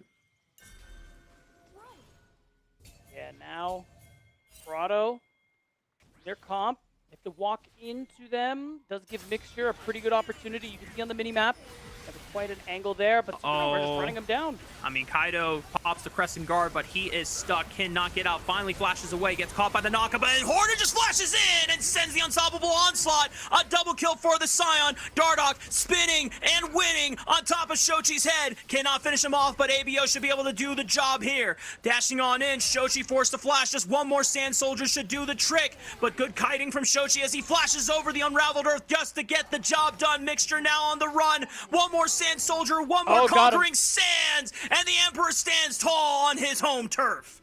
And there it is, a borderline ace for Supernova, and more turrets knocked down in the interim. Only downside for them is that we're 30 seconds away from the Baron, but still, you got to imagine that objective is all but theirs with the amount of gold that they have just earned in these couple of minutes, Mark. Remember, 4,000 gold? Now they're up, now they're down more than 5. When we take a look back at this fight once again, I mean, Dorado Gaming had first entry into the river, but they just could not deal with Hoarder on this side. He is so tanky beat down, and because everyone is decelerated in terms of the carry and the damage department, Hoarder can just run the show on the entry. Yeah, I missed what happened to Sushi, but he actually died with that Feather Storm up, unless it's a visual bug. Did use Cleanse, but I think the fact that he was not able to auto-attack, not able to get those feathers off, wasn't able to do a lot of damage, so it made this fight look way more one-sided than it could have been. Problem is now, yeah, Sushi does still have the ultimate up. It's just going to be a lot less impactful in this next fight. Now SN are up 8k gold. They're in a position where they're going to have an easy time securing this Baron, and now they're just playing the Bush game. Dorado have to check for Baron vision, but they risk getting wiped and losing the Baron in the process. Yeah. And now Dorado Gaming are down once again, nearly 7,000 gold. The game is falling further and further out of reach. Supernova, a Baron should easily be claimed here. Kaido, no flash. He would have to send it on a one-way trip to look for the steal. Supernova know better than to leave Fate up to a 50-50 flip, so they're going to take their time, reset the Baron, make sure that they are controlling this red quadrant, and ensuring that Dorado Gaming have to respond to Hoarder, who is pushing on the bottom side of the map with TP up. And you're going to see that response from Orianna. I think Supernova don't really have to force the situation right now. They're in a very, very powerful position. Reaching level 16 here for AVO and Hoarder. Rank 3 on their ultimates. A lot of experience ahead of their opponents. And now that we've spent all the gold we can, I mean, at this point, I'd want to see Supernova just try and force this Baron. Mark, you have so little to worry about right now in this position you're in. Like, you should just win every fight. Yeah, I mean, everyone is so massively ahead.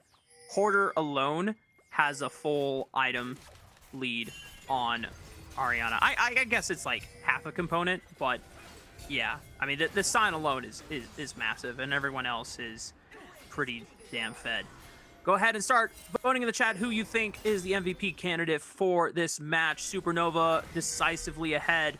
Should be close to finishing this one out here as Supernova trying to make this push on the top side of the map now. Good seismic shove onto ABO, gets caught out. Big Shurima shuffle, but he is dead anyway as Sushi picks up the shutdown. Big trade. Kaido falls to Scary Jerry. Supernova now evening up the score to 4v4. If they want, they can look for this turret and easily claim a Baron now that there is no smite left for Dorado Gaming. Yeah, that's right. And another tier 2 has been picked up in their favor as well. Yeah, at this point, they've had enough where we don't need to be shy, guys. You can just go ahead and take the Baron, and it's looking like they are finally going to be doing just that. This Baron should give them the keys to kind of end the game. It really feels like there isn't much else to say as Hoarder. He's just being a little annoying, playing some defense to make sure no one can interfere with this Baron. Mixture does have Unsealed Spellbook and Smite, but we're on the live patch, so at most it would be a 900 Smite. He goes in Q! Oh, it was so close! I saw 93 HP on the number there, beat down, and Ariana's gonna try to send it, but it's just not enough. Shoji falls to Dardoch. He's spinning with the Cyclone, clipping Sushi out of the Featherstorm. The rest of Supernova hot on their trails. Sushi trying to flash backwards, but Dardoch is massive on the Monkey King. Ace goes to Scary Jerry, and Supernova will push it for the win. And that's going to be it. Supernova, sub 30-minute game, are going to have an easy time against Dorado Gaming. A really nice game from them overall. I mean, just kind of top to bottom, especially Scary Jerry and Greasy for such an overwhelming advantage. One last stand from Dorado Gaming will not result in much, unfortunately, for their side, but Supernova, with a fresh rebuild, are looking pretty damn strong for their split here in NACL. Yeah, really good start here, and you look at the talent top to bottom, this is kind of what we expect from a team like this, where kind of a similar position to Luminosity Gaming, tier 1 experience, always been very successful in tier 2, and look out for Supernova to be another team that could challenge Luminosity, who are, our previous split champion. Yeah, I mean, listen, CCG, a team that we didn't expect to upset Luminosity Gaming this early, got a game off of them. In this single round robin best of one, the there's more possibilities for these upsets to happen, like you called out at the beginning of the day, right? Now, Yeah. Supernova able to hold their ground dominantly and very tenaciously with very little challenge from the side of Dorado Gaming. There was a couple moments early on, but just not enough to get them within striking range. Of course, Supernova, I think a lot of people will be looking at as a strong contender. As I think the reality is beat down. There are a lot more stronger competitive teams here in the second split. Yeah, I think I'd agree with that actually. That makes it more exciting when we get to playoffs, double a limb, many best of 5. Very true. Very true. Well, without further ado, y'all, we're going to take a short break. When we come back, it is our post-game breakdown for this match, as well as our interview with one of the winning members of Supernova.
And bienvenidos, y'all. Welcome back. We are recapping and breaking down Game 4 real quick between Supernova and Dorado Gaming. Supernova were very victorious beatdown. It was at one point it just was no longer close. There's a pretty damn good gap in between the two teams. I want to say Dorado Gaming, there was a couple nice looks early on, but the early pressure set up by Scary Jerry and Breezy in the bottom lane with that Caitlyn, and Hoarder just having a massive Scion game.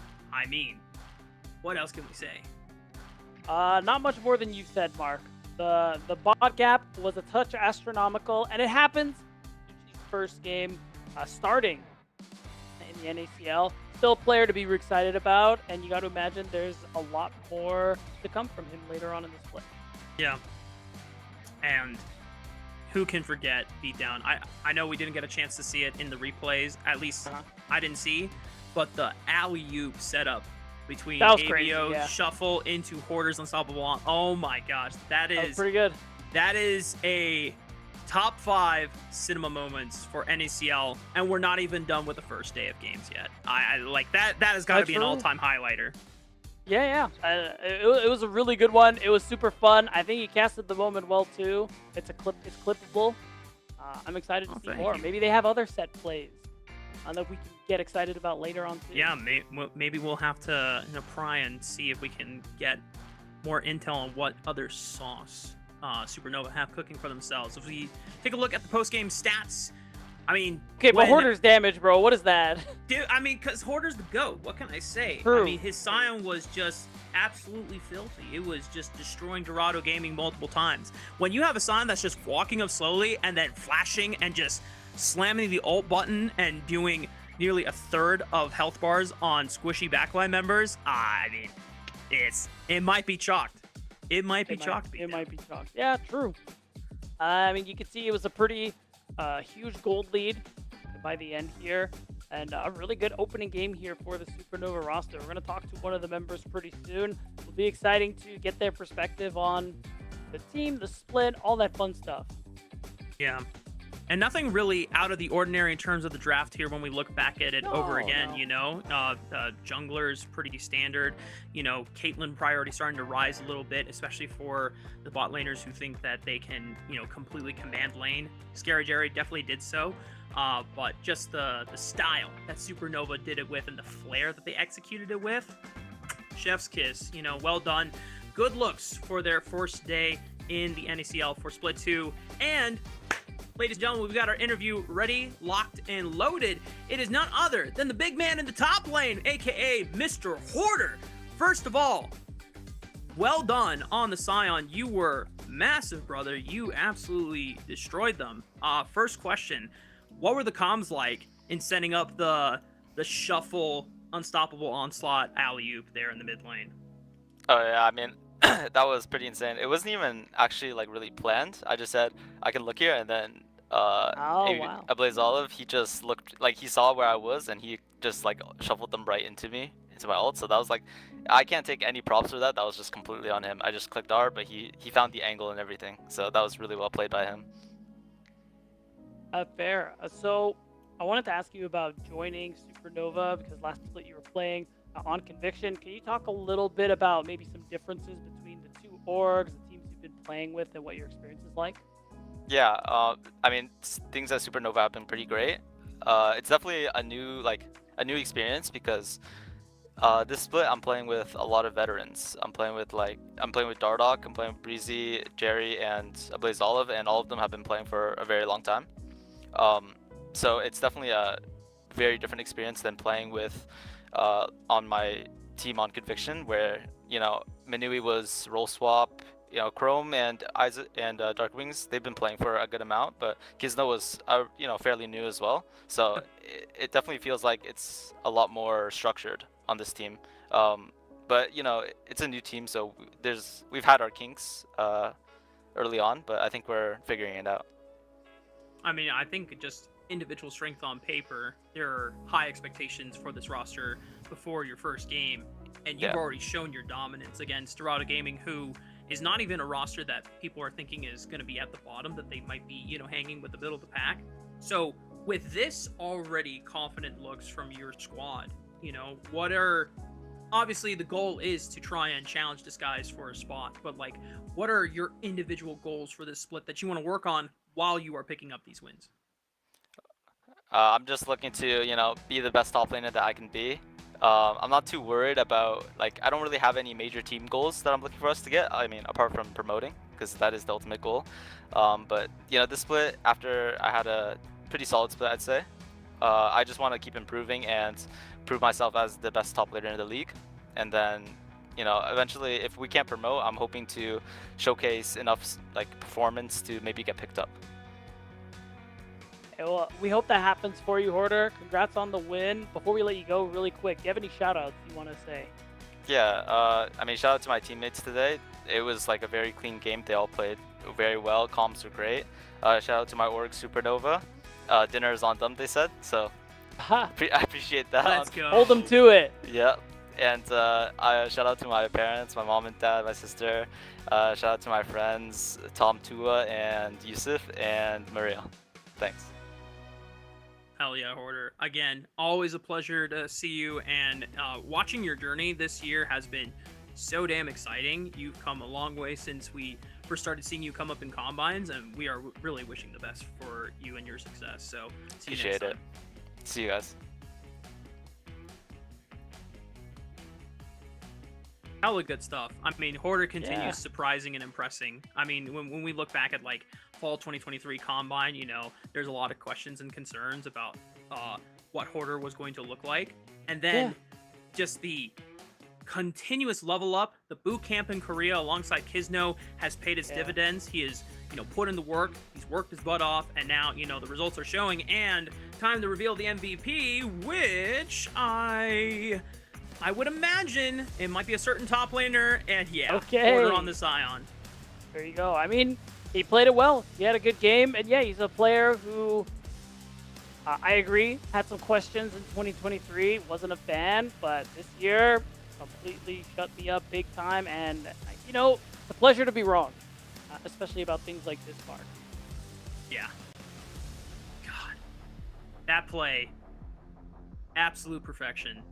My goodness, I'm gonna need to watch that play like at least 10 more times, you know.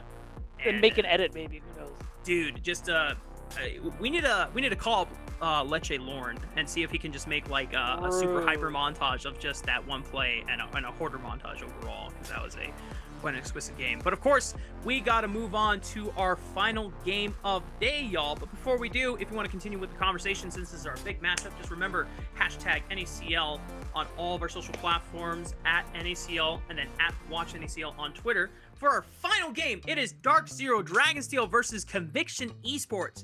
Now, obviously Conviction Esports finished third last split, but this is pretty much a completely different roster. I think this is the only other roster other than Supernova that had a full rebuild from the ground up.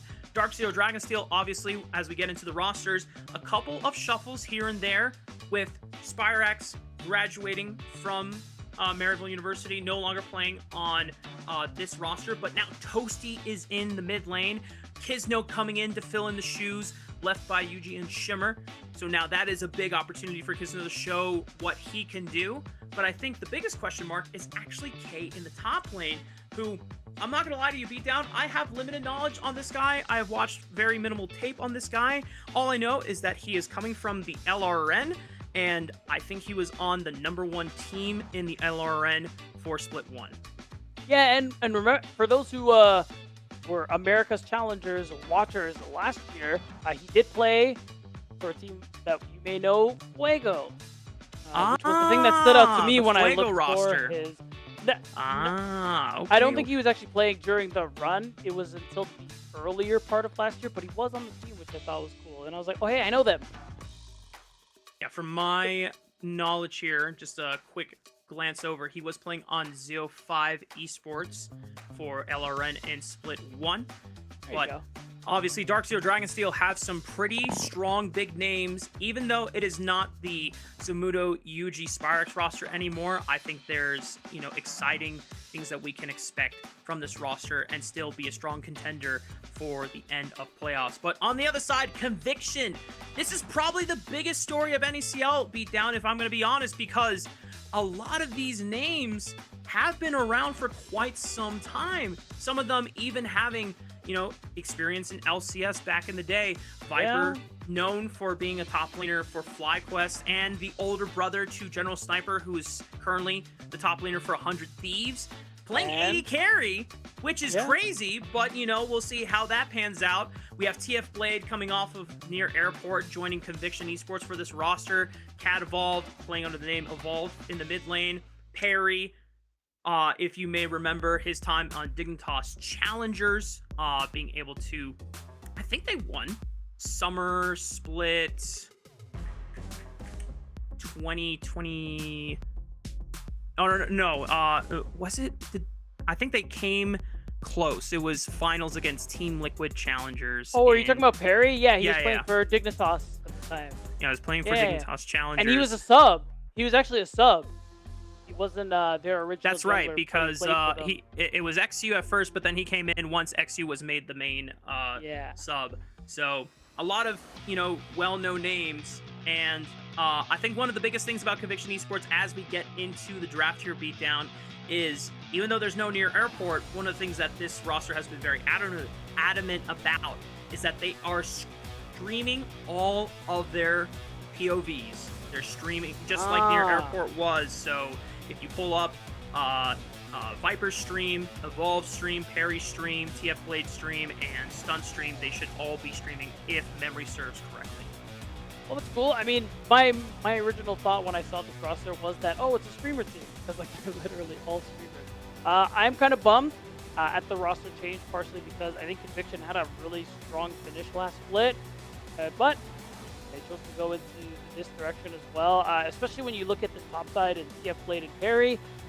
TF Blade was really good last split. I think Parry has been great when he's been in NACL before he went to being a content creator, so gotta imagine they'll still look good now. Yeah, and I think Parry, at his best, demonstrated really strong early game plans and overall fundamentals. And this is not a bait, guys. That Riven ban is real. It is for Viper because I've gotten word around the block that Viper will sometimes just slam Riven ADC. And That sounds Darkseid so Dragonsteel, dog water, bro. I'm just telling you what I've heard around the block, and they don't want to deal with it at all. But Gwen is open for the taking, and that is a favorite of TF Blades, and he's gonna go ahead and blind it. I promise you, Niles is like begging Sanjay. He's like, bro, this pick is not real. Like, don't worry about it. He's like, no, man. I need you to ban it. You don't understand. And he's just ripping his hair out. But Gwen, I mean, still a strong champion. Quite blindable. Good split pusher. Absorb a lot of dives. So shout out TF Blade. Yep. Probably TF Blade. Could be Parry. Parry's a bit of a Gwungle.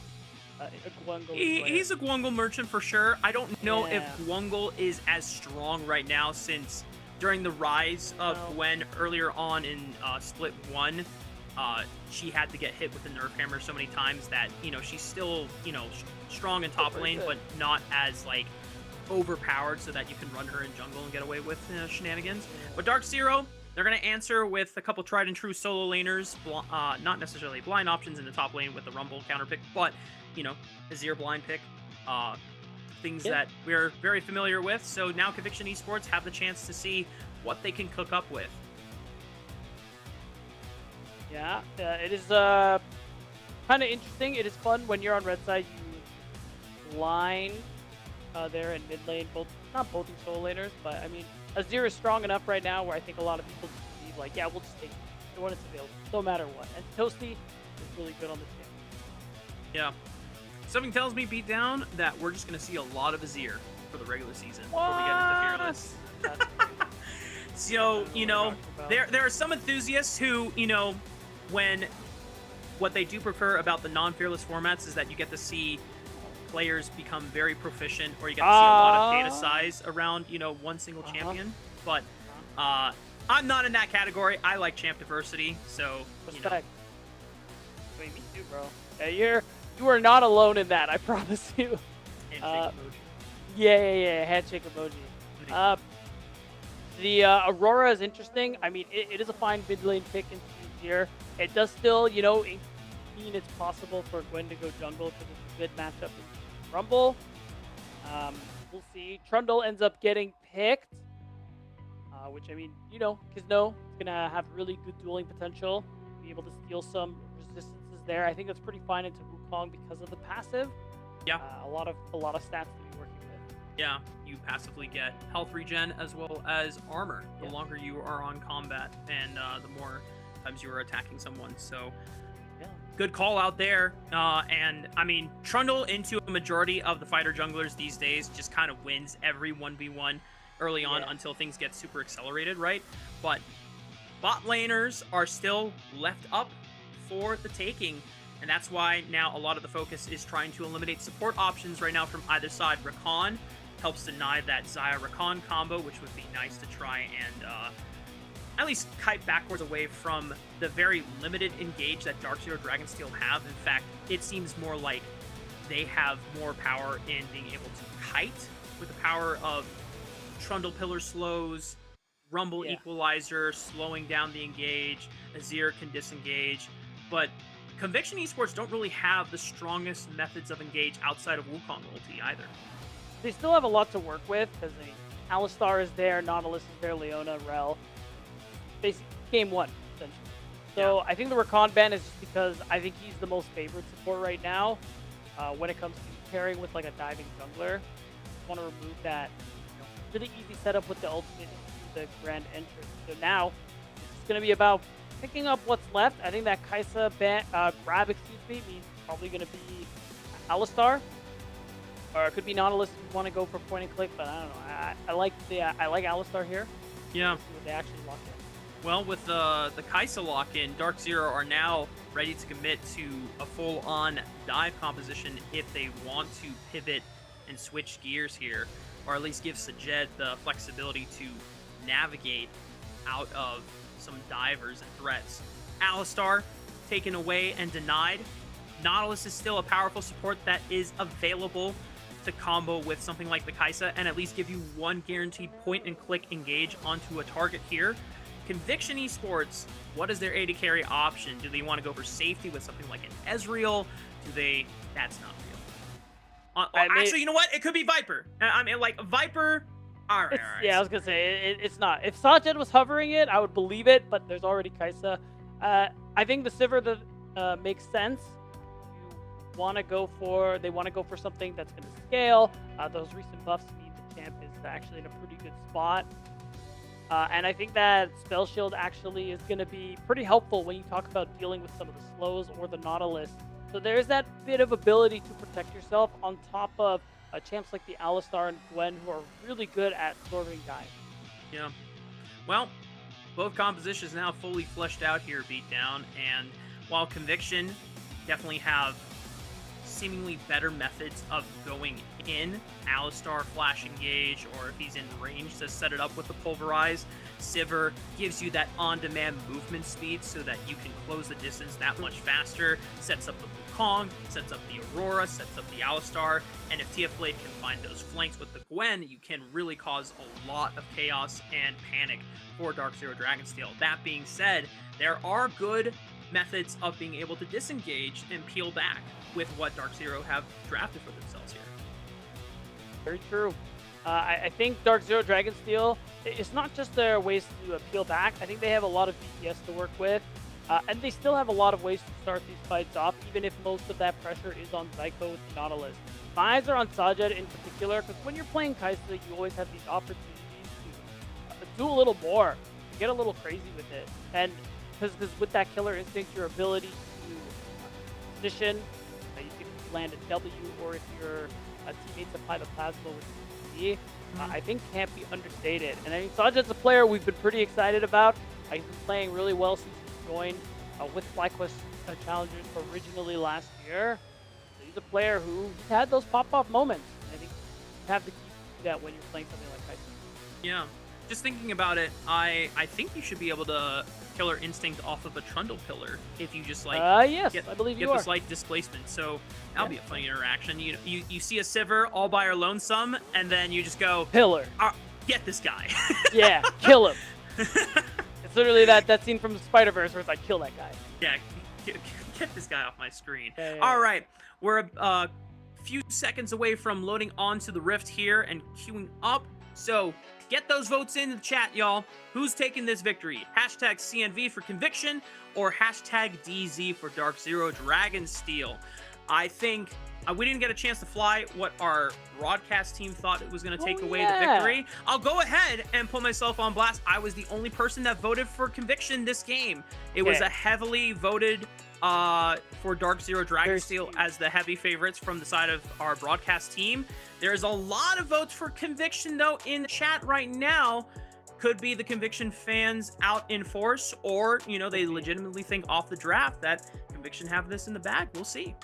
Be a combination of both. Thank you for helping me remember what I ended up voting for, because after the Winthrop vote, I don't know what's what anymore. But yeah, you voted for Conviction. I think that's actually not that bad. I mean, for one thing, we are on BO1s. It is a bit flippy. And also, I think there are positives to this team. Again, big fan of the top side. TF Blade was really good in his debut split. I think Perry's great. Even with that time off, he's a very smart player. Like you said, good fundamentals. So I imagine he's going to do well. Yeah, I am in the same boat with you. That's why I kind of put the vote on Conviction Esports, because I thought, you know what?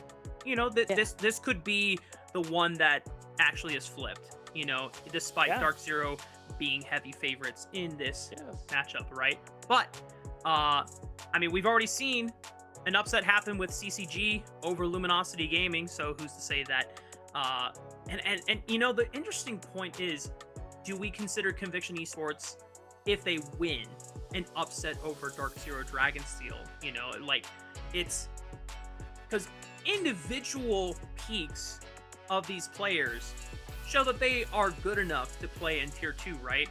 It's just that it's been a while for a majority of these players that they've played in Tier 2, right?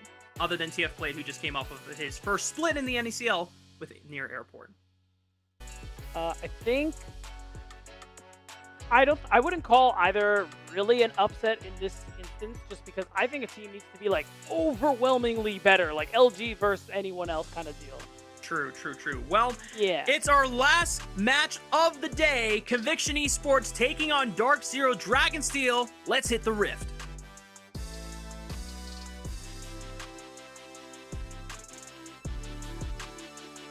There it is, Mark.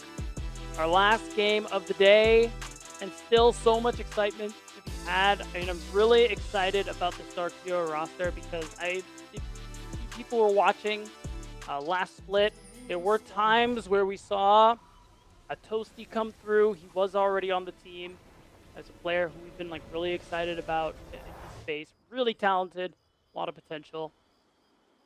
And the fact that he is starting full-time now this split, I mean, that's something to be happy about, Mark. How well he's going to be able to prove himself.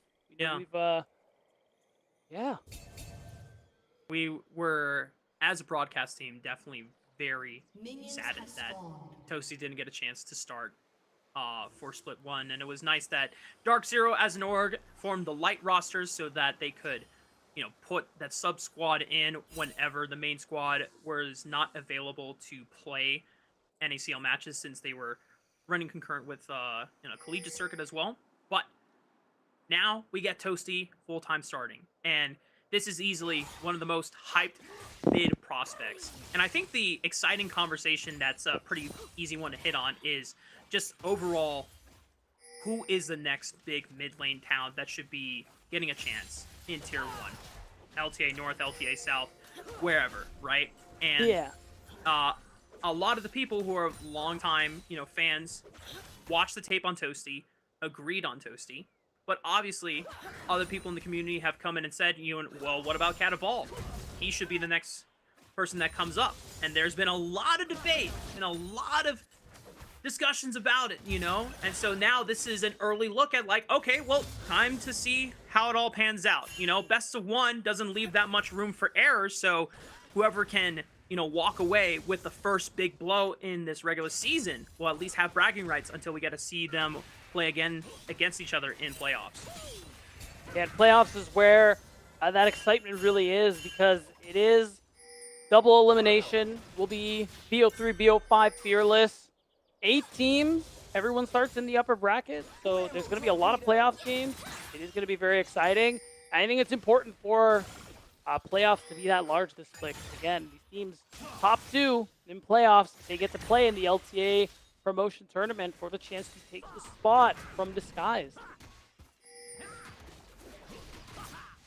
Yeah, just looking at the competition of the many potential teams that could get a chance to fight against Disguise for that spot is way more than just 2, And that's what makes this split so awesome and so tense to watch unfold. Early all-in potentially from Zyko and Sajed, being able to land a good hook on the Viper, forcing him to pop the Ghost, as well as the heal from Stunt. Able to hold the ground for now, but they're down a little bit in the CS as well as health department. Kizno making an early move onto TF Blade, potentially. As he dashed in, No, might have not been a good move here unless he wants to bait it in and set it up for Perry, but TF Blade is living long enough until he gets chomped down by Kizno, and Perry can't do anything about it. First blood for Dark Zero. Yeah, just a smidge too late. All Perry can do is try and hold that wave so TF Blade doesn't lose out on very much. Oh, hold on. See a little bit of skirmishing there. Oh, we're also fighting bot lane. Okay, nothing's really going to come Stun, of it. flash, pulverize, punch, Psycho right under the tower. Can they get it? Oh, not enough damage, but at least a trade. And Viper gets the kill. He should have enough damage. Oh! Minion! The minion? Auto attack Nope. is not enough. Sajid lives. He literally lives with 1 HP, guys. This is not a joke. This is not an exaggeration. It was as close as physically possible. Holy moly. What a tense 2v2 all in. Sajed is victorious in the end. But I have to say that Viper and Stunt were just moments, microseconds away from going big early on in the lane phase. And this one, the timing, a little unlucky there. You use the dash from Gwen right as the Trundle comes through, so you just have no way to avoid that pillar. And play your life long enough for your jungler to show up. That's how we saw First Blood go through, and then that bloody exchange on that bottom side of the map.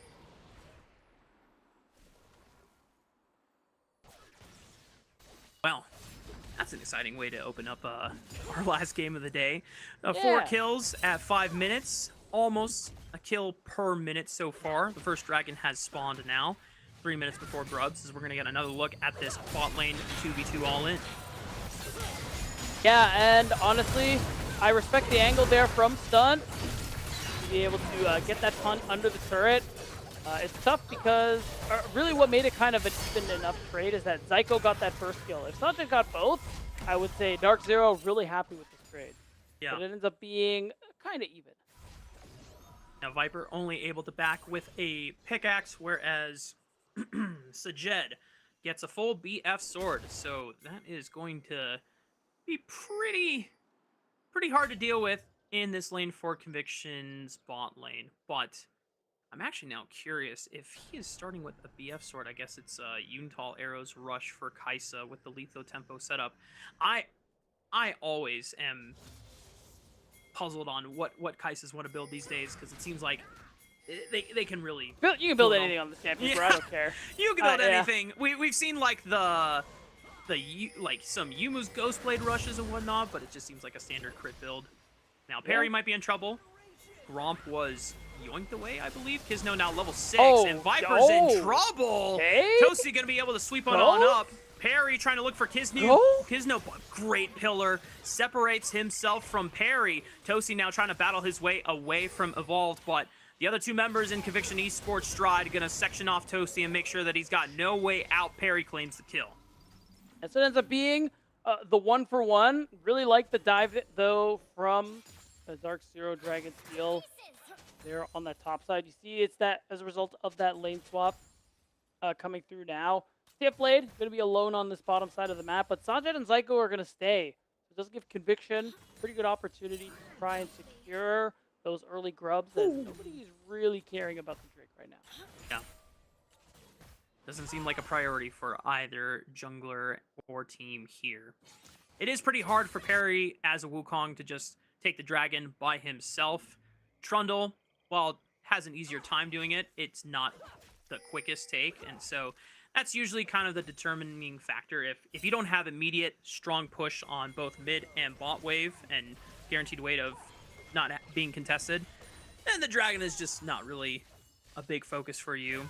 So looks like the focus will be Grubs in about 10 seconds time when it does spawn. We already have both Viper and Stunt on the top side of the map, matching the push of K. Right, and like I was saying, should be easy for Conviction to be able to get their hands on that one. Otherwise, I think things are going to be slow right now. I'm actually expecting a trade, of objectives. Perry going to be able to secure those grubs, and Kizno can't really do anything about it. Dragon. Yep. Viper and Stunt being there on the top side ensures that all three grubs should go their way. Dark Zero will have to go for the trade of the first dragon to make sure that they are at least getting something on the cross map here. I want to point out some of the CS differentials here, because obviously with the early top lane gank from Kizno, it gave K a little bit of that lead for the Rumble versus Gwen matchup, but Isolated is the mid lane matchup, and Evolved having a pretty fairly distinct CS advantage, 15 to 70, or 15 over Toasty, right? And even though Toasty did get caught on the way exiting out, seems like Evolved has been able to have quite his way with this mid lane matchup so far. Yeah, I mean, it's a good matchup for Aurora, so it isn't too surprising. The hope there for Toasty is that he's going to be able to still deliver a lot of DPS in team fights later. And of course, there's a lot of big playmaking potential with the Emperor's Divide.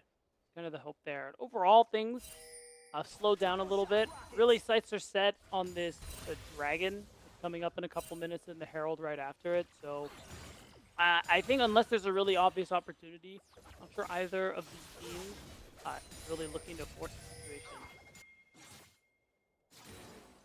It'll be a few minutes time before we get to our next objective fight here. No summoner spells really threatening the livelihoods of either of these players here. K does have no flash for the next minute or so, but doesn't look like there's any strong moves.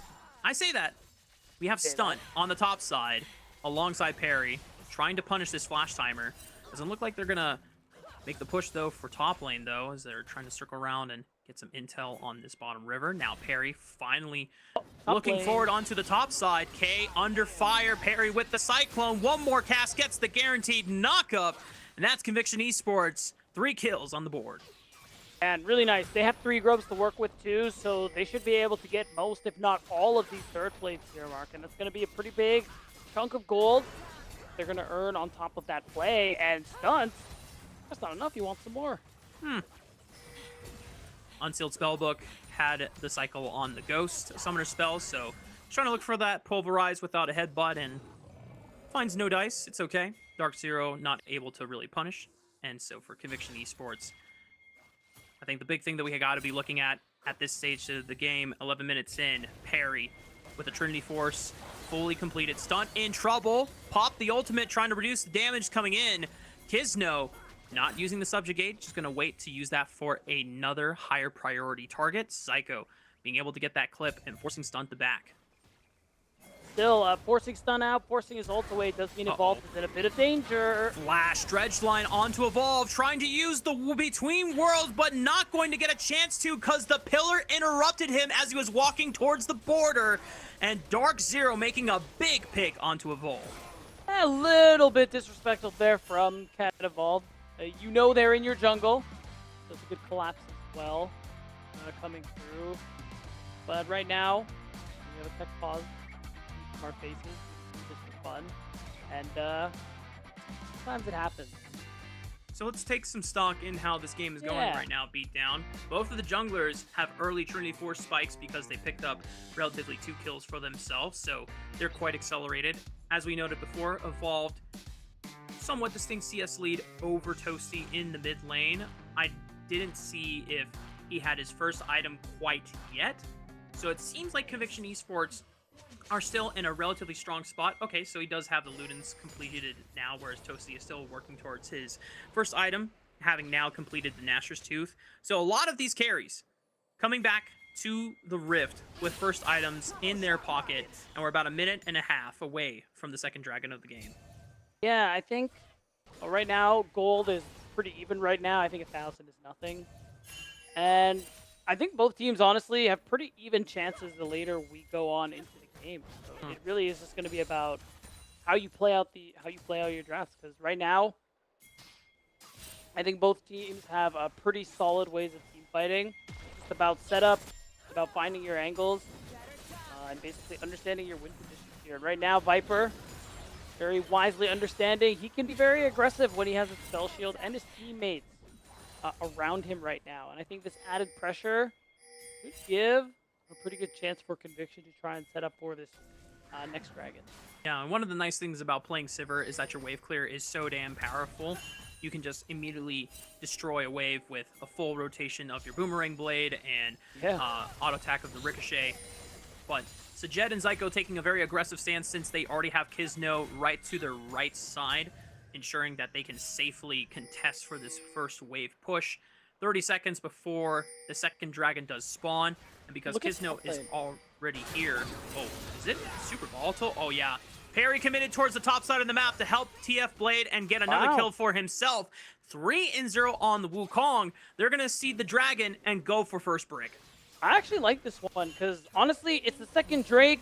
Soul's not really on the horizon as long as no one else dies. Getting that kill in first brick with those, with all 5 turret blades is pretty worth it. It's conviction, so they're gonna be able to secure the first brick. I think which is huge for them, and I think it's a good call there because you really don't care about this dragon. Sure. It's 2 dragons to the name of Dark Zero now, so they'll be just one step closer to a soul. We'll see what kind of map it is. Oh, okay. Portal Gaming, Hex Tech Soul is going to be the big prize, and that is a big one you want to be fighting for. So I imagine that Conviction Esports, if they are not decisively ahead, we're going to see how pressed Conviction Esports will be in trying to contest the third dragon a few minutes from now, or if they're going to continue playing the split push game and just helping get TF Blade off the ground so that he can continuously lock K in a side lane and pressure for these turrets so that he can never join those fights. Yeah, but I mean, I appreciate it because it's a good use of the grubs that they were able to earn. Again, Conviction have all 3 of them, so their turret damage is quite good. So being able to stack objectives you don't really need, or give up parts of the map you don't really need at the moment to collect a lot of gold, I think that's smart. We've often praised Perry for being a very intelligent player, so it makes sense that we would see him with his team make decisions like that. And honestly, something I've been a little disappointed in the earlier games today is the fact that it was a lot of times where a team would have 3 grubs, but you don't really see many plays like this where they're really taking full advantage, really taking every plate that they can, every scrap of gold that they can. So it's really nice to see that here from Conviction. Understanding their win conditions and where they can be strong on the map and making necessary sacrifices so that just because the enemy team is getting something doesn't mean you're completely losing out. You're also getting something in return. And it's just up to you to evaluate and make those evaluations and decide, yeah, this is a worthy trade.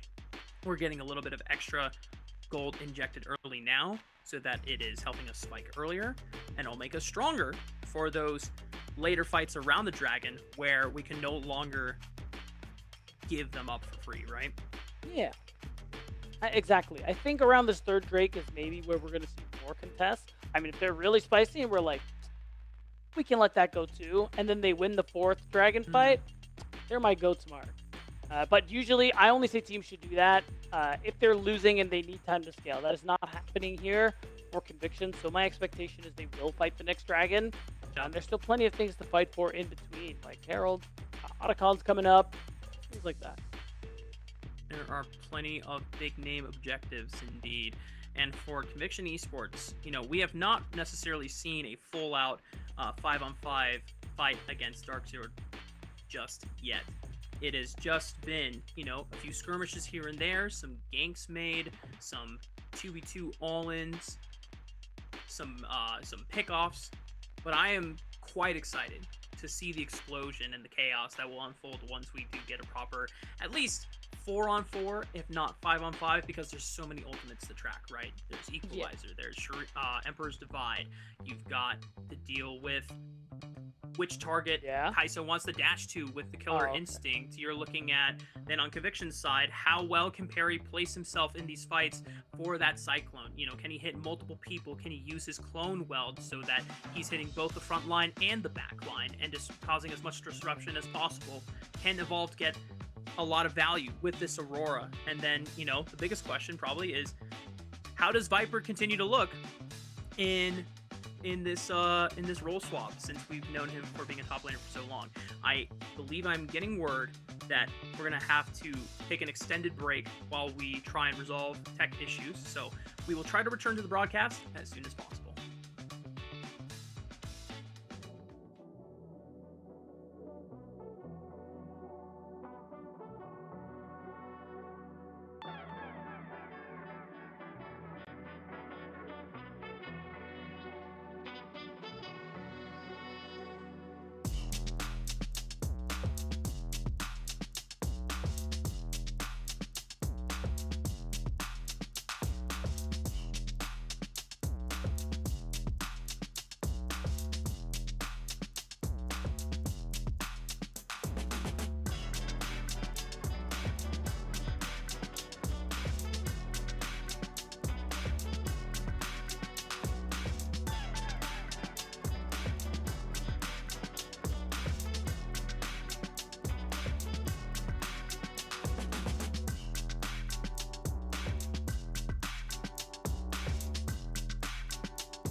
y'all. Welcome back. Thank you so much for your patience. I am getting word that players are reconnecting to the game. We're still just doing a couple more tech checks just to make sure that everything is working soundly so that we can continue the game. So we're going to still be on screen for hopefully no more than a minute, and then we can get back into the action between Conviction Esports and Dark Zero. That's right, Mark. This is going to be one of those moments where I'm excited to see how the rest of this game is going to play out. I'm excited to see the screen again, because Yes. we just kind of like sat down for a couple of minutes, and I need something More to, like, than a couple, jolt for my sure. memory. Yeah, I need to like jolt my memory on what's been going on the first like 10 minutes or so. Yeah. Well, to help jog your memory a bit, Okay, thank you. both That'd be great. both junglers have Trinity 4 spikes, and they've been picking Oh, up a lot of kills. Yeah, Perry, okay. 3 to his Perry's- name on the Wukong. Kizno, I think, has 2, maybe 3. Though right now, those are kind of the big focuses at the moment. Conviction Esports have been actively giving dragons so that they can make pushes for turret Turret. plates Yeah, and overall turrets, and just getting that early injection of gold. TF Blade Yeah, was yeah. not on his first item quite yet, but after that turret push, he should be close enough for a first item and should be able to have an easier time holding his own against K's Rumble in the side lane. And hopefully, because they have 3 grubs to the name, they should get to a point where Gwen is then threatening to lock in Rumble on a side lane and just threatening for those towers.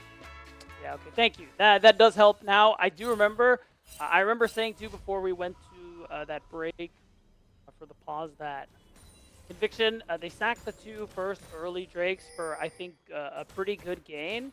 I don't think they're going to sacrifice any more of them. I think a big team fight we're probably going to have is around that 3rd dragon. I don't think they have a reason to actually let that one go unless for some reason they can take like 4 or 5 turrets in the process, which is just an absurd thing. That probably won't happen.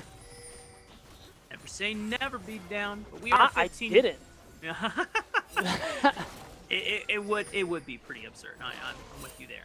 Yeah. Rift Herald has spawned since it is 15 minutes into the game. Dark Zero heavily contesting the river at the moment. Perry just picking up his blue buff, getting spotted on this ward. Will look for a quick sweep. Dredge line right onto stun.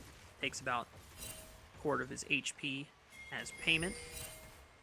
And Dark Zero just trying to contest the wave first before they move back into the river. Good use of the spell shield by Viper, as the dredge line does not fully bring him into range. Stunt now into the river. Pillar. This could be trouble for the Alistar right now. Stunt going in for the re-engage, popping the ultimate. Evolved! Destroys Zyko in a blink of an eye! And Kizno is now forced to flash over the wall. Kate trying to threaten it on the left side. Equalizer at the ready, but Viper falls to Kizno. Good use by Dark Zero to be able to find Viper off in that fight.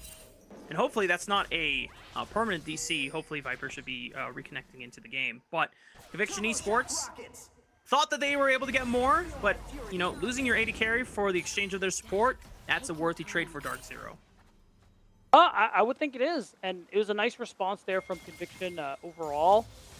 Dark Zero starting a fight that I think they weren't actually ready to finish. It does give a bit of pressure away and allows Conviction to get some setup here around the Rift Herald. Of course, we have Otacon spawning here in a few minutes as well. So a lot of focus on this top side of the map, and with Viper coming back on the Rift, joining his team, you gotta imagine we're gonna see a bit of a skirmish for this Herald.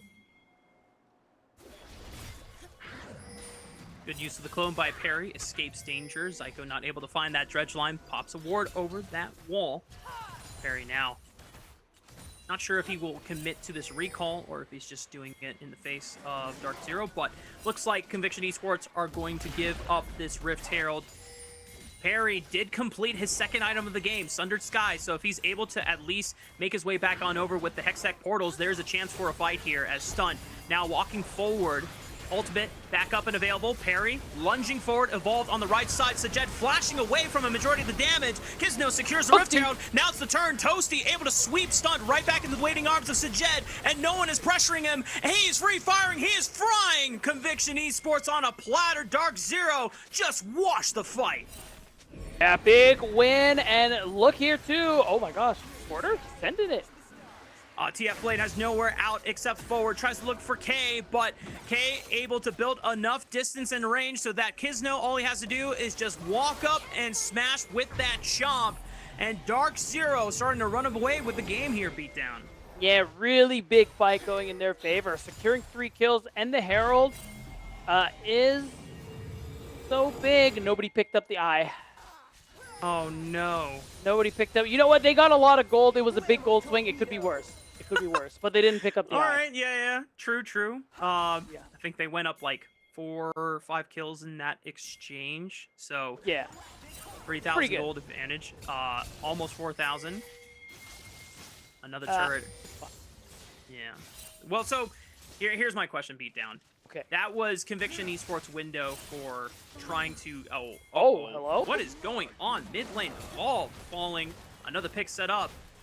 No depth charge needed either. Must have just been a stray pillar or dredge line connection, as already Zyko and Kizno.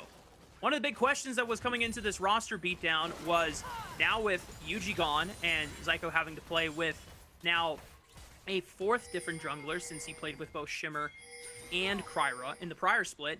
How was he going to synergize with Kizno? And so far, it's looking pretty darn good. It doesn't miss a beat. This guy, he'll play with any jungler. It's fine. We're gonna see. Oh yeah, I mean, it was just not playable. there's really nothing else to say. Unfortunately, Evolved was just past that no man's land territory where. Yeah. And that's twice now too, because that happened in the bottom lane in the tri-brush overall. Happens.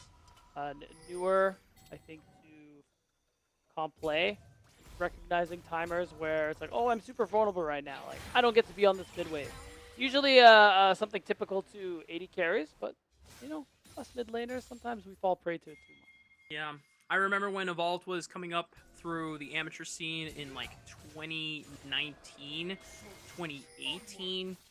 Teams like Polar Ace, Buff Katarina, and then Radiance was like the first kind of big name that got a lot of recognition since it was the org that High was spearheading. And then, of course, Evolved, I think, had a brief period with TSM.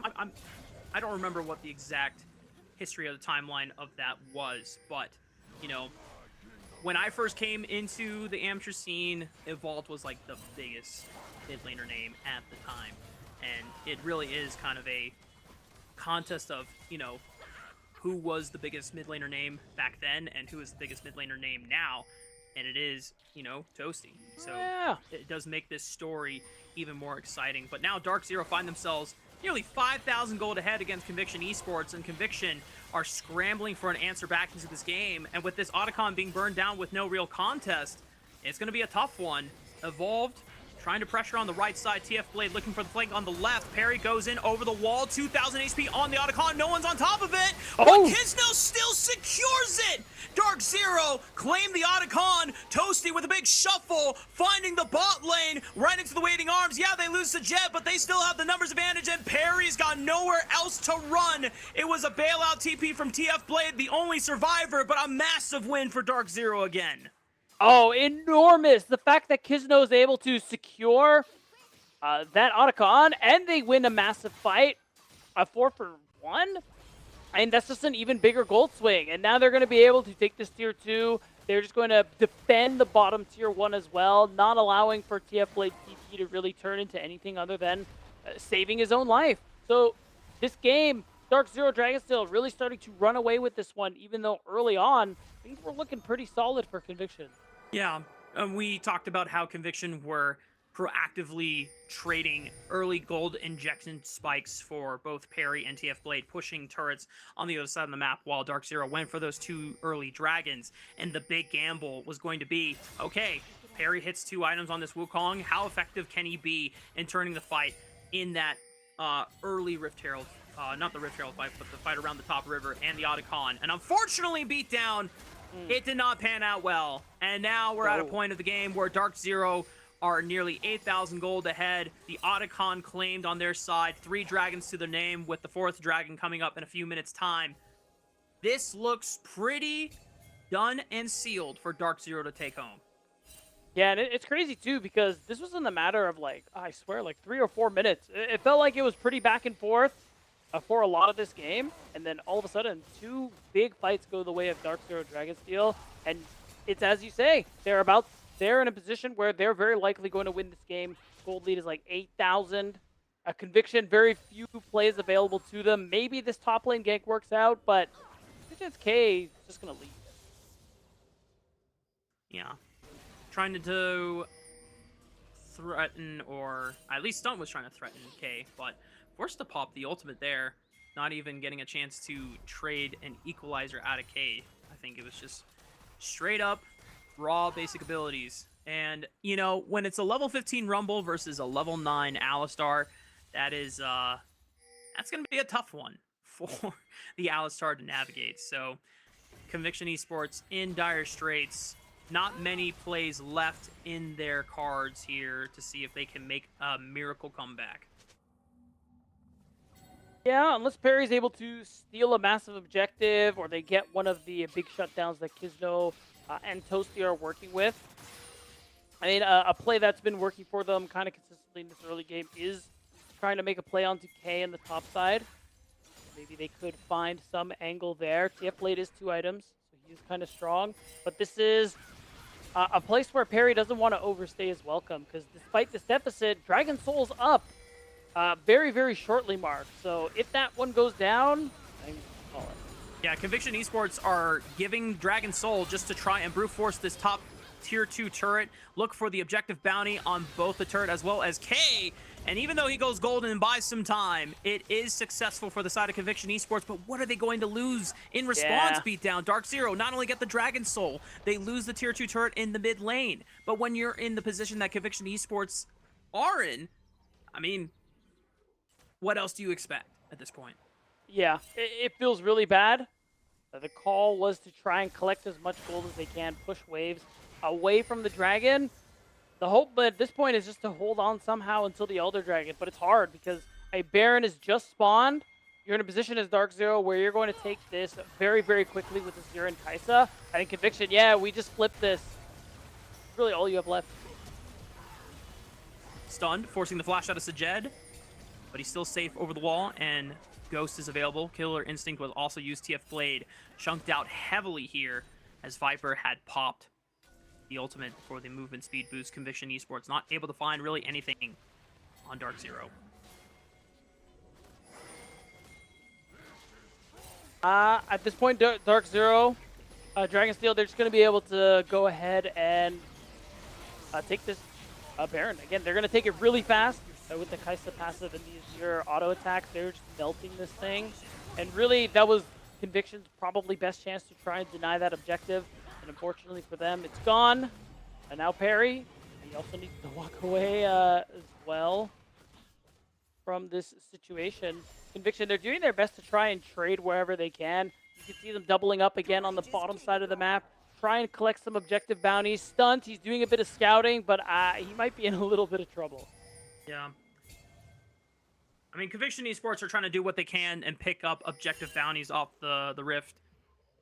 As I like to affectionately call them, pity prizes. It's just one of the ways that you can try and work your way back into the game, clawing back through the gold deficit. But Dark Zero is playing such a clean map game that they are leaving very little room for error here for Conviction Esports to exploit.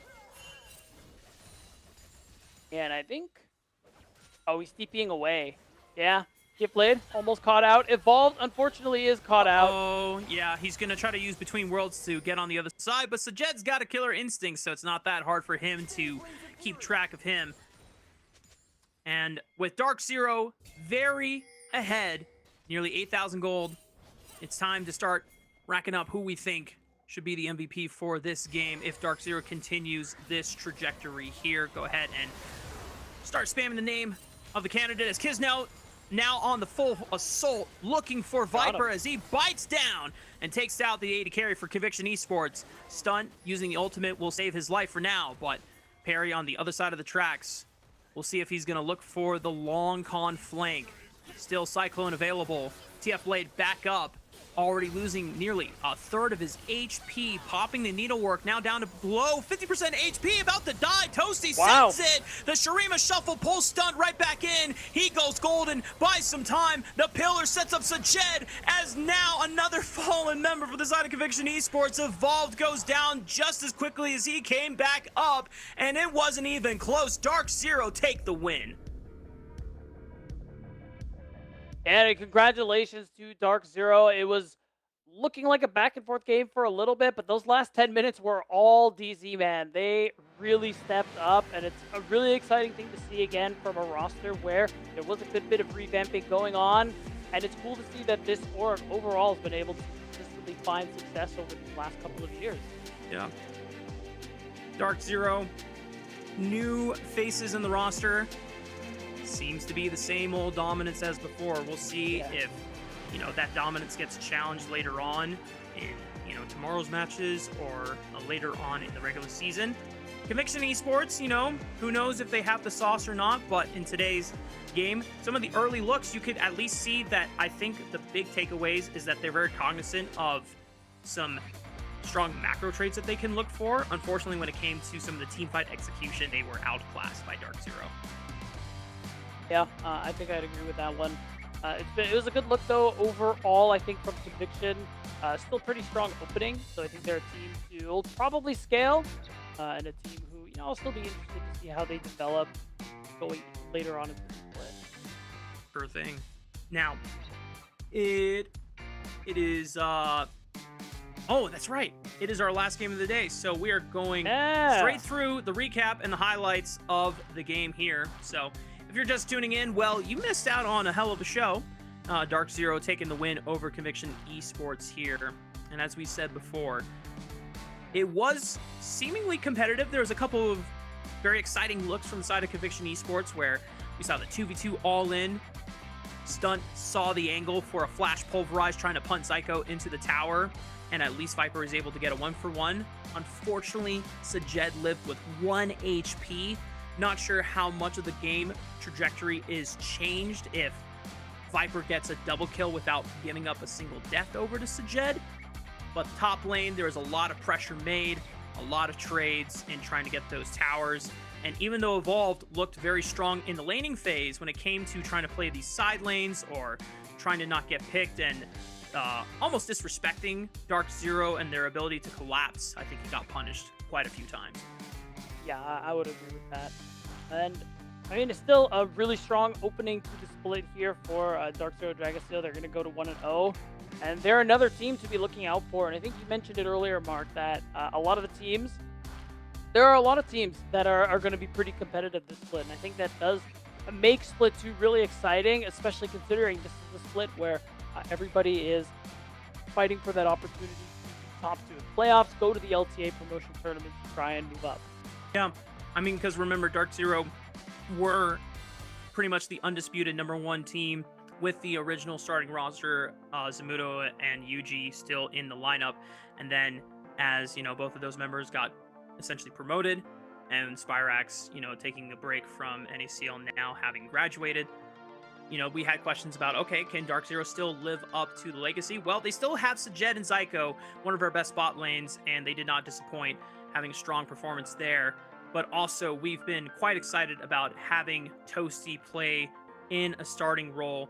We're so happy to see that it is with Dark Zero. And, of course, Kizno and Kay.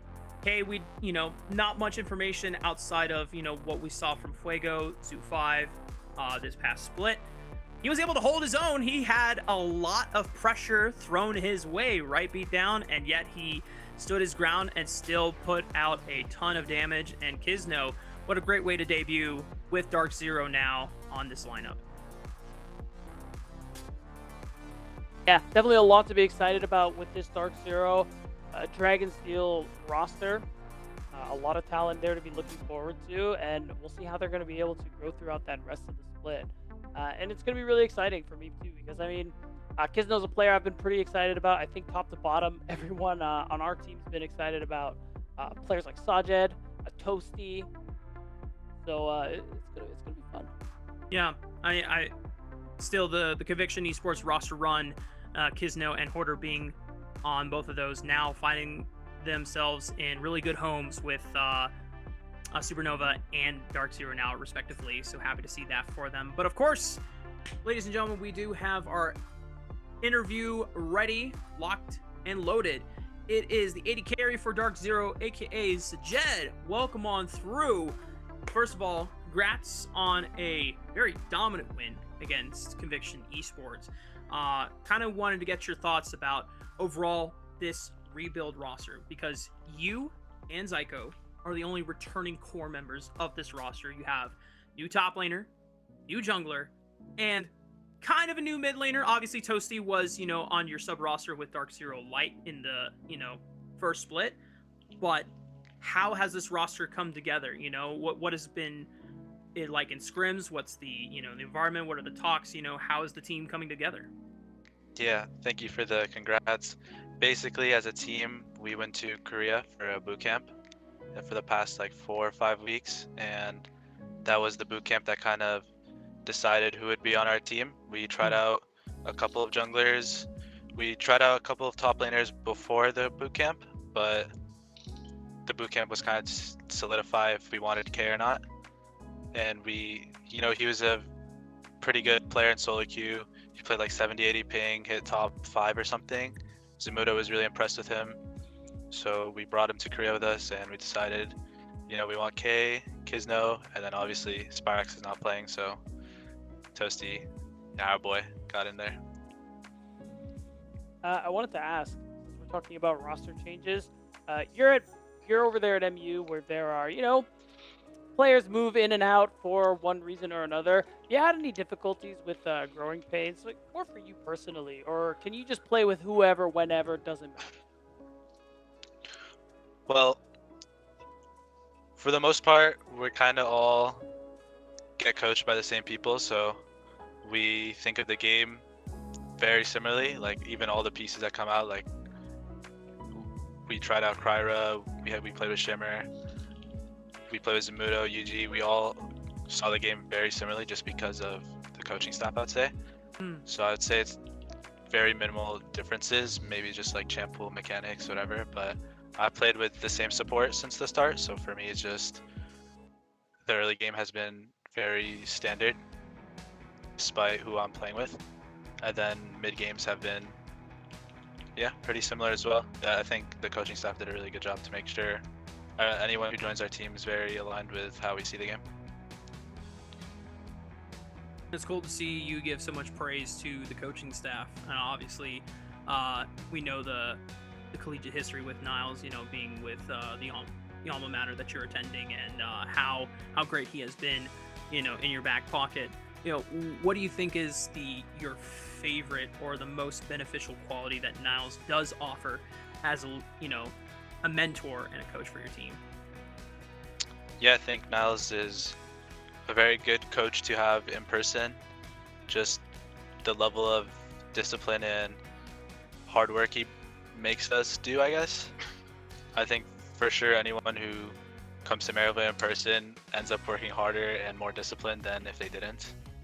And I think that's probably, I think Niles is probably a big reason for that, for sure, yeah. There. I wanted to ask you, do you have an opinion, because you guys have been scrimming a good bit, even though it's the first day of matches. Is there a team that stands out to you as indiscriminate top 1 earlier on? It was said by, I believe, Rovex that it was LG, but everybody so far looking today does look really competitive. I mean, LG even lost today too, so what do you think? Yeah, we've only scrimmed 2 teams in I see. the last month. But all right, I think I could tell you my top 4 is probably going to be us, LG, Supernova, and probably CCG. That's, I think, by far the 4 best teams. The fight for top 2 will definitely be pretty close. Yeah. But I think for sure we'll end up top 2, no matter what. Respect. I think those are definitely reasonable expectations given Dark Zero's history in their prior wins for last year, as well as finals finish against Luminosity Gaming. Obviously, you guys are gonna have a chip on your shoulder, coming up short against LG in the prior split. But at least you get to say, hey, finishing, high in Split 2 and for the promotion tournaments is actually what matters at the end of the day. So, before we let you go, Sajed, and you give your shout-outs, my last question for you is, like, what are your individual goals that you want to hold to yourself? Because obviously you have a lot of moving parts in your top side of the roster, but you and Zyko have remained the same. So what do you want to really excel at as an AD carry this split?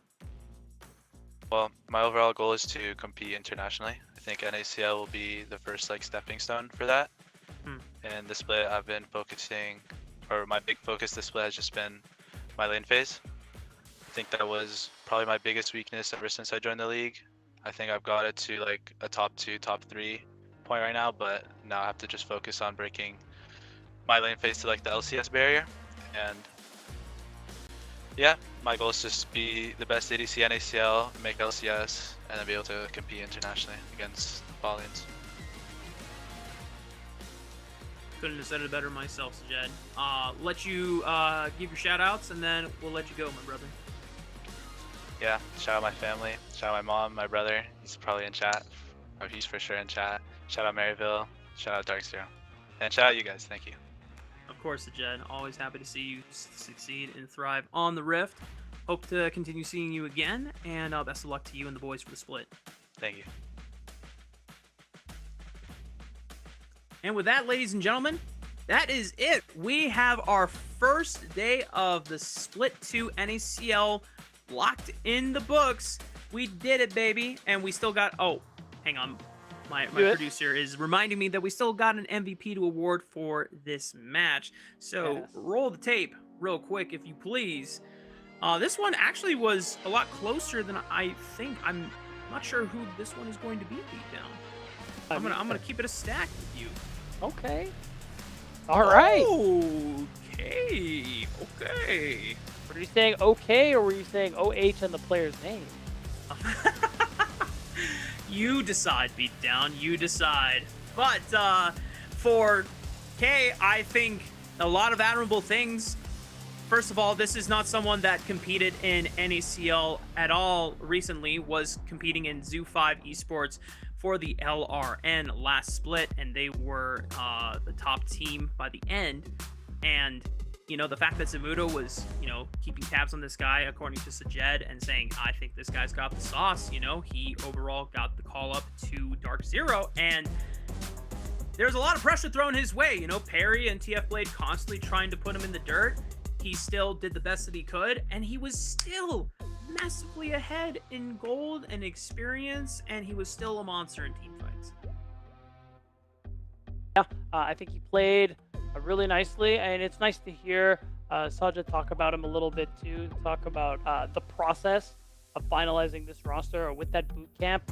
I think it was a pretty cool idea, and the fact that was part of how they decided to go with K, it was really good insight to that picking process there for Maryville, so it was cool. Very exciting, and hope to get to see more K pop-offs and maybe a future interview, and if I'm on it, then we'll get to see if we get to flex some Espanol with him. But of course, that does conclude our first round, or first day of matches here in the NACL. So we got to check out the standings graphic to see where all the teams fall after their first game.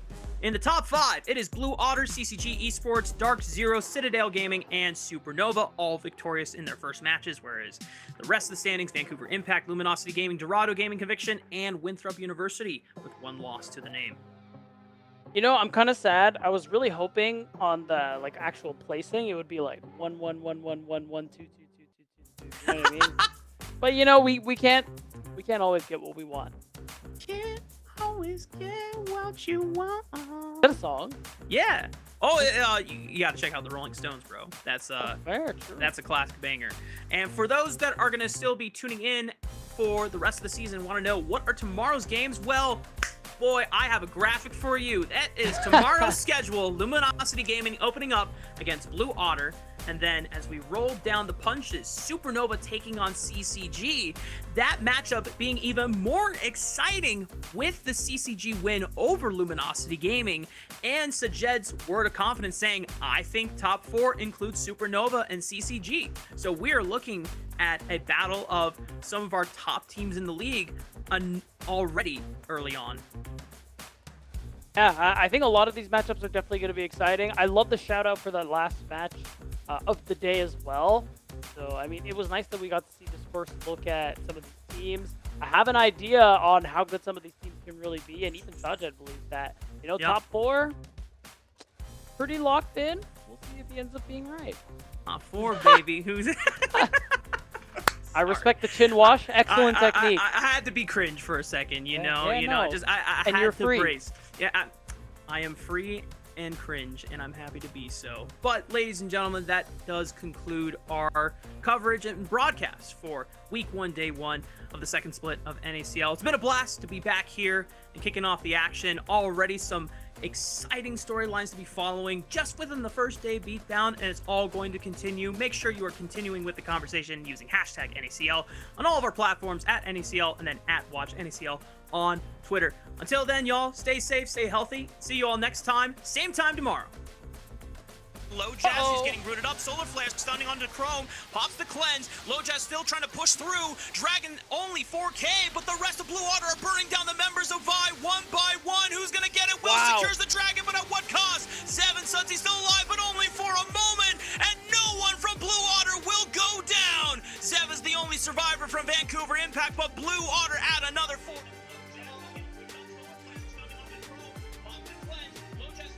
On court.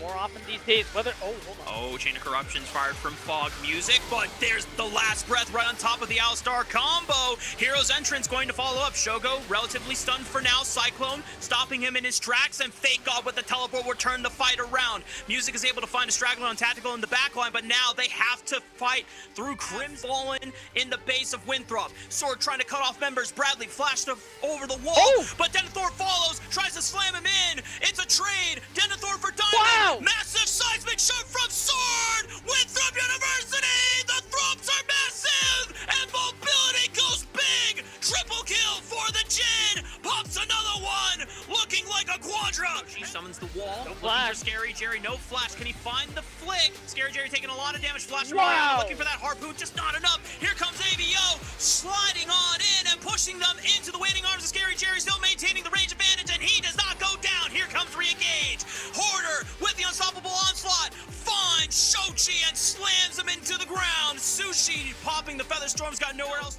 Now on the full assault, looking for Viper as he bites down and takes out the AD carry for Conviction Esports. Stun using the ultimate will save his life for now, but Perry on the other side of the tracks.